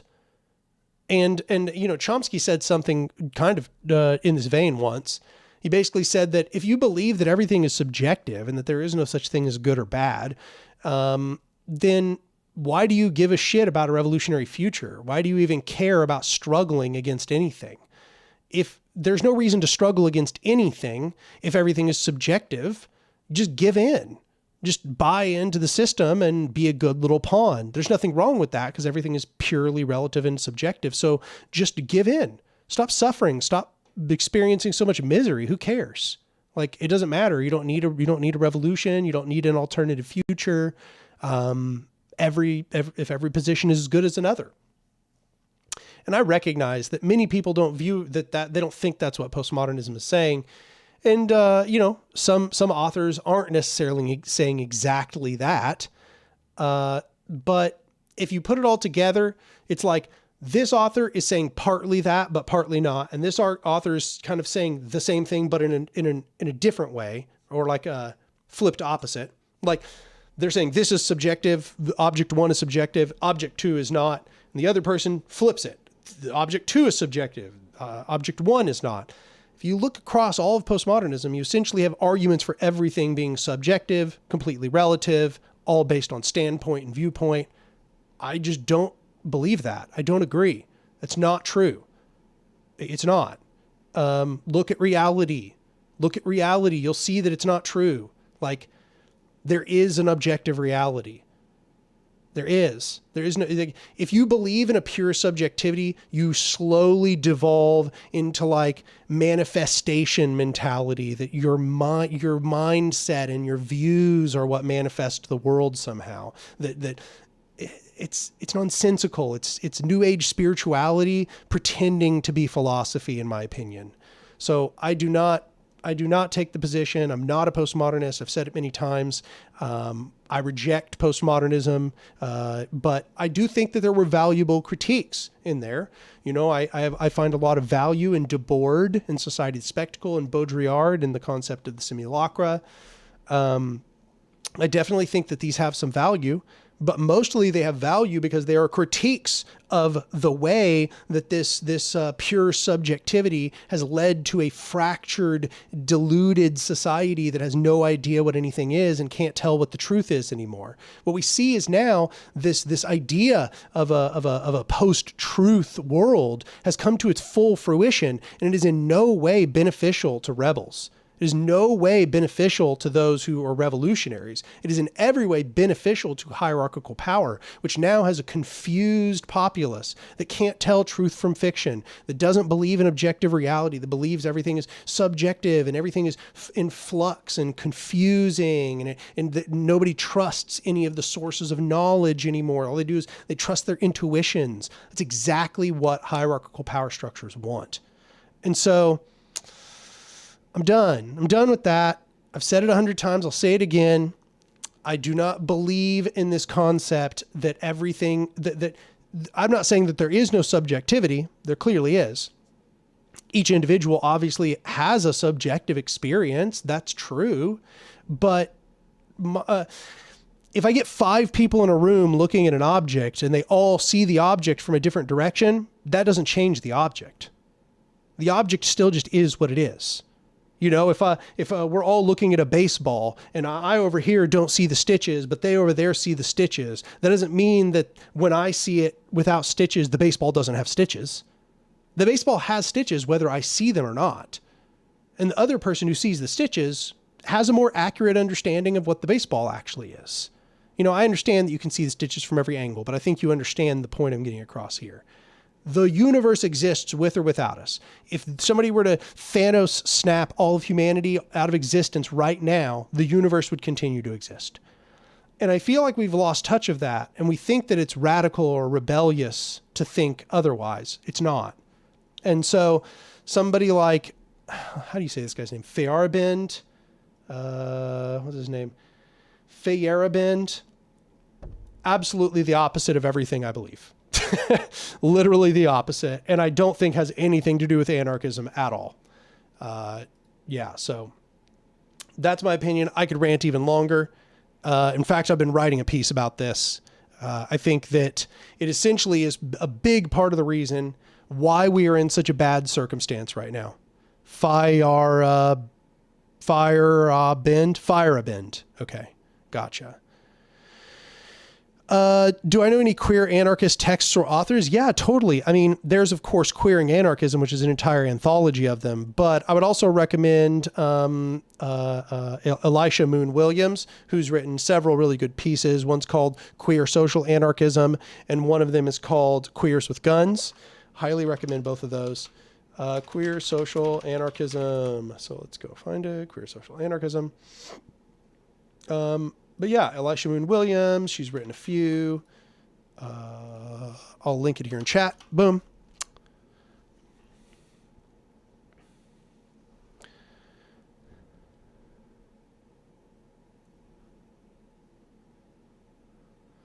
A Mercury Girl says, we are fundamentally subjective beings. Objectivity is a joint social invention which is inevitable, and whether or not it is harmful or beneficial depends on whether it is an oppressive objectivity.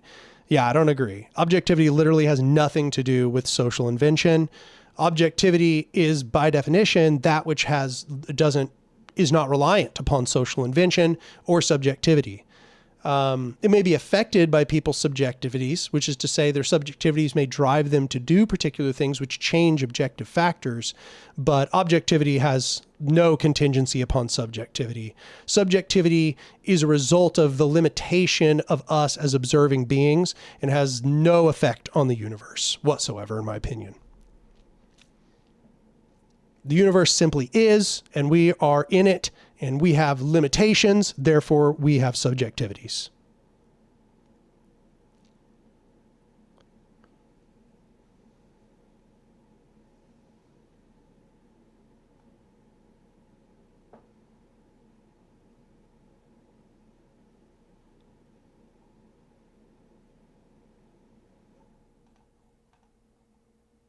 Somebody called it market religion. I think that postmodernism is essentially a description of the market religion of capitalism.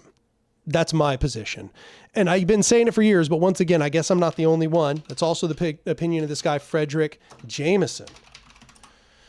Frederick Jameson, link you to his Wikipedia.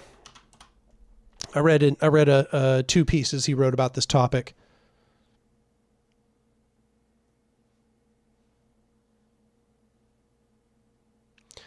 Mercury says there's scientifically no default shared reality / pure objectivity accessible to human beings. Yeah, it might be the case that we can't access it, but that doesn't mean it doesn't exist. Reality is an invention we must make together. No, I disagree completely. I don't think that reality cares at all what we think. Reality simply is. We do discover reality together. I agree with that. And we do so using our limited faculties. I agree. But the universe exists whether we want it to exist in any particular way. We could all sit around, for example, let's imagine that humanity was 10 people in a room and we all convinced ourselves that the universe was made of marshmallows. It doesn't matter if we think that or not. The universe is what it is regardless of our opinions of it. It doesn't matter how hard we think that it's made of marshmallows. If it's not, it's not. If it is, it is. But our opinions literally don't matter when it comes to that. The universe just is.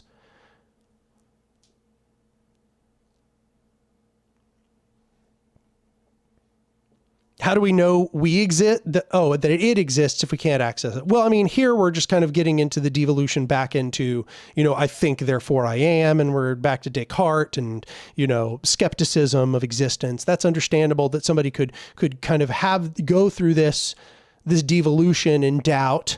And if you want to doubt so far that you question whether the objective universe even exists, that's something that you can do, but that's not something that's been borne out by observation.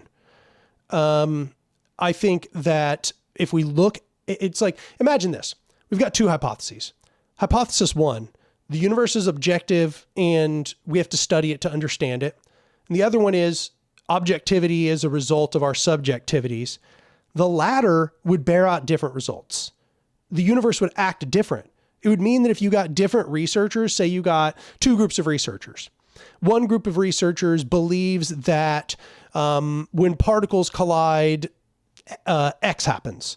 And the other group believes that when particles collide, Y happens. If the universe were simply a product of our subjectivities, they would get those results in both occasions. The first set of researchers that believe X would happen, they would find that X happened. And the second group of researchers that believe Y happens, they would find that Y happens. But in reality, that's not what happens. In reality, only one of them will be correct. Either X or Y happens.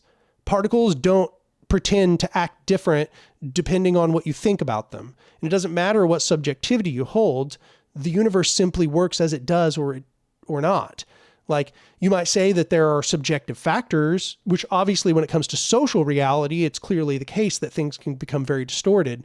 But when it comes to the way that the universe works, the universe works, it doesn't care what your opinion is. It doesn't care about your subjectivities.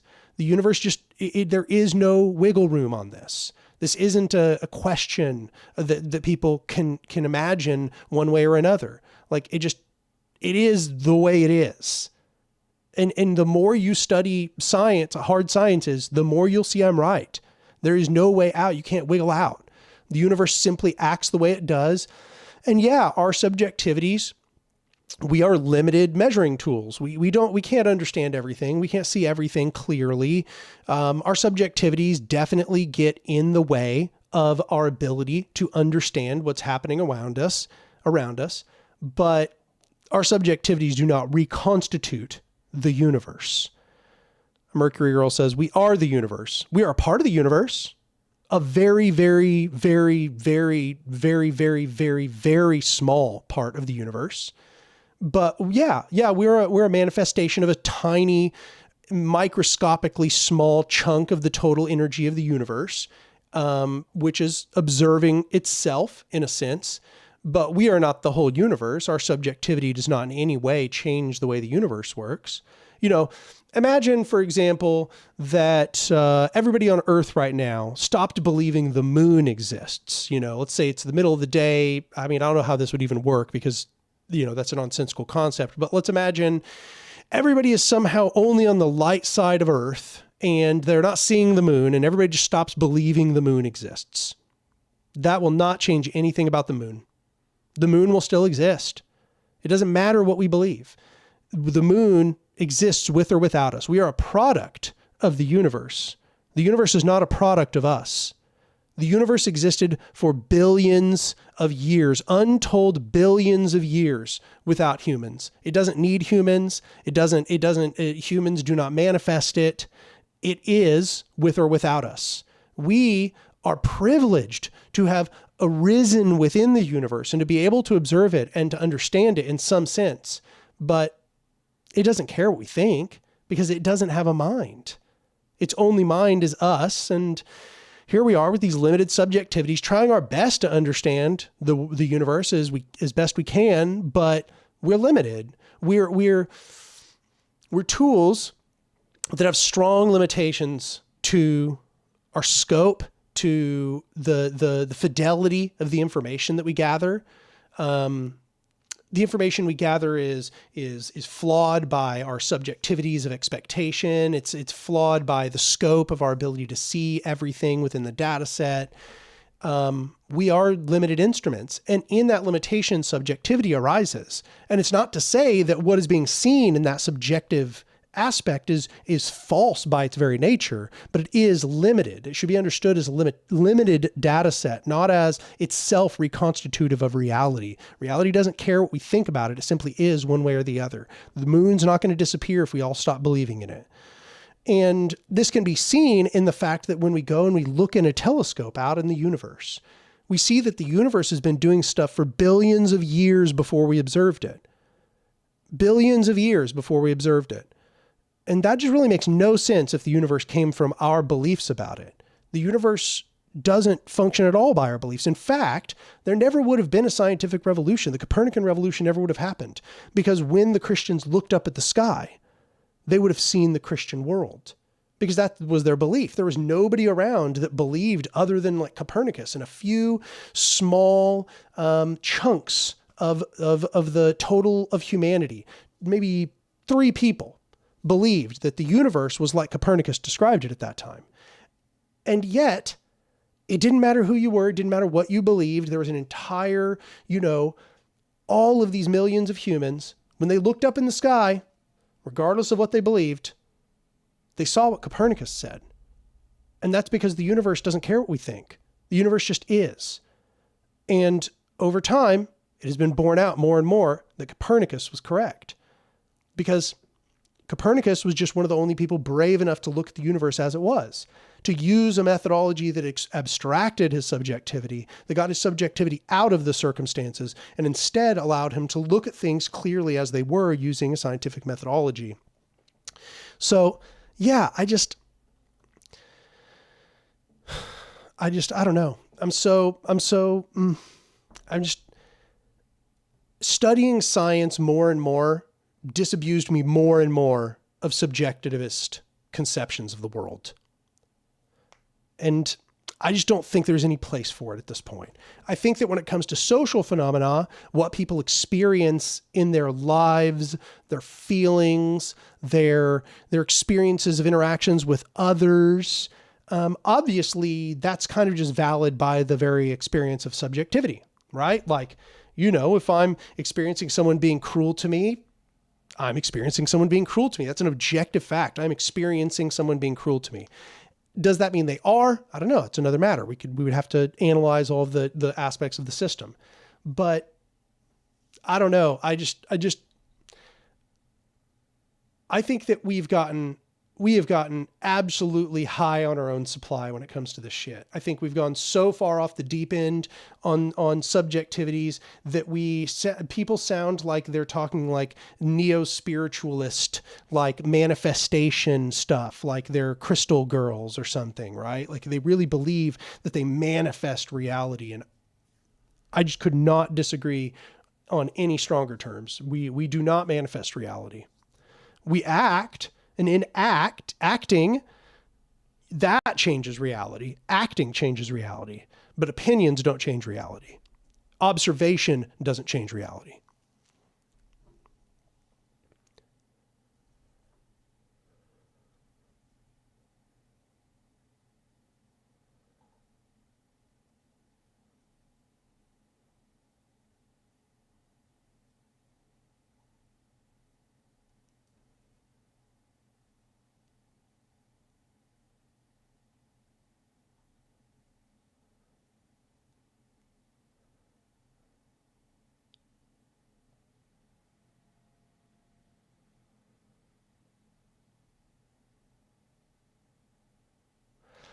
Myanna Dickey, so I'm going back kind of reading some of this, what people were saying while I was ranting.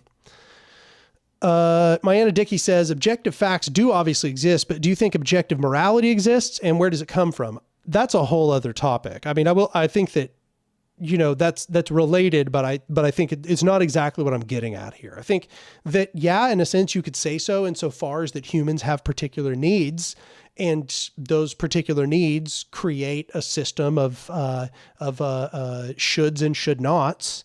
But it kind of depends on what you mean by that, because I think a lot of people purport that to mean is if it's objective, that means it has to precede subjectivity. But here I would just say it's what do you call it?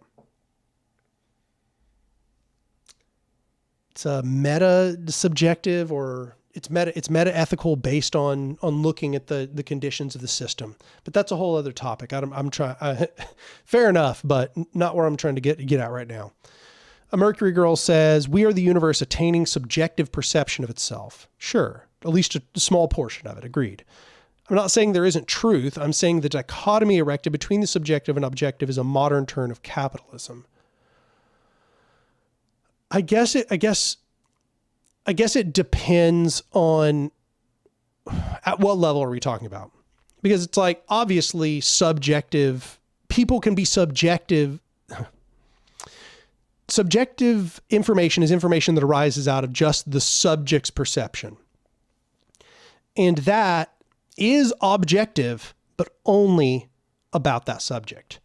So, if I wake up in the morning and, I hear somebody's car backfiring outside, but I think it's a gunshot. Okay. It's actually just a car backfiring, but I think it's a gunshot. And I roll out of bed and I'm scared. I'm like, oh, I better hit the ground, whatever. And I need to, it is objectively true that in that moment, I believe that it was a gunshot, but it's not objectively true that it was a gunshot. I hope I'm getting across the distinction here. It's objectively true that in my brain, if you look at the state of my brain believes it was a gunshot. But objectively, outside, that was a car backfiring. And I think that's a really important aspect to understand, because it means that the distinction does exist. That subjectivity is essentially, it can be kind of like a half representation of things, but it's often error, kind of just like what it boils down to a lot of the time. It's not to say it is just error. For example, two people might witness an event and have very different responses to it. Two people might watch a sad movie and one of them is sad from the sad movie and one of them kind of found it inspiring in a sense. There's nothing wrong. Neither of them is objectively wrong because it is inherently, that is a subjective experience, right? Like their experience of that sad story is subjective. And we could say it's objective that their brains are experiencing those states. But I guess what I'm getting across here is that people seem to have tried to put subjectivity and objectivity on an equal playing field, as if subjectivity is just as good as objectivity. And I just think that is absolutely, completely off. I think that's completely wrong. I do not think that there is an equivalence between people's subjective beliefs about things and what is true. And I think that's the big problem here. Because, you'll get people that are like literally saying, no, truth doesn't exist. No, there is no objective reality. And then you'll get, like numerous of you here have said, like, I'm not saying there isn't truth, like you just said, right? But that's the thing is like, if there is a truth, then subjectivity doesn't come into determining the, unless it is a subjective truth, which is, like I gave numerous examples there, but like subjectivity can't really bear on what is objectively true in the world, other than when we're talking about subjective analysis of somebody's brain. That's an objective truth about what their brain is experiencing. So like, I don't know. I just think that we've gone way off the deep end here. Not to say you're going off the deep end. I'm more speaking about a general trend that I see in the modern left. And so, yeah, I don't know. I'm just very, unfortunately, I've talked to numerous kinds of people. Some people will take the position where, they're talking about like, oh, well, there's just no, we can't access the big T truth directly, in which case I agree. We don't have direct access. Other people are saying there is no such thing as a big T truth.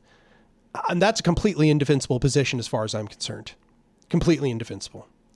There is only the big T truth as far as I'm concerned. Like, that's all that is. Everything is the big T truth. Everything, the entirety of the universe is the big T truth.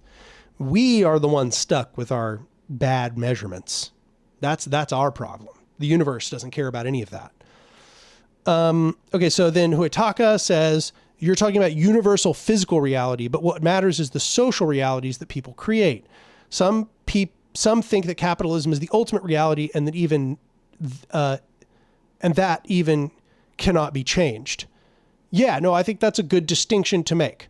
That's a really good distinction to make, because here, I think that's really the key of what I've been pointing out, is that it is absolutely the case that social realities are often very arbitrary, and that they are just based on subjectivities, and that they are relative to circumstance and society and,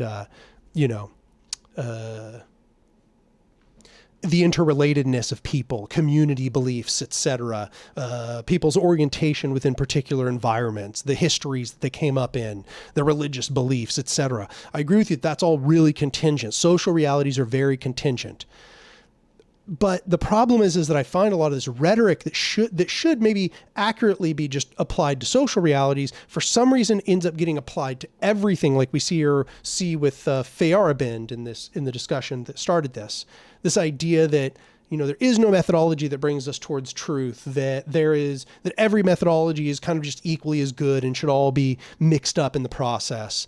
And I just don't agree. I think that people have mixed up the arguments that are being made here. Talking about social realities being contingent, agreed. Talking about reality being contingent, no, that's not true. Social realities are a little subsection of reality, which are based on the interrelation of subjectivities. That's where the error comes in. That's where people, and to be fair, once again, it's not all error. To some degree, it is just preference playing out, right? It is just preference. It is contingency playing out. But yeah. Still catching up. There's no, but there is morality.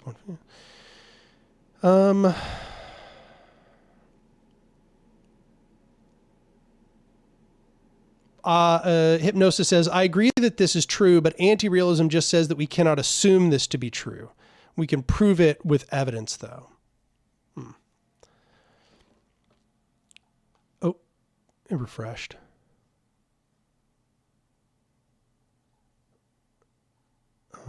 Scrolling back up, just trying to catch up. Okay, there we go. Big question. Hypnosis says, where is the line between the objective and the subjective? Like, when does it become okay to use subjective instead of objective? For me, what I would just say is that subjective is just what arises from the subject's observations, right? I think that once again, we can say that that is objective about what the subject looks at, but it is not objective about the world outside of the subject.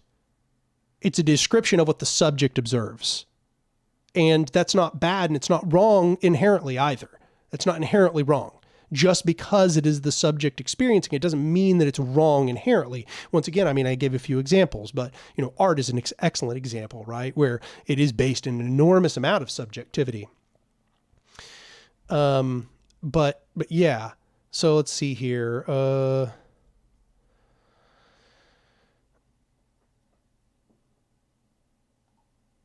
Continue.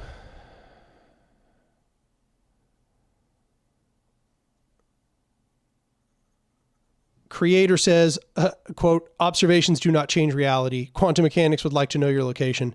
Yeah, that's a big conversation about quantum mechanics. I personally do not agree with the Copenhagen interpretation. I don't believe it. That's basically what you're talking about here is what's called the Copenhagen interpretation of quantum mechanics. And I don't believe the Copenhagen interpretation is true. So that's the easiest way I can answer that question. I don't believe that we are collapsing wave functions. I think it's more likely that the Bohemian, which is to say the hidden variable interpretation, or the Everettian, or that is to say the many worlds interpretation is correct, or maybe both. But I think it is basically impossible that the Copenhagen interpretation is correct.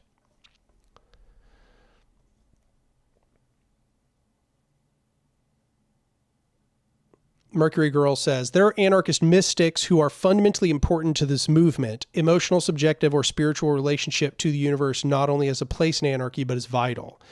Yeah, that's fine. Once again, I can disagree with their concept of the world while not thinking that they're like bad people or can't be good allies or anything. I think that it's fine for them to believe those things as long as we can come to the same agreements about how we should act in the world.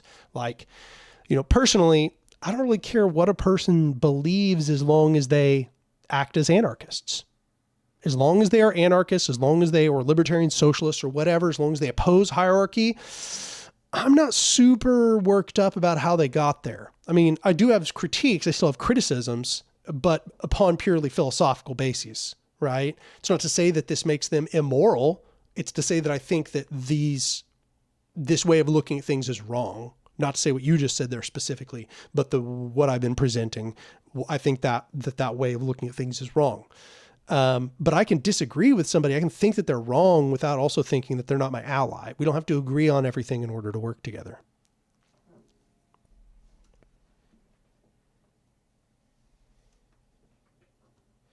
Flinner says, do you believe humans have ever been visited by beings from another planet or universe? I don't believe that, no. But I would be totally open to believing it. If I could be presented as sufficient evidence, I would believe it, because I don't think it's not impossible. That's for sure. I just haven't seen any evidence that convinces me that it is the case. That's all I would say about that. They're absolutely out there. For me, do I believe that aliens exist? Yeah. Like, as far as I'm concerned, like as far as my belief goes, not my knowledge, but my belief, 100% certain that there are aliens in the universe. But have they come here? I believe that they have not. Personally, I do not believe that they have. That's what I should say. Josh McMichael says the subjective-objective dichotomy is a lot more relevant to the process of science than it is to the rituals of capitalism.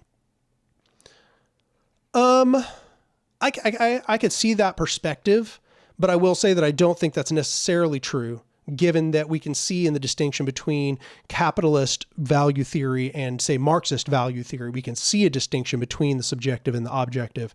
Marx is giving us an understanding of value as objectively rooting from productive labor, whereas capitalists are talking about value as rooting from subjective beliefs about value.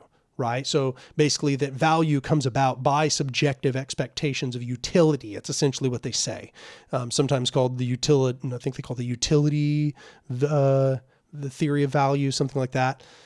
So there is still, these distinctions still do appear in, as you say, the rituals of capitalism.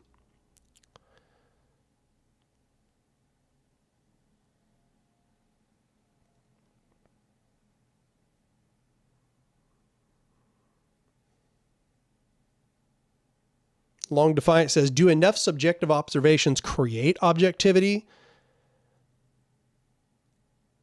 No, certainly not. People have had subjective observations of all kinds of things that just don't even exist. And I won't go too far in here on religious examples, but for example, like we have people who claim that they have witnessed their God or spiritual manifestations of their religion all over the planet. And it just so happens that they always experience a spiritual manifestation which matches the religion they already believe.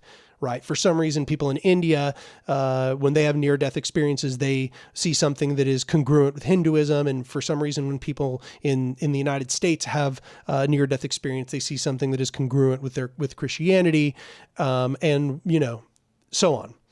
And for me, this kind of just disproves that subjectivity, the addition of a bunch of subjectivities equals objectivity. It's clearly not the case that when people observe something subjectively, that in that process, that constitutes an objective measurement of the world.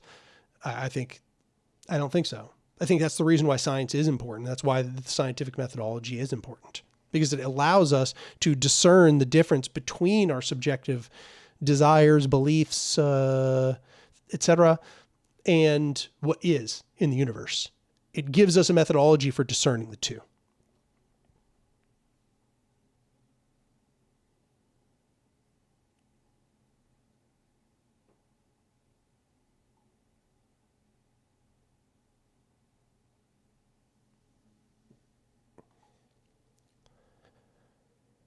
Subjective, objective, and its relevance totally depends on the epistemic context. What kind of knowledge are you creating? Yeah, that seems like that's a reasonable position to hold.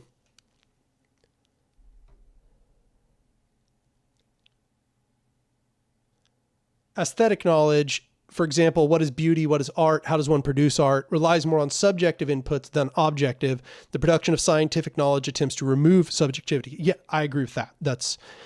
I agree. And then I think, of course, when we look at social realities, we're looking at something that has admixtures of subjectivity and objectivity within it, right?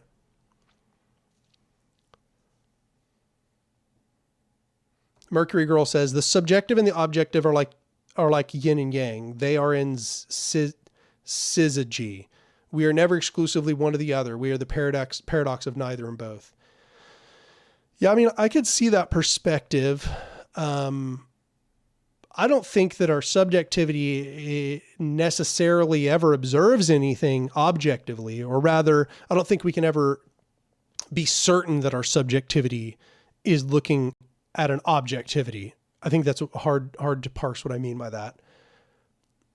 I think that the critique of our ability to apprehend the truth, to apprehend knowledge, is true or is accurate. That is to say that I can't just like know for sure that anything I observe is actually true. Like I can't know for certain that the universe exists. I mean, maybe, I'm a brain in a jar, and there's an experiment that's being done on me and I believe the whole universe is true, but it's not. It's all big, simulation. Maybe everything is just God playing a big game with himself, like Alan Watts talks about. But I also need positive evidence for that, if you get what I'm saying. Like I would need evidence that were the case. I'm not going to assume it is the case. So I guess what I'm saying is I agree with the general skepticism that a subjective observation can get you to the objective truth. But my personal perspective is just that we have to recognize error in our observations. So like, it's possible that we have witnessed something, but we've witnessed it improperly or out of context or with the wrong emotional orientation when we enter into it, etc. So for me, I'm looking to take out error. I'm trying to get myself closer to objective reality. Except for, once again, I mean, we're back here that it's like, it depends on what we're talking about. If we're talking about like today, I woke up and I said earlier, I felt like everything was really chaotic, or I felt really frazzled when I woke up today. That's objectively true. There's no, that's a fact. I did feel that way. Was everything chaotic? I mean, I don't know. It's kind of up to interpretation. I received a phone call, the cat was being goblin, bunch of notifications on my phone, etc. Yeah, it's kind of chaotic, but objectively, I felt like it was chaotic. That's true. So I guess that's, I'm trying to draw out these distinctions here. I'm trying to draw out the distinctions.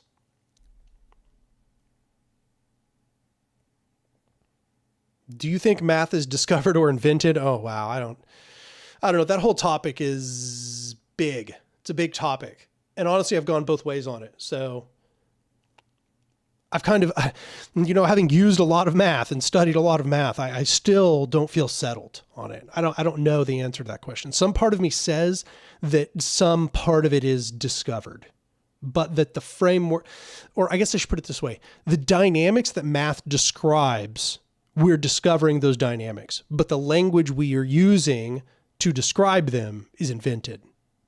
That's my intuition for what's going on. And I think the same thing is true for physics and all of science. It's almost like, I've described it before where it's like, I assume most people have done this, but have you ever put a piece of paper over an object that has like ridges or something, and then you take a crayon and then you rub it across it, and then what it does is it gives you like a tracing of the surface, right? And then you take it and now you have a tracing of the surface using the crayon. I kind of think that's what all of our science is. Our science is this higher and higher fidelity tracing of the way everything works. And, and then look at this example of the paper and the crayon, right? The paper is not a perfect representation of the thing. And that tracing I've got on the paper, that's not the thing itself. That's a representation of the thing. It's a rendering of the thing using the things I've got. The thing itself is ridges, and the ridges are 3-dimensional, but the paper is 2-dimensional, and it's got this mapping, this 2-dimensional mapping of the 3-dimensional thing. I can take my 2-dimensional mapping and maybe I can turn it into something that's more like the 3-dimensional ridges, but that doesn't mean that what's on the paper is false per se. And if I wanted to get closer, I could stop using the paper. Let's imagine, for example, like the ridges are invisible or something. Like, I don't know, I can't see them, but I'm trying to figure out what they are. now imagine that what I could do is I could paint on some kind of, polyvinyl material or something. I could paint it back and forth over the ridges, and then I could pull it up, and then there'd be this kind of three-dimensional indentation of the material. Now I've got something even more like the real thing. The ridges are the real thing, and this representation that I pulled off, this peeled three-dimensional thing, gets me even closer now. Maybe it's not the right color. Maybe it's not, perfect. It's got, it's got a certain thickness that isn't exactly like it, but it's got me something pretty close now. And I think that's what's happening in science. In science and in mathematics, there is a phenomena, there is a dynamic at play. That's the ridges. And then there is our methodology for discovering it, which is to say, moving from the tracing on the paper with the crayon to maybe using this painted material onto the thing. And, we go further and further and further using more and more accurate methods with less and less error. To me, that's what we're doing in science and mathematics, which is complicated, of course, because then math is describing a bunch of things that maybe that don't or can't exist. There's a bunch of mathematical constructs where it's like, well, that doesn't even seem like it could exist. There's maybe not even a universe where that would make sense, but that's some of my intuition on the matter.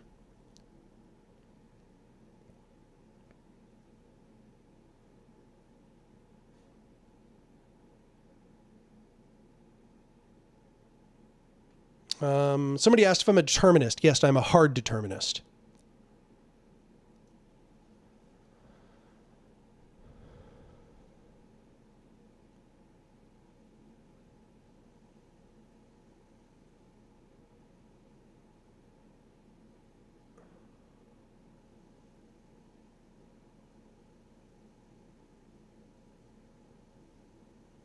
Knowledge and Defense says you can't just drop an I 100% believe aliens exist and move on. Yeah, no, I mean, a belief is not knowledge. I'm not saying I know that. I'm not saying I know it. I don't know that, but I believe it. Is it well substantiated? I mean, kind of. It's like decently well substantiated given that we arose here.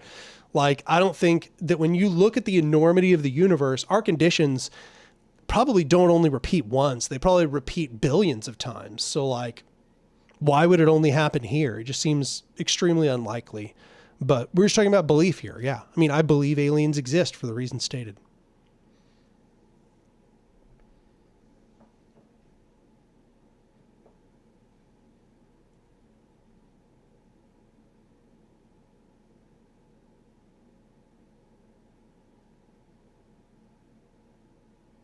Long Defiant says, how does a human being make an objective observation? That's what I'm saying is I don't think that they can. If the ridges are the real thing and our observations are like the paper and the crayon or the paint or whatever, well, neither of those are a perfect representation of the ridges, even though we got really close in the second example. But I don't know if human beings have access to objectivity. All we can do is get closer and closer and closer to it by substantiating our beliefs more and more and more through better and better observation. I'm what you call a speculative realist or a structural realist. I believe the structures exist. I don't believe that our structures are perfect representations of them.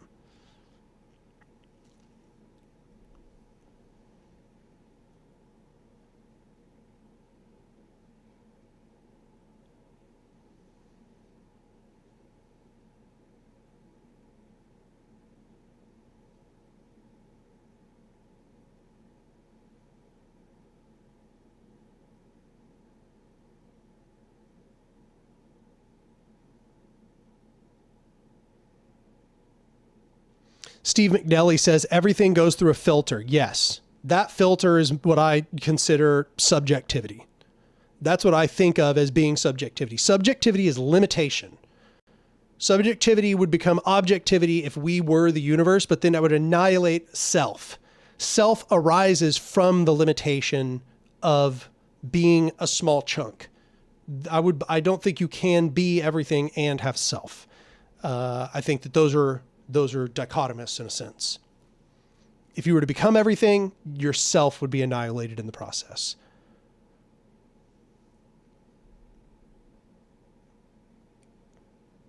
self comes from being a little compartment of the universe with subjectivity. Subjectivity and self are like linked like this. Somebody goes, I'm a brain in a jar for sure, bro. That's so funny.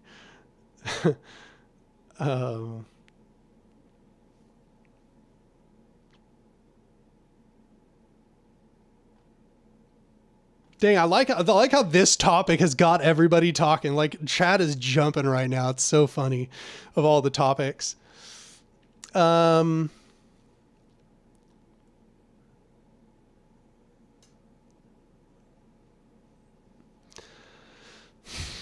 Dovak, I saw you were discussing something, but I don't see the original. What do I think about CCRU, Nick Land, deterritorialization, and anti-praxis? I have only read about those things, I would say, at just above a skin deep level, which is to say I've kind of skimmed, I've kind of gotten people's opinions, I've heard people describe these to me. Deterritorialization, that's Deleuze and Guattari. I understand that it's like kind of related to this accelerationist stuff, but just understand that word deterritorialization comes from Deleuze and Guattari. I don't know what anti-praxis is. I mean, it sounds bad. Anti-praxis sounds bad. Oh, there's so many answers here. There's so many. Oh. Okay. Accelerationism defines itself as anti-humanist and against the fundamental question of praxis, that it offers anti-praxis. All right, I'll read a little bit here. Humanist, let's find it.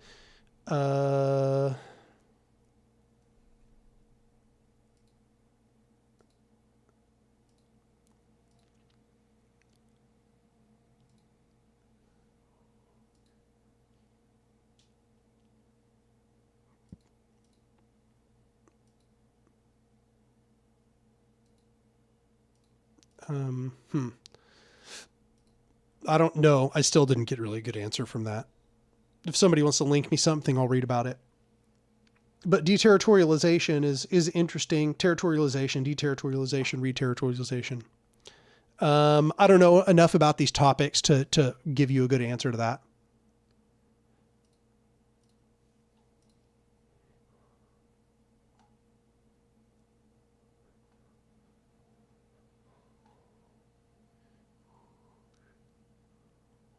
I will say that insofar as we're talking about accelerationism, I guess it depends on what kind of accelerationism you're talking about.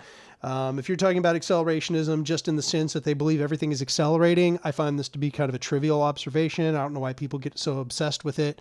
Obviously, things are accelerating.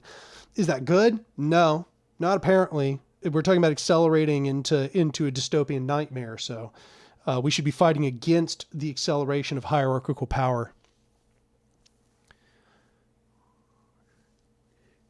Would you still be an anarchist if you found out you're really a brain in a jar? Yeah, I mean, the conditions of what exists here in this world still exist, but it should be said that they don't have the same stake. That's for sure. Not the same stake, but I do think that, obviously the suffering still subjectively exists. Either way, people still suffer. Hierarchy is still damaging. $50 from Ceylon, 1999. They said, "Hey, Anark, are you surprised the level of incompetence displayed by the U.S. oligarchs? You have less air traffic controllers, the impending tariffs, and now Elon is messing with the Treasury." Part of me thinks that this isn't incompetence, but shock doctrine. They're hoping to make everything become so chaotic that they can increasingly create worse and worse states of emergency, which they can then jump in and seize with authoritarian measures. But they are also incompetent. I think that some of this isn't even on purpose. They think that what they're doing is going to work, and I'll put it this way.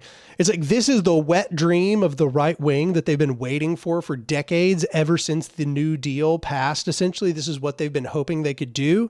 And now they're finally doing it, and they're just wrecking shop because they really are they are so delusional the whole time that now that they finally have their hands on the wheel, they're doing all these disastrous things and it's causing chaos. And they don't necessarily, I think that like part of them, they knew that it was going to cause chaos, but another part of them, they didn't expect it was going to be this bad. They didn't think it was going to be this bad. They didn't know they are that deeply delusional. Excuse me. Sorry. They're that deeply delusional that they thought that this was going to go better than it is. But another part of me believes they also don't care. They don't care how bad it goes. They're going to use every single one of these as opportunities.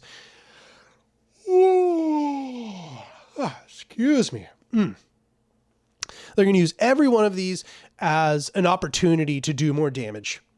I think that in a sense, they didn't think it was going to go this bad, but no matter how bad it goes, they're doing shock doctrine, as Naomi Klein says. So it seems to me like that's what it is. In fact, I think I saw Naomi Klein saying that on Blue Sky. Let me go see if I can find the post real quick.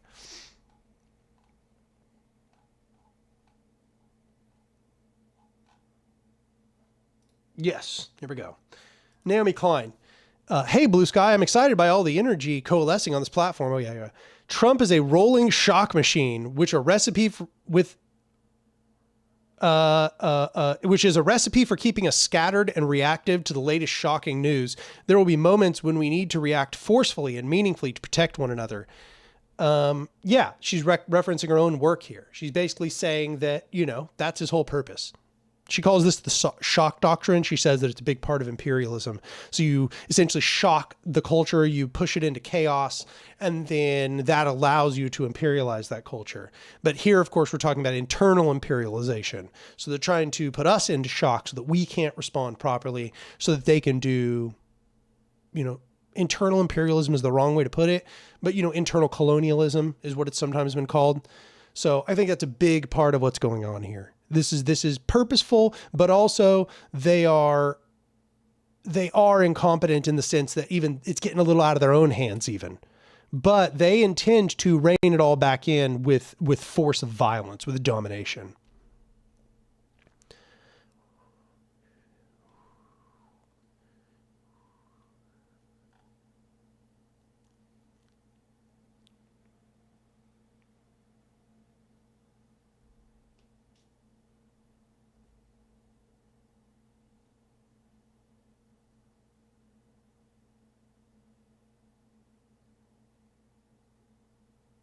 Okay, I'm finally caught up, yo. That took a while.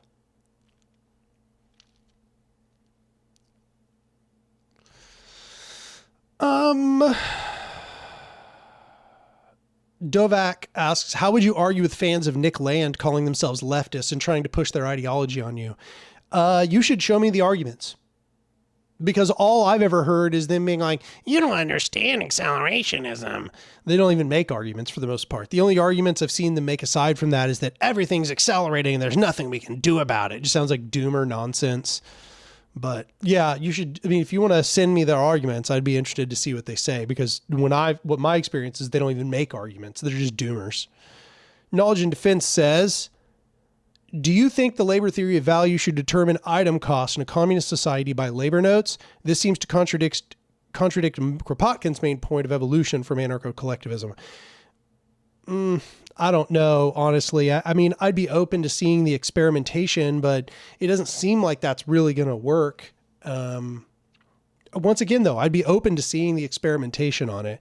I just don't think that I don't think that the labor theory of value is completely exhaustive. That is to say, I don't think that it explains how everything works. I don't think it's a perfect account of value. I think it misses a lot of administrative value. It's too focused on productive labor. And by productive labor, I mean labor that makes things.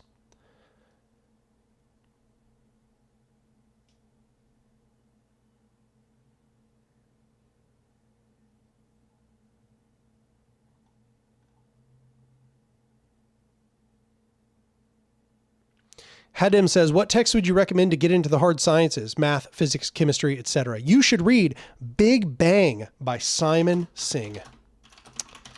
Simon Singh. There you go. That's what you should read.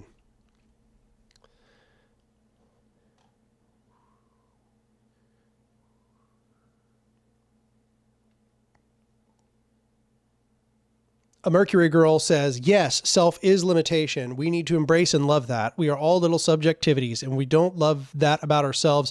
We can't love each other. We must turn subjectivity to our ends. Yeah, when I say that self is limitation, I'm not even saying that as it being negative. I'm just making a point. And I think that part of our inherent desires is to, transcend that as best as we conceivably can. I think that we all have this desire for transcendence of our limitations. But I also think that insofar as that there is a self, it is limitation. Or rather, insofar as there's limitation, it's that you cannot have self without limitation, that it arises from limitation. And I don't think it's necessarily bad, but it's reality. In some sense, it creates error. In other sense, it creates uniqueness.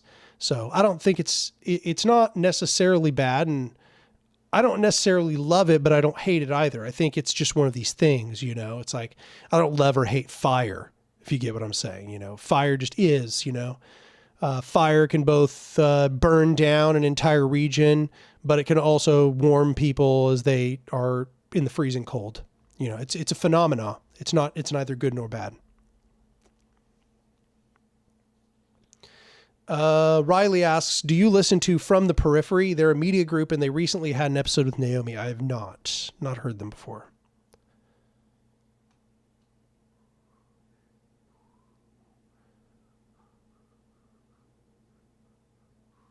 A Mercury Girl follows up by saying, modern rationalism, still beholden to oppressor rationalism, has robbed us of our capacity to truly reconcile the parts of ourselves we call subjective and objective. We remain alienated within. I don't know. I hear too much anti-rationalist rhetoric these days. I think that we've gone way in the opposite direction, away from rationalism. Too much intuitivism, you might say. People are too focused on what they think rather than what they can verify. I would really rather see people return to rationality, to be honest. But also I see here you've said modern rationalism, which means that you're giving qualifiers. You say oppressor rationalism. Once again, there's qualifiers here. So I can only assume that you must not think that rationalism itself is bad, but I also don't see you giving a positive model of rationalism. What is a positive rationalism? Because it seems to me all I see is negative statements about rationalism, and I don't take that stance. I think we're too irrational these days. I think we need a return to rationalism personally. Maybe not the oppressor's rationalism, but then again, I don't think that the oppressor is rational. I don't think that's how it works. I think that the oppressor likes to present itself as being rational, but really the oppressor is just all about brainwashing us into believing their subjectivity as the oppressor.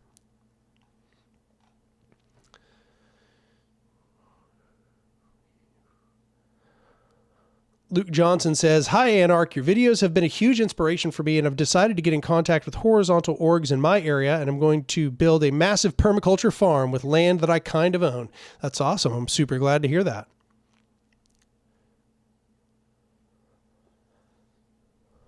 Knowledge and Defense, you said you watched the TV show Big Bang. Those are not related. Quinn Levitt says, could you talk a bit about how a justice system might functionally operate under anarchism? I understand that restorative justice would be a priority, but was curious about the structure and process. I'd watch the video after the revolution.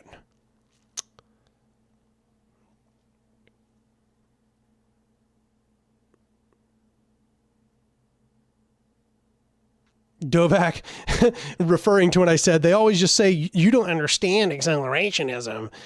You said, that's exactly the thing I heard. She just repeatedly said that I don't understand it over and over again. And then she just flooded me with jargon and refused to explain it. I think she was doing that on purpose. Yeah, I think it's all just an elaborate ruse to be doomer, to excuse being doomer. I don't think they actually really have any strong arguments. As somebody says, accelerationism is just cope. Yep, it's a cope for powerlessness. Back to this impotence again. People believe all kinds of ridiculous things because they're impotent and they're terrified of cultivating their own power.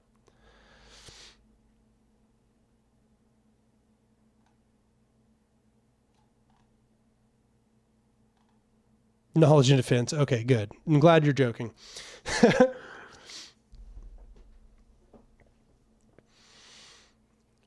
Okay, wow, I caught up. I caught up. It's funny. The subjective objective discussion is what got everybody going.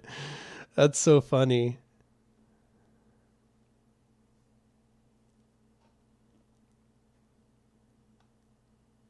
That's funny. I'm looking in the Discord server and people are like, we need a Murray emoji. Hell yeah.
The Discord is for Patreon members. Everybody should go become a patron on Patreon, patreon.com/anarch.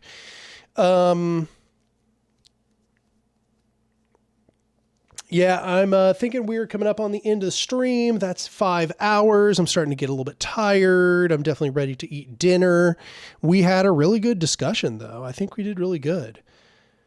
So I think that is where we're going to end. I just want to remind everybody to go become a patron at my Patreon, which is patreon.com/anarch, ANARK.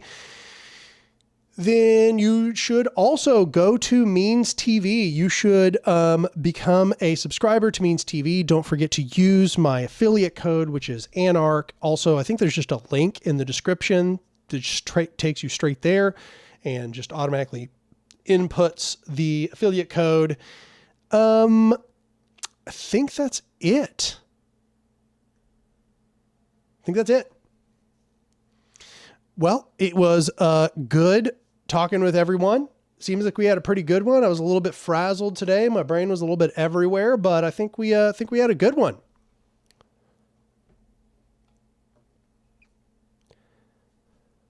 All right, everybody. Thanks for stopping in, and I'll see you next month. Bye.